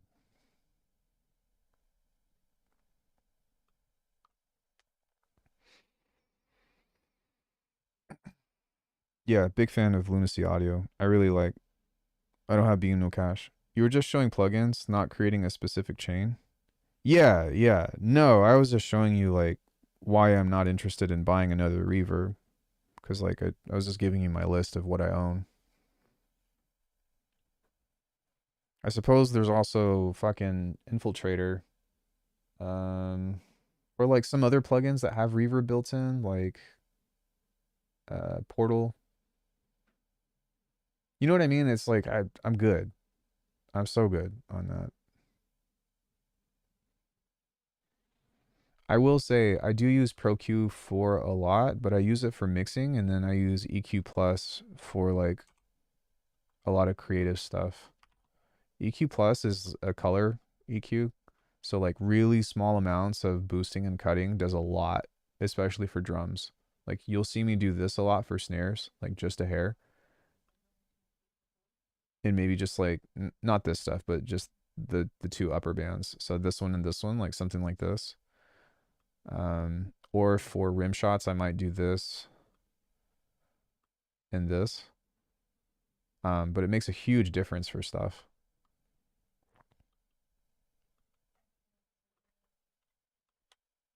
When it comes into like Black Friday, and maybe that's what you guys are kind of on the market for. Um, it depends. It depends on what you want. The thing that I would try to avoid is a new synth with a bunch of presets. Like I would personally avoid, and I say this personally, I would personally avoid like Omnisphere 3, you know, or Nexus 5 or something. If you're a sound designer, if you're somebody that does everything from scratch, you really want something that's going to take you beyond just the plugin itself, and that's why I tend to invest in effects as opposed to synthesizers. Last plugin I bought was RC20. Is that the Native Instruments? Oh no, that's from Excellent Audio. Right.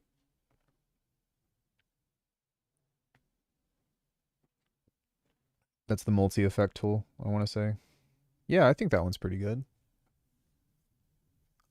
I don't use it, but I know a lot of people that like it. I have seen Contrast. Um, I had a spiel about that.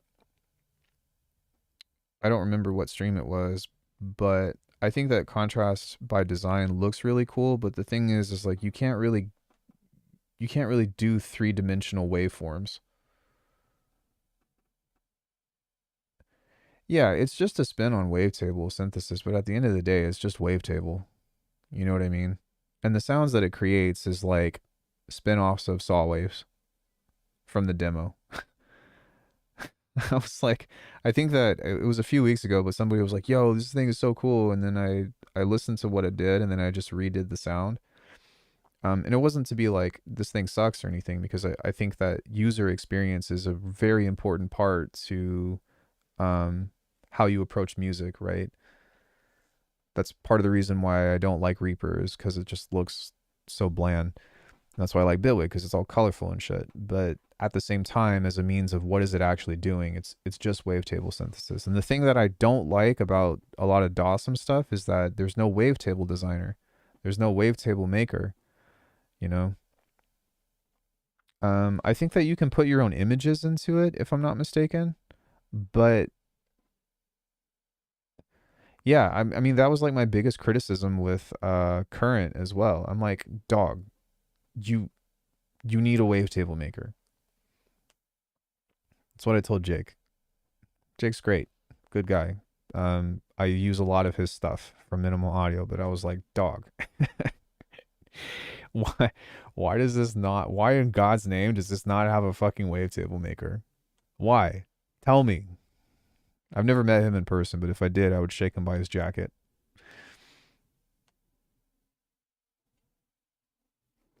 That's what I told the creator of Ghost as well, which I feel bad because I was supposed to demo that, and I that was around the time that my grandma passed, and it just didn't work out, and I feel bad that I let that company down. That's the first time that I've done that with somebody, but you know, I decided to be selfish and take time to be with my grandma. But yeah, that's what I told him because like he sent me a message and was like, "Hey, do you want to check this out?" And I was like, "Wow, this looks really cool because it's like real FM, all that." But I was like, "Why? Like, do you have a wavetable maker planned?" And he was like, "No." And I'm like, "Dude, what? What do you mean? What do you mean no? What do you mean no?" Making it look pretty is much higher on their priority list. Well, I think the UI designer on all of their plugins, you know, they're all very enticing for sure. But I'm not their market. I think that's the big thing that I want to stress is that I'm not their target market because I'm someone that just wants function. Um, especially now, you know, like let's face it, Faceplan is not a pretty synth to look at. It's pretty fucking ugly, pretty boring, but it works so well. You know, it works so well. It's really hard to look anywhere else for stuff. And to be fair, Faceplant does have like a theme editor, so that helps a bit, but it's nothing that like jumps out at you as like, oh, look how pretty this is. Some kind of additive engine with an FM synth is a must for me after being so used to operator. Probably, well, what am I thinking of that has an additive engine? That's like not that common on the market. I think the closest that you would get that's like within a ballpark range of being affordable is actually Current because they do have a very basic additive engine. Citrus does. Well, shit, if you're an FL, then. Oh, that's true. Pigments does as well. Oh, Pigments. No, Serum 2 has a spectral oscillator.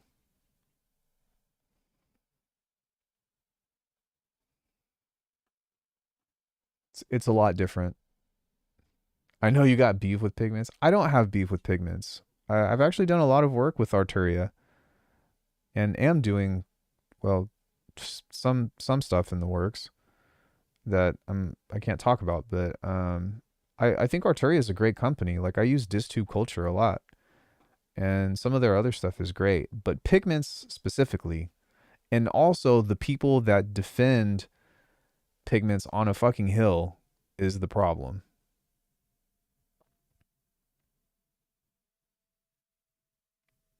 It's a very polarizing synth. I think it looks really cool. I just don't think that it sounds amazing. I don't think that it I don't think that it does anything special the way that people talk about it, you know? And I really dislike the people that have come into my channel and have been like, you fucking suck because you don't like Pigments, you know? Or some shit like that. And I'm just like, what? Like, huh? Huh? There is Razor for Reactor. Any odds on Faceplant going on sale this Black Friday? I'm pretty sure it's going to. They do every year. Been eager to dive into Kiloheart's synth real bad.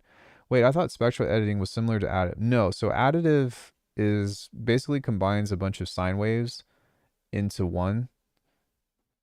Um, that puts stuff together. When you do something that's spectral, it treats it on a per frequency basis. So it's not quite the same when you're talking. It's very similar when you're talking about harmonics versus frequency.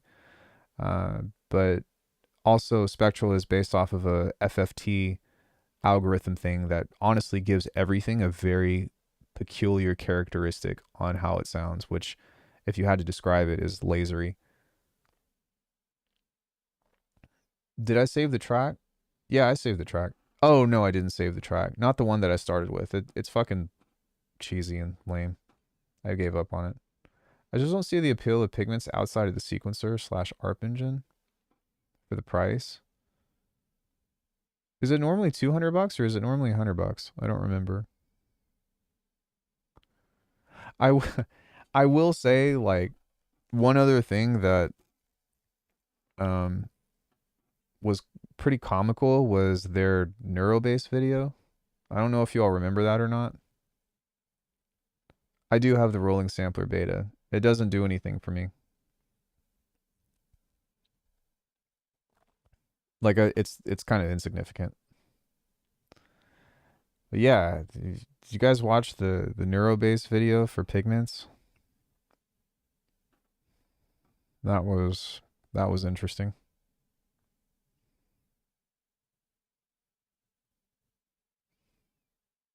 I can imagine that video.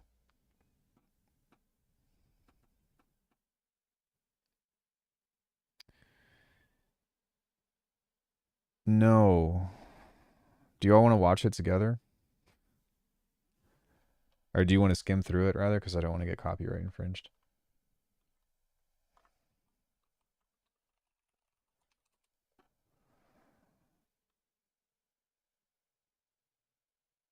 Wait, just wait, wait.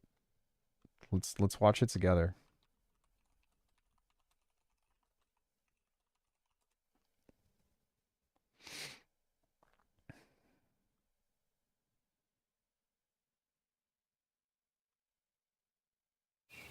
Morning, Pete. Coffee's Shut up, Pete. Effects and modulation are perfect for creating these complex sounds with a unique twist. This is how our final patch sounds.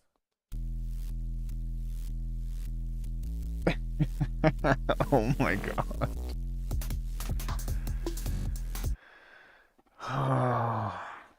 Oh man, that hurts. That hurts my soul.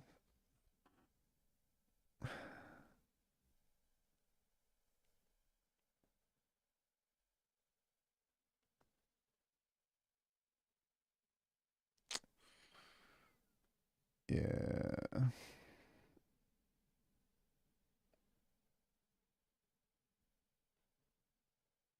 Patch sounds innovative.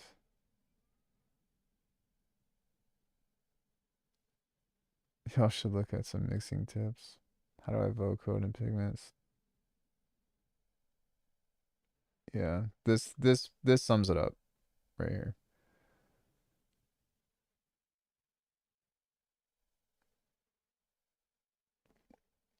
Yeah, most people were pretty. Oh no.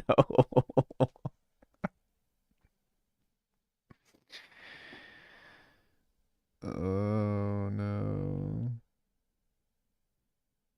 No, it's not even this, dude. That is not. Oh man. I love frequent. I really want people to stop using that term of sign compression.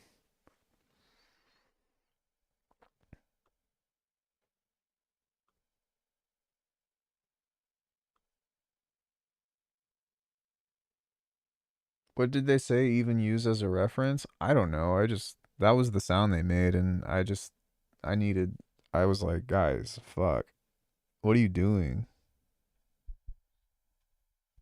What are you doing? But you know what? Like that was also 2 years ago. I feel like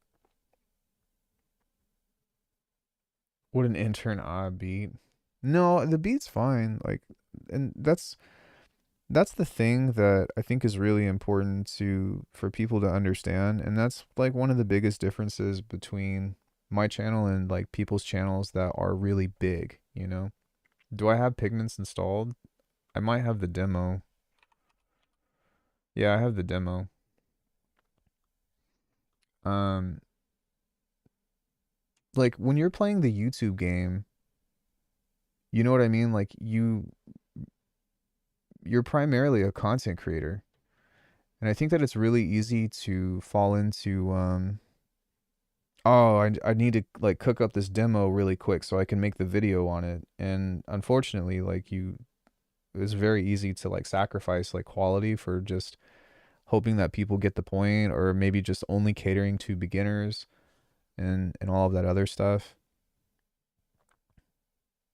I did a reaction video recently where I was talking about that, and I think that, the people have really good intentions, but the side effect from it is that, well, you've got fucking bitter old people like me that are like, dog, what are you doing? And um yeah, I don't know. I think that for me and my priority, like I really care about the music. I don't think that I'm a prodigy or that my music is great, but it is still like my number one priority. You know what I mean? Like I'm here because I want to get better at music, and I'm really fucking thankful that I'm doing it through YouTube.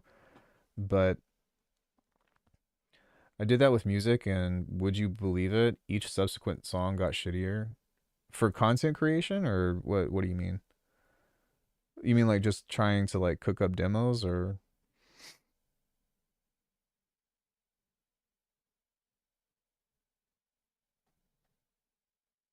oh, quantity over quality? Okay, so I actually have an argument for that. Well, we've talked about this. I actually think that there is a period of time, and maybe multiple periods of time, to where depending on what your problem is with music production, that you should be doing quantity over quality. Especially if you have trouble finishing music. And I'm going to steal some words out of Corey's mouth, but like statistically, if you make 100 tracks, like they're not all going to suck. You're probably going to have one or two that are pretty fucking dope. You know what I mean?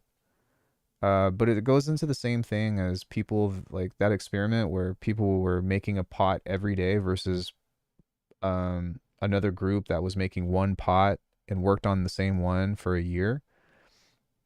You know what I mean? I don't think that that's necessary for eternity for skill building, but I do believe that there is a time and a place for that. But I think that in regards to the content creation, you know what I mean? People that release really high quality videos, like think about it. There's so much work that goes into it. Um, you have to film the thing, you have to know what you're talking about. The demo has to sound decent, and then you have to do the editing, which I don't know if you all notice or not, but whenever I put out tutorials, I don't really edit anymore because I just don't have the time. I don't have the energy, which I would be so thrilled if I could get my channel to a point one day that I could actually afford an editor. I do have one guy that is like really reasonable and really cheap, but I'm dealing with my knee injury right now, and so I'm being pretty frugal with my expenses. Yeah, yeah. So there is definitely benefit to quantity over quality, especially if you're a beginner and you're just like trying to make one song and you're trying to make that your fucking smash hit, where it's like, nah, man, you need to like just go right. Have been for years. I think I need to prioritize quantity. Yeah, I think you would benefit from doing a 30-day challenge. I don't know if you were around the channel when we did that or not, with what Portrait's talking about, but all you do is like, it's actually what I just did. Uh, um, hold on. It's okay if I take a handful of the oranges to poker for a snack. Yeah, honey, take whatever you want.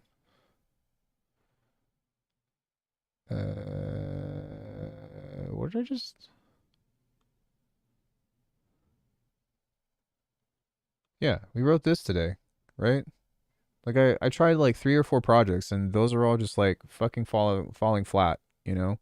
But I was like, we need to just write something. And at a certain point, when you get into this habit, you need to stop, like, because it happens to all of us, right? I know that feeling. Um, you have to abandon like this sounds like shit, I don't want to do things, and just like throw in a loop and make a beginning, middle, and end. And that's what you did for the day. I was past this and ended up sacrificing the detail I normally put into things, would normally just not sound like a well molded song. Well, I think it's important to remember that there's not really a right or wrong, to to songwriting. It's just right to write the thing. I was watching part of the Dead Mouse masterclass last night, and he was like, whenever I write music, there's no feeling attached. Like it's completely disassociative. When he comes into the DAW, he is like, yo, I'm just gonna work and just fuck around and find out. And Corey, on the other hand, is extremely, extremely intentional. Like she audiates everything.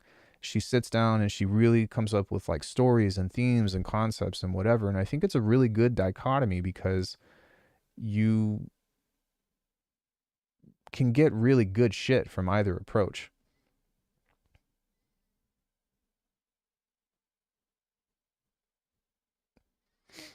Yeah, I think that like remaining open is probably the biggest thing.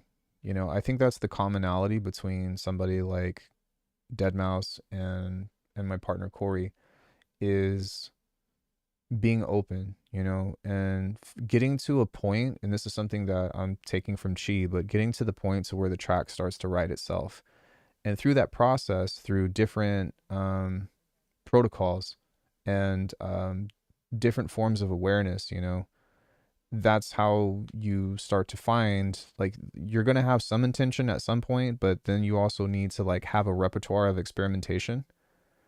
And the more that you learn to experiment, the more that you're going to like start to stumble on stuff. But sometimes you don't write anything good, you know? I don't really like anything that I wrote today, but through the sample pack stuff or through the rolling sampler things, there were a few little like pieces of gold that I'm like, wow, I really like some of that stuff, you know? And some of these samples will pop up in other tracks. So for example, like the drums, you know, or stuff like this.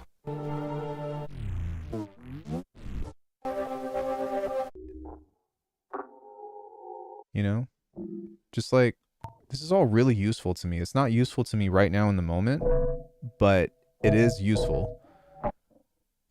Or if I, you know, throw it into a sample pack or something, it might be useful to one of you all. Yeah, like I think that I agree mostly. I think that it's important to establish like a home base of like workflow, you know, and of like skills of like uh if shit goes out the window, this is something that you can always return to. But when you've developed that, then yeah, I agree. Like the venturing out part really needs to take precedence, especially if you're trying to write different shit, you know? Are you okay?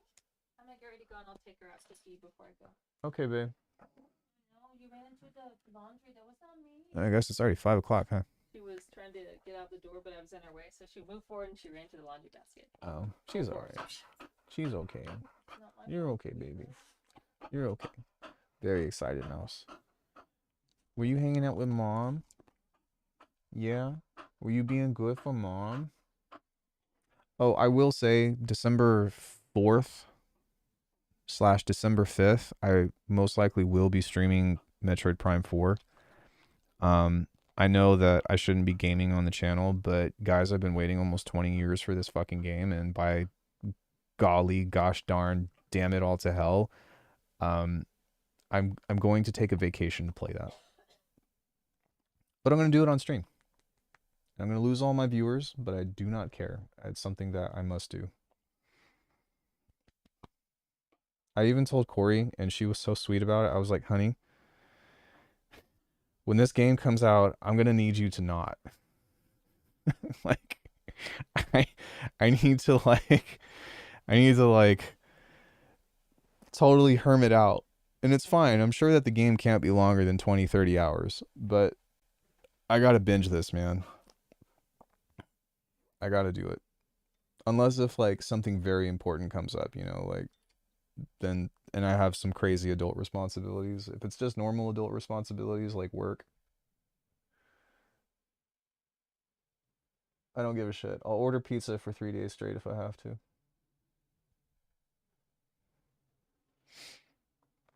But yeah, I've been waiting on that for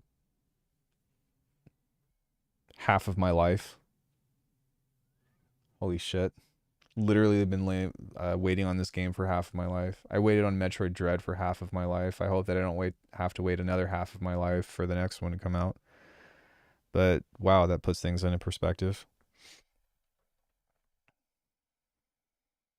I guess you could call it Half-Life. No, I'm just kidding. Um anyways, did anybody have any other questions about anything or any points of discussion that she wanted to bring up? I appreciate you guys hanging out with me today and just kicking it and having good conversation. It means a lot.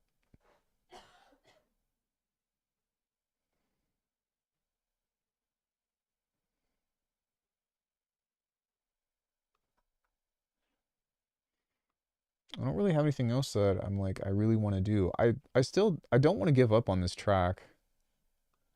Um but I just don't feel like fucking working on it right now. How would you approach building an ARP in the grid? That's a good question. I think I can help you out with that. Although I'm curious, is there a reason why you wouldn't just use the arpeggiator? Good, I gotta head out, but I appreciate you being willing to answer questions about this stuff. Curve EQ is, Tendra, let me answer that really fast because that's just so much easier. I don't personally like curve EQ, which does not answer your question. But, oh, carve, right? Carve EQ. Okay. So the thing about carve EQ is that you can't modulate anything on this. There's no points. And this is more so for mixing, but what you can do is contour shapes of this, kind of like so. But the thing that I don't like about this is that there's not a shift. There are some interesting things that you can do, like referencing and whatnot, and like recording an input and then like matching the EQ curve or whatever, but I just don't, I don't usually fuck with this, to be honest. I almost never use this. And if you look at my tier list for kilohertz plugins, this one is at the bottom. Slice EQ is more of a traditional parametric EQ. The thing that makes it important is that, as you can see, you can modulate these on their own and you create actual points. But these points with this on this side can be modulated into different shapes. And the other thing that is also very important about this is that there's a shift on here, so you can move the entire thing up and down. So, nah, you can't really modulate it, unfortunately. Yeah, you would definitely want slice if that was the short answer or the short thing that you were looking for. Okay, so the note grid. All right, so you have an in here and you have an out. This thing right here is going to control your pitch. So this is gate, pitch, velocity, expressions. Sorry, this is a CV input. My bad. So you can do a lot of things, like you can do pitches, which is this guy. And let me just drag this out of the way. And if you wanted to set something specific, you can. Then if you want to quantize it to a scale, then you can just pick a scale that you want. So let's just say you want to do C minor, right? Whatever I place within this is going to be in C minor. You know? Then in regards to making this, how fast this goes, you want something like gates. You can also use triggers if you want, but gates would be the first thing that you would create, or the first thing that I would look at. Then you can go onto this and control this here to the length, the offset, the groove, the timing, note through. You can set it to stop on the free run, still same key, and all that. But this is basically how you would do it.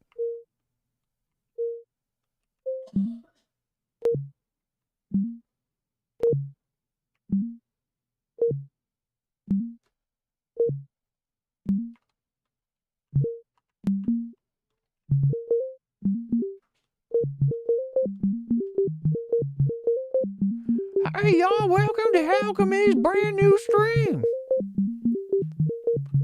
You got a job? You got $50? Come on down to alchemy.com. We'll get you settled in right quick with my brand new sample pack. Make it stop. Thank you. Yeah. And so you can expand on this with lots of other stuff in order to transpose it or do other kinds of cool shit. But this is the most basic way that you can implement an arpeggiator.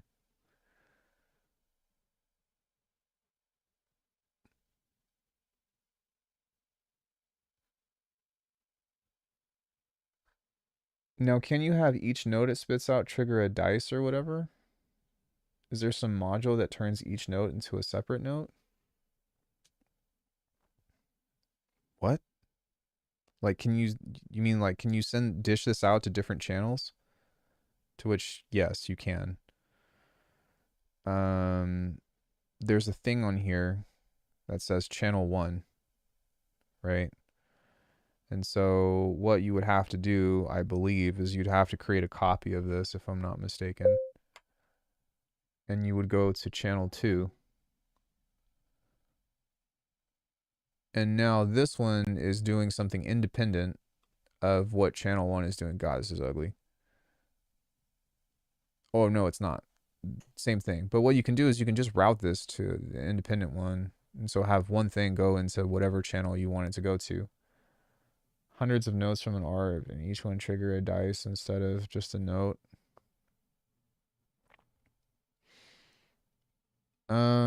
Yeah, I think what you could do, if I'm not mistaken, is you can go modulator out.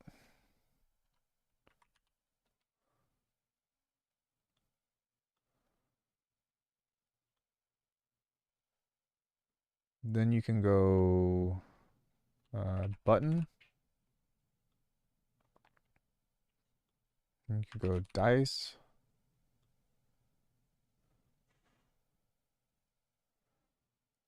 Then you can go into another modulator out, I think, to dictate where you want this to go. So this goes here. Set that to retrigger.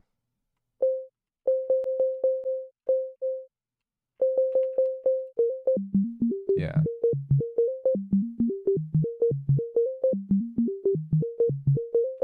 Maybe not.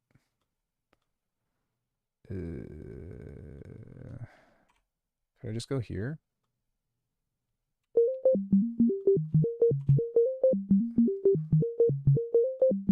Let's go filter. God, so stupid. It's pretty funny though.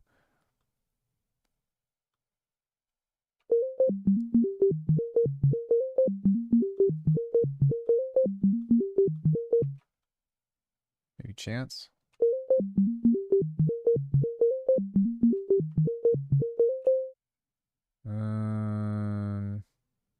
Trying to think about how I got this to do this. Trigger.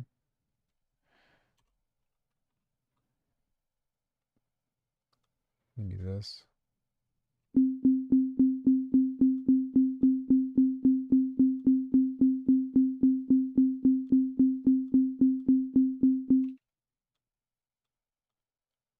Something that you could do as well is you could go gate in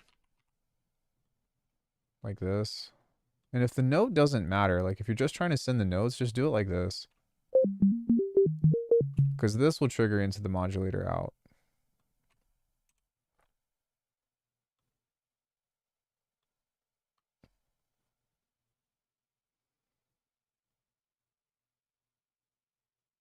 But if you're just doing like hundreds of notes and stuff, I don't really even see, I wouldn't know the significance of why not just use a pulse or something in the first place, you know?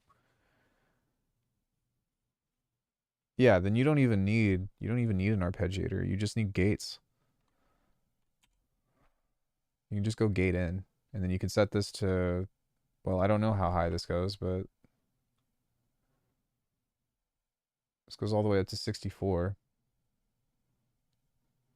And then you can set this to either pulse or gates or whatever, and then this will spit out, you know, if you multiply this or you double it, then you can just have it do an insane quick fire, and you can do like your syncopated rhythms or whatever. You know what I mean? Which I can't even fucking... Okay, now I can. To go into millisecond range. So that would be on this. You would go here, and you would go pretty much 30, 32, and set that up. But you can also do other stuff to where you can continuously increase the rate as well. I want to say it was scalar. It's more for making glitches and bursts of FM noise. You go here, and then you set this in this way.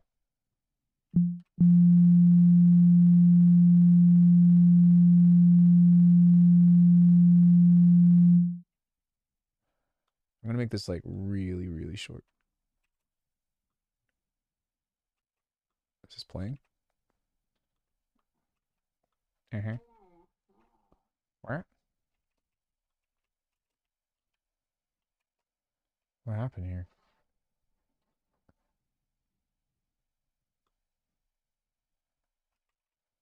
What?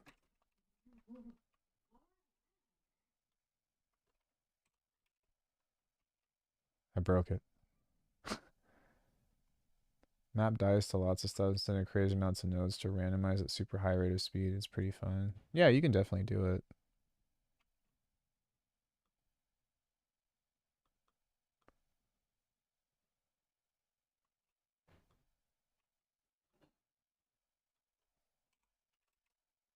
Oh. No. Yeah, that should be working.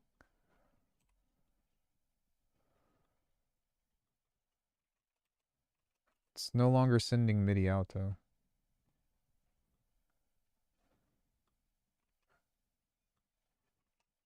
Like this isn't even going. What did I do?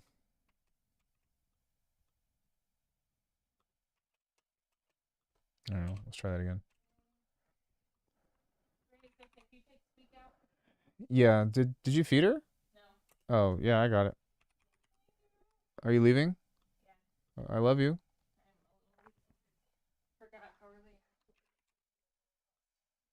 Oh.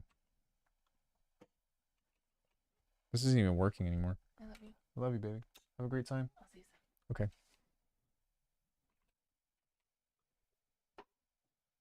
Yeah, what the fuck?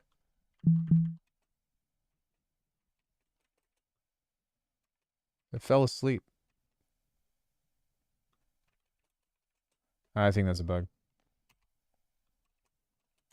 Well, something else that you could try is just using the arpeggiator.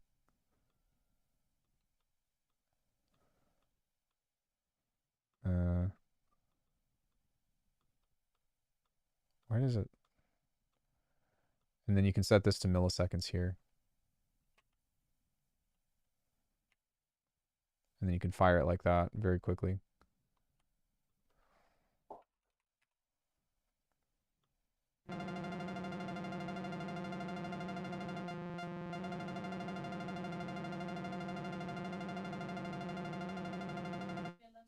I love you too, honey. Oh, you don't need it. You got this.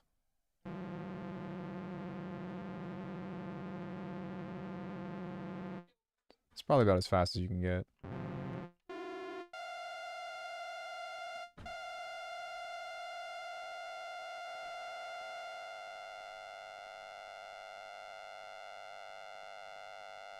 Interested in this, what you could do. We are, but only sends out a single note as far as I can tell. The subsequent notes in the pattern aren't seen as note events, so just go to multi-note if that's what you need.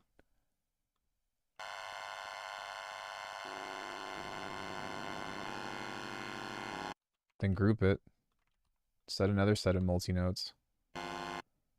Then group or copy this and set a different arpeggiator on this one. Copy this one, set a different arpeggiator on this one. Yeah, I broke it.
Yeah, so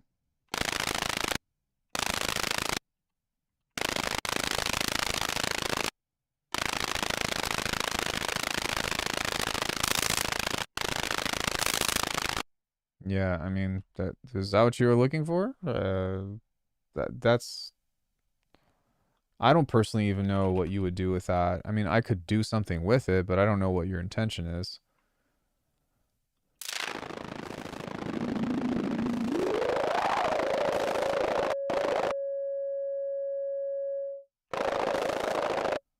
But I suppose you could do something like this, like steps.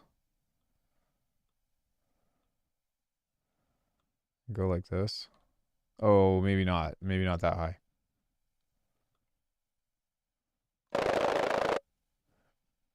Bro, you don't know. If you're just trying to make glitch samples, this is how you do it. Grab a loop. Go into this. Cut this bitch up.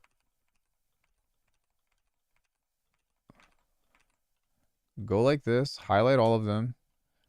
Go to the pitch. Chaos. All the way up. Do this shit a billion times. Grab some of these. Grab the recurrences like this. Right click. Slice in place. Slice at repeats. Cut off every other one. Like mangle here.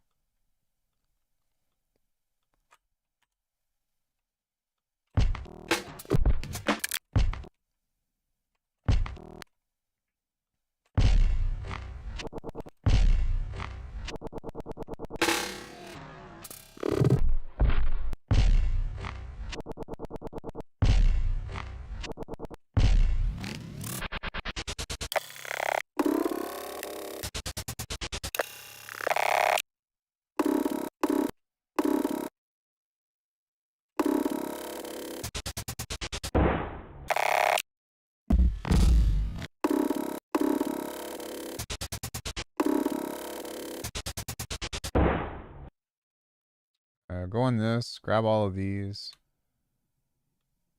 Try changing this to like Elastic Pro. Grab the formant. And change the formant. Change the pitch again.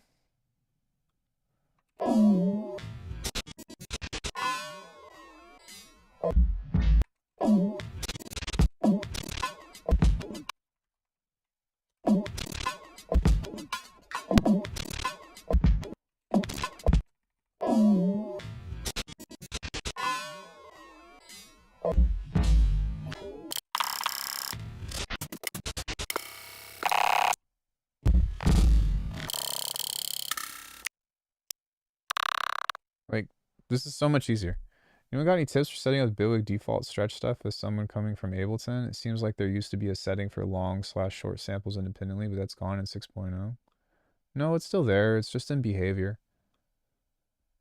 It's right here. I mean, I'm using 5 right now, but it's still there.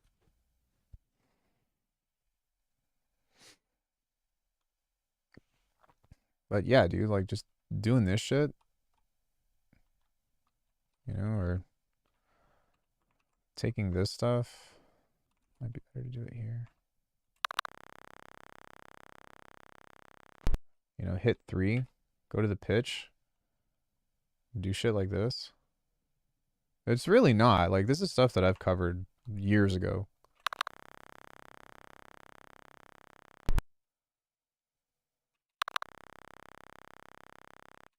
Oh, I was doing the wrong one.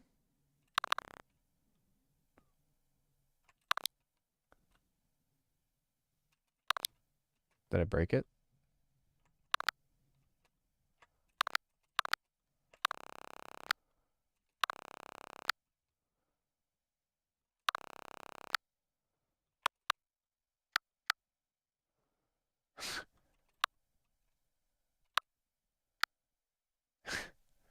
It sounds like a clicker that you use to train a dog.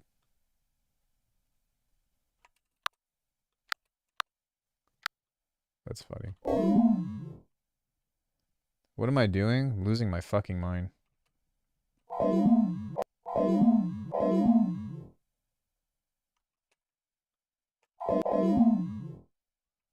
Why is this not? There we go.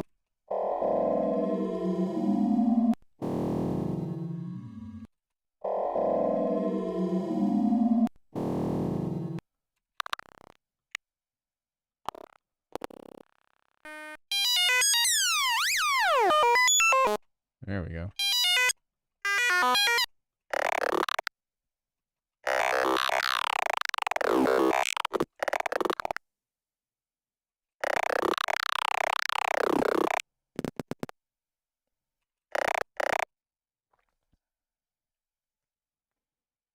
I'm just saying, like, this is fucking up audio is probably the easier way to do this.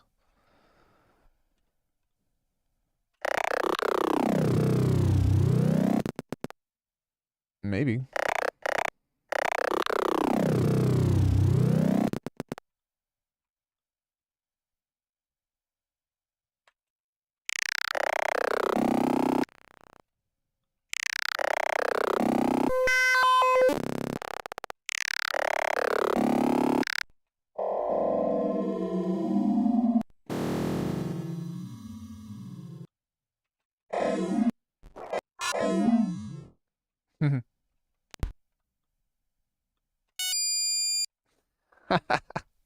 Sorry.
Yeah, I mean, at this point, we're just destroying a sine wave, but...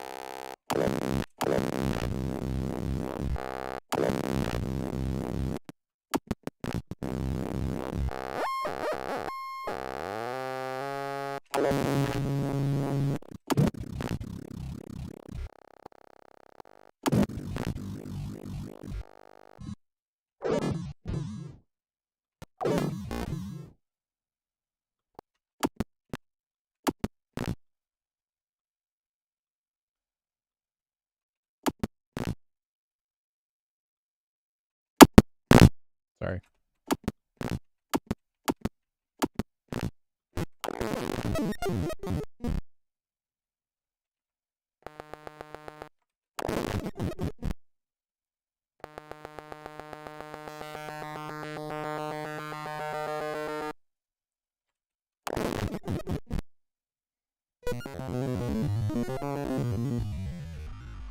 Yeah, you just gotta be willing to fuck with it.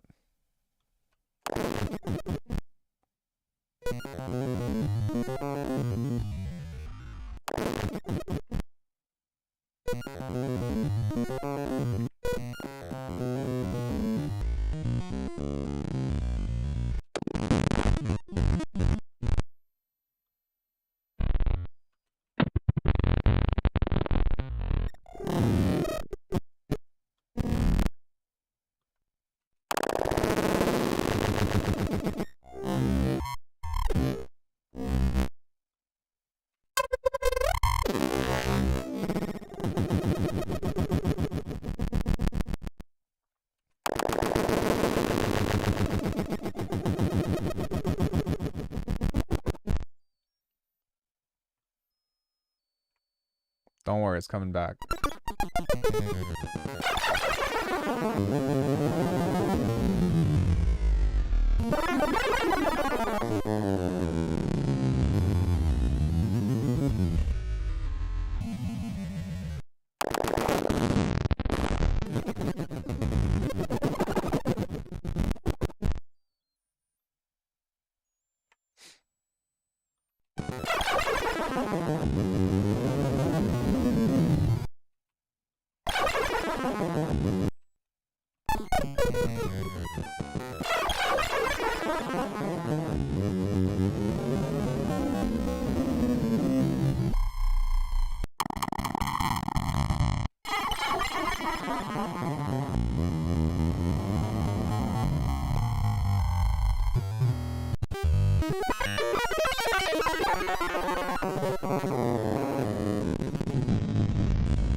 I mean, yeah. So I didn't apply a single effect to this.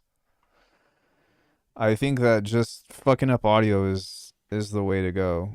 If you really want to do like cool stuff though that is a little bit more inspiring, then build an effect or a feedback rack. So long delay.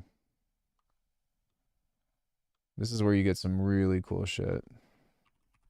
Blend.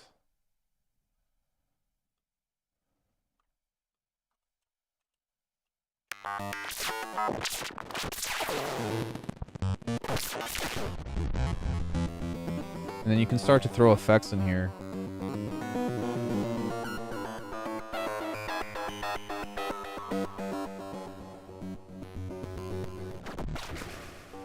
Be really careful with this because it's really easy to create like a nasty feedback loop. But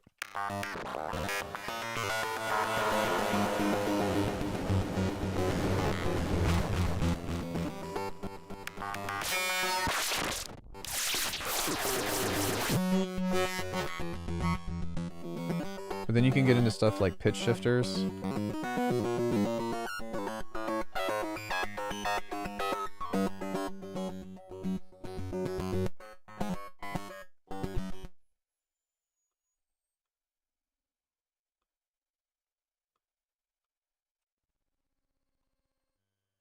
I'm actually going to put this here instead.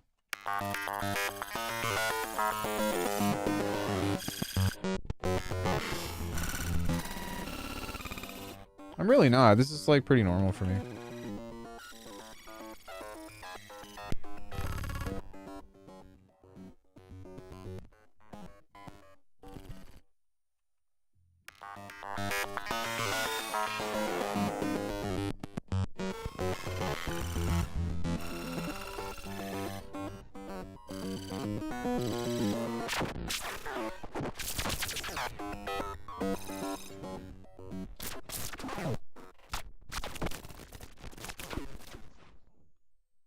Be careful.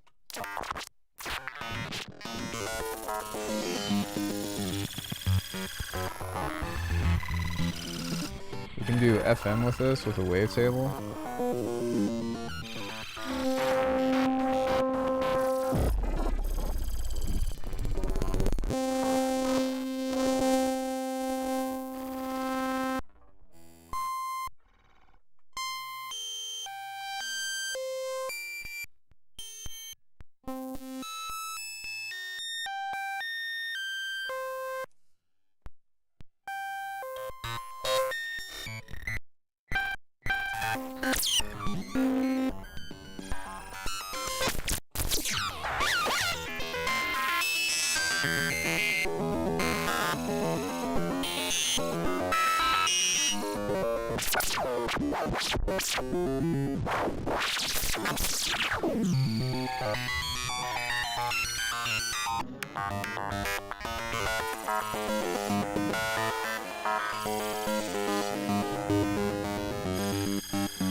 We're doing something completely different right now.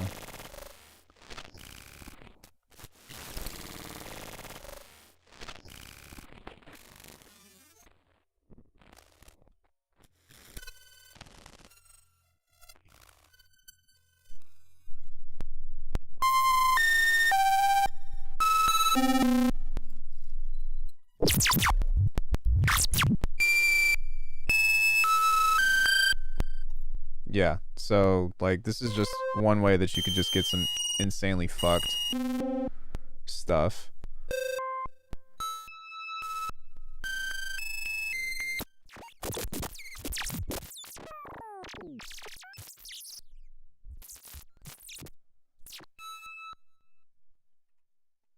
Then you can do other stuff like, you ready for this? Frequency split. And take this and put one on each thing.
Yeah, okay. So anyways, that's just a way that you can fuck shit up very quickly, very easily. You don't have to try very hard. You just have to be willing to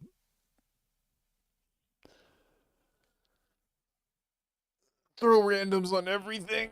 Ugh. Yeah, I don't really make IDM anymore, but I mean, I'm only one step away and fucking shit up and getting to the point where, you know, there's that. But yeah, and the whole context of that was just to be like, hey, I you can do it through synthesis or whatever, but I think that mangling audio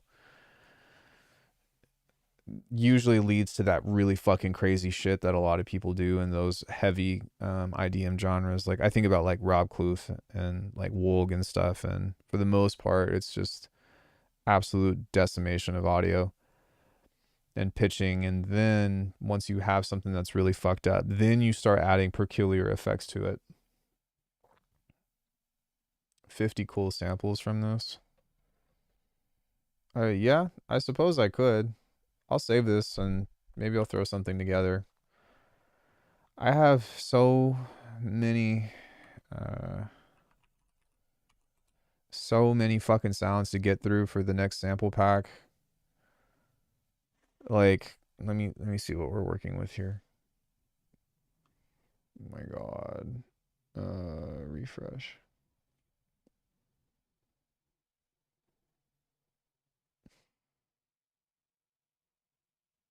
Oh, wait, no. Is there other stuff in this?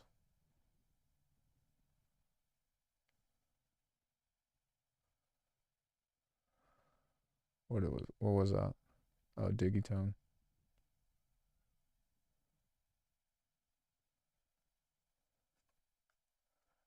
Was there names in here? No.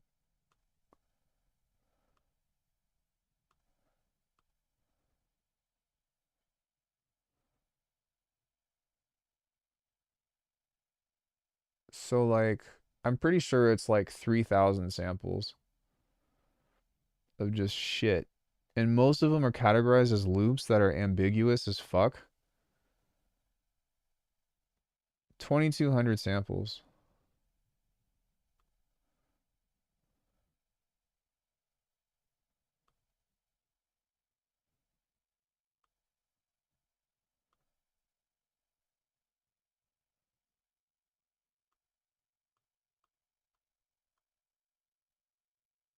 Rolling sampler. Yeah, those shouldn't be in there. The named stuff. But I mean, Yeah.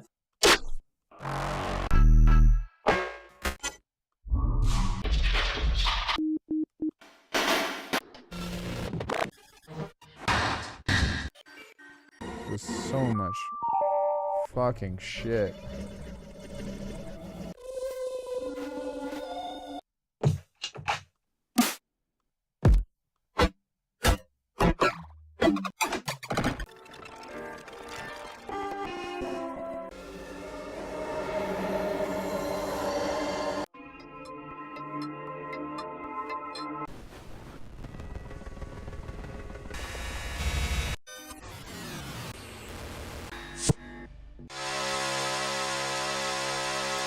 For real, like I have a lifetime of track ideas in here. I just don't usually hear it off the jump, but a lot of times when I come back to this stuff like years later, I'll find uh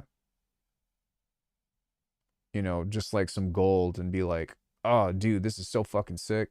And make a song out of it or something.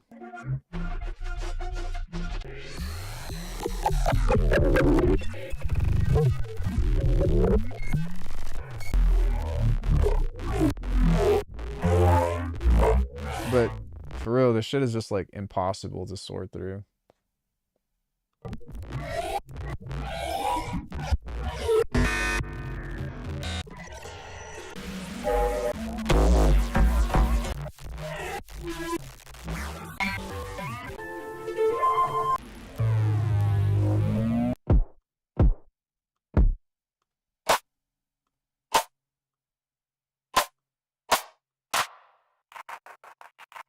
Hey, Artifacts, what's up, dude?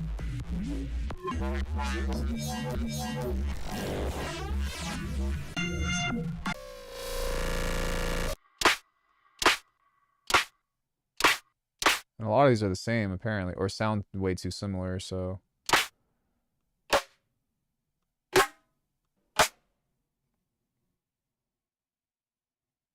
This is just the last 6 months. And this is.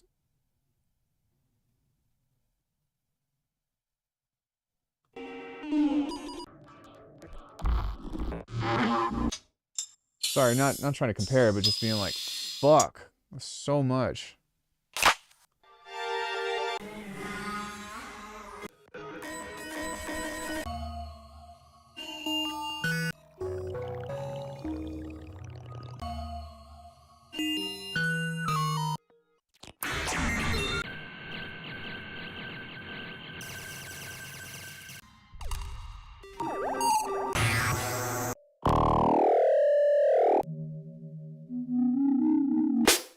So much distortion.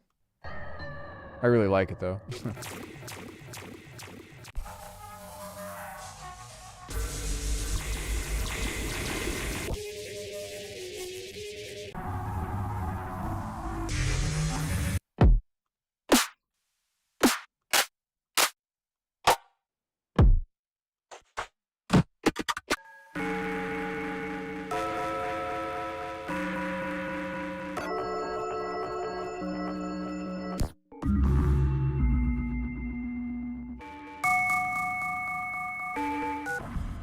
Yeah, like a lot of this stuff in here has a lot of potential to be like just an ambient or like eerie track, you know?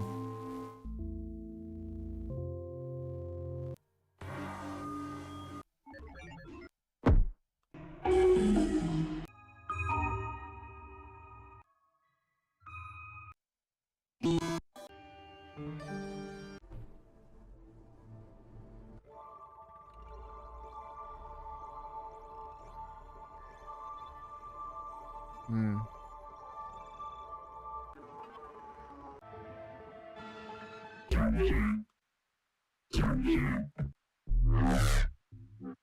I use this a lot.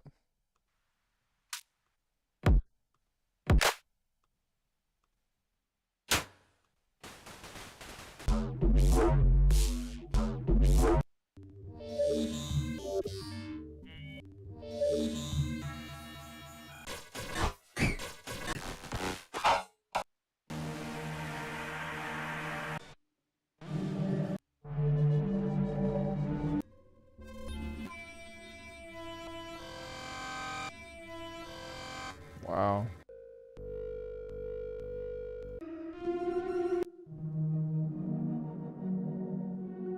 I don't remember making any of this fucking shit, by the way, other than the drums.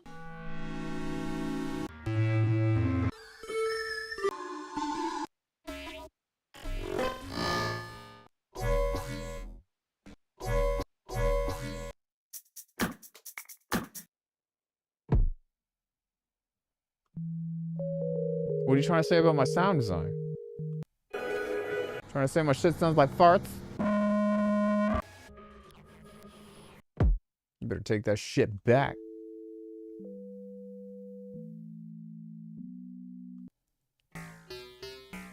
I remember making that.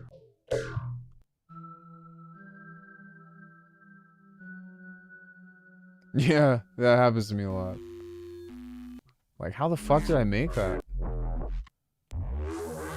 But that's kind of what you want to get to at a certain point is like not worrying about the how and just letting like trusting yourself and knowing that you're going to make something that sounds interesting. Sorry, we were talking about that earlier. I mean, there's some things that I really have to make sure that I want to nail, you know, like I want to make sure that I can design with intention a bass and drums. But everything else after that, I'm kind of just like, all right, well, let's see where we end up and just kind of fuck off. Um, does anybody have any questions about anything? Yeah.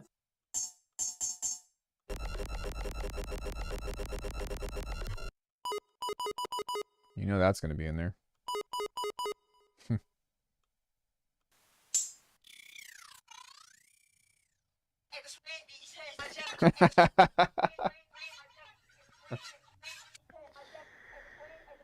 Oh shit.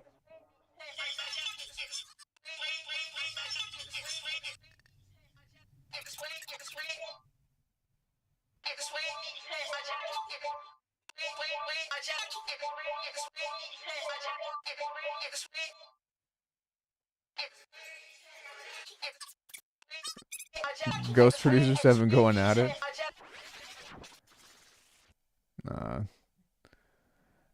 Uh, this is fucking hilarious.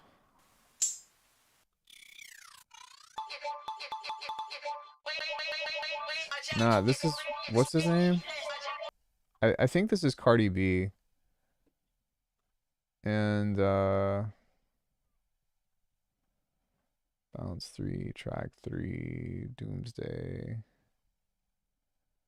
Tired, New Idea, make something out of anything. I think it's this one. Are there two beats in this? No. Track 3, next beat, Loop Maker, Start Some Shit Bitch, Microcosm, Hiding in the Shadow.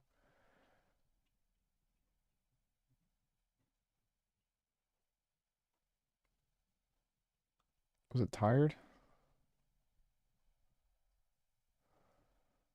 No, that we did today. New idea? No, where was it? I made 2 tracks in one project.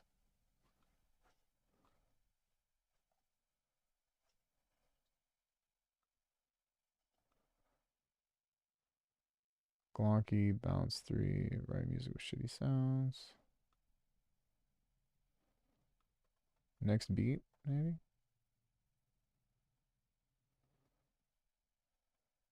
There's no beat over this. My dog just farted so loud, that's disgusting. Come back to this inspo. Is this the one? Oh, maybe it's in Bitwig 6. I think I made, yeah. I think I made all that in Bitwig 6. But anyways, I ended up using that sample for this track.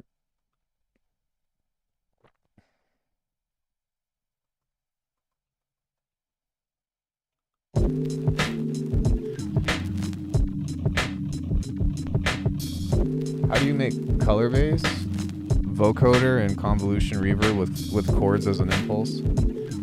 Or resonators, but spectral, it's really easy to do inside of something like Serum. No, it wasn't for this track. It was for the funk thing that we did. Yeah.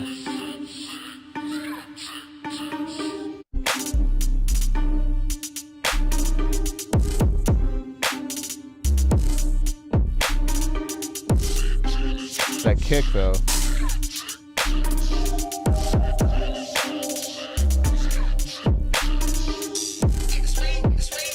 Yeah.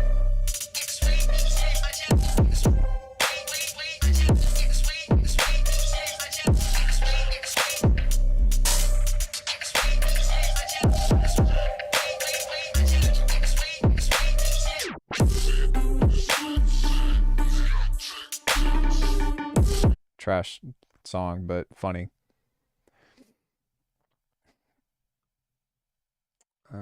Yeah. I have videos on the channel of how to do it in a few different ways. It's like an hour long.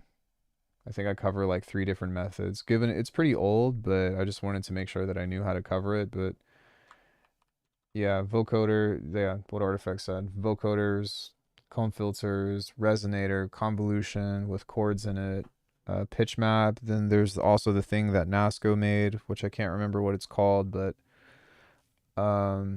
fuck, you could even use auto-tune. You can use spectral effects. You can do it inside of Serum. You take a bass and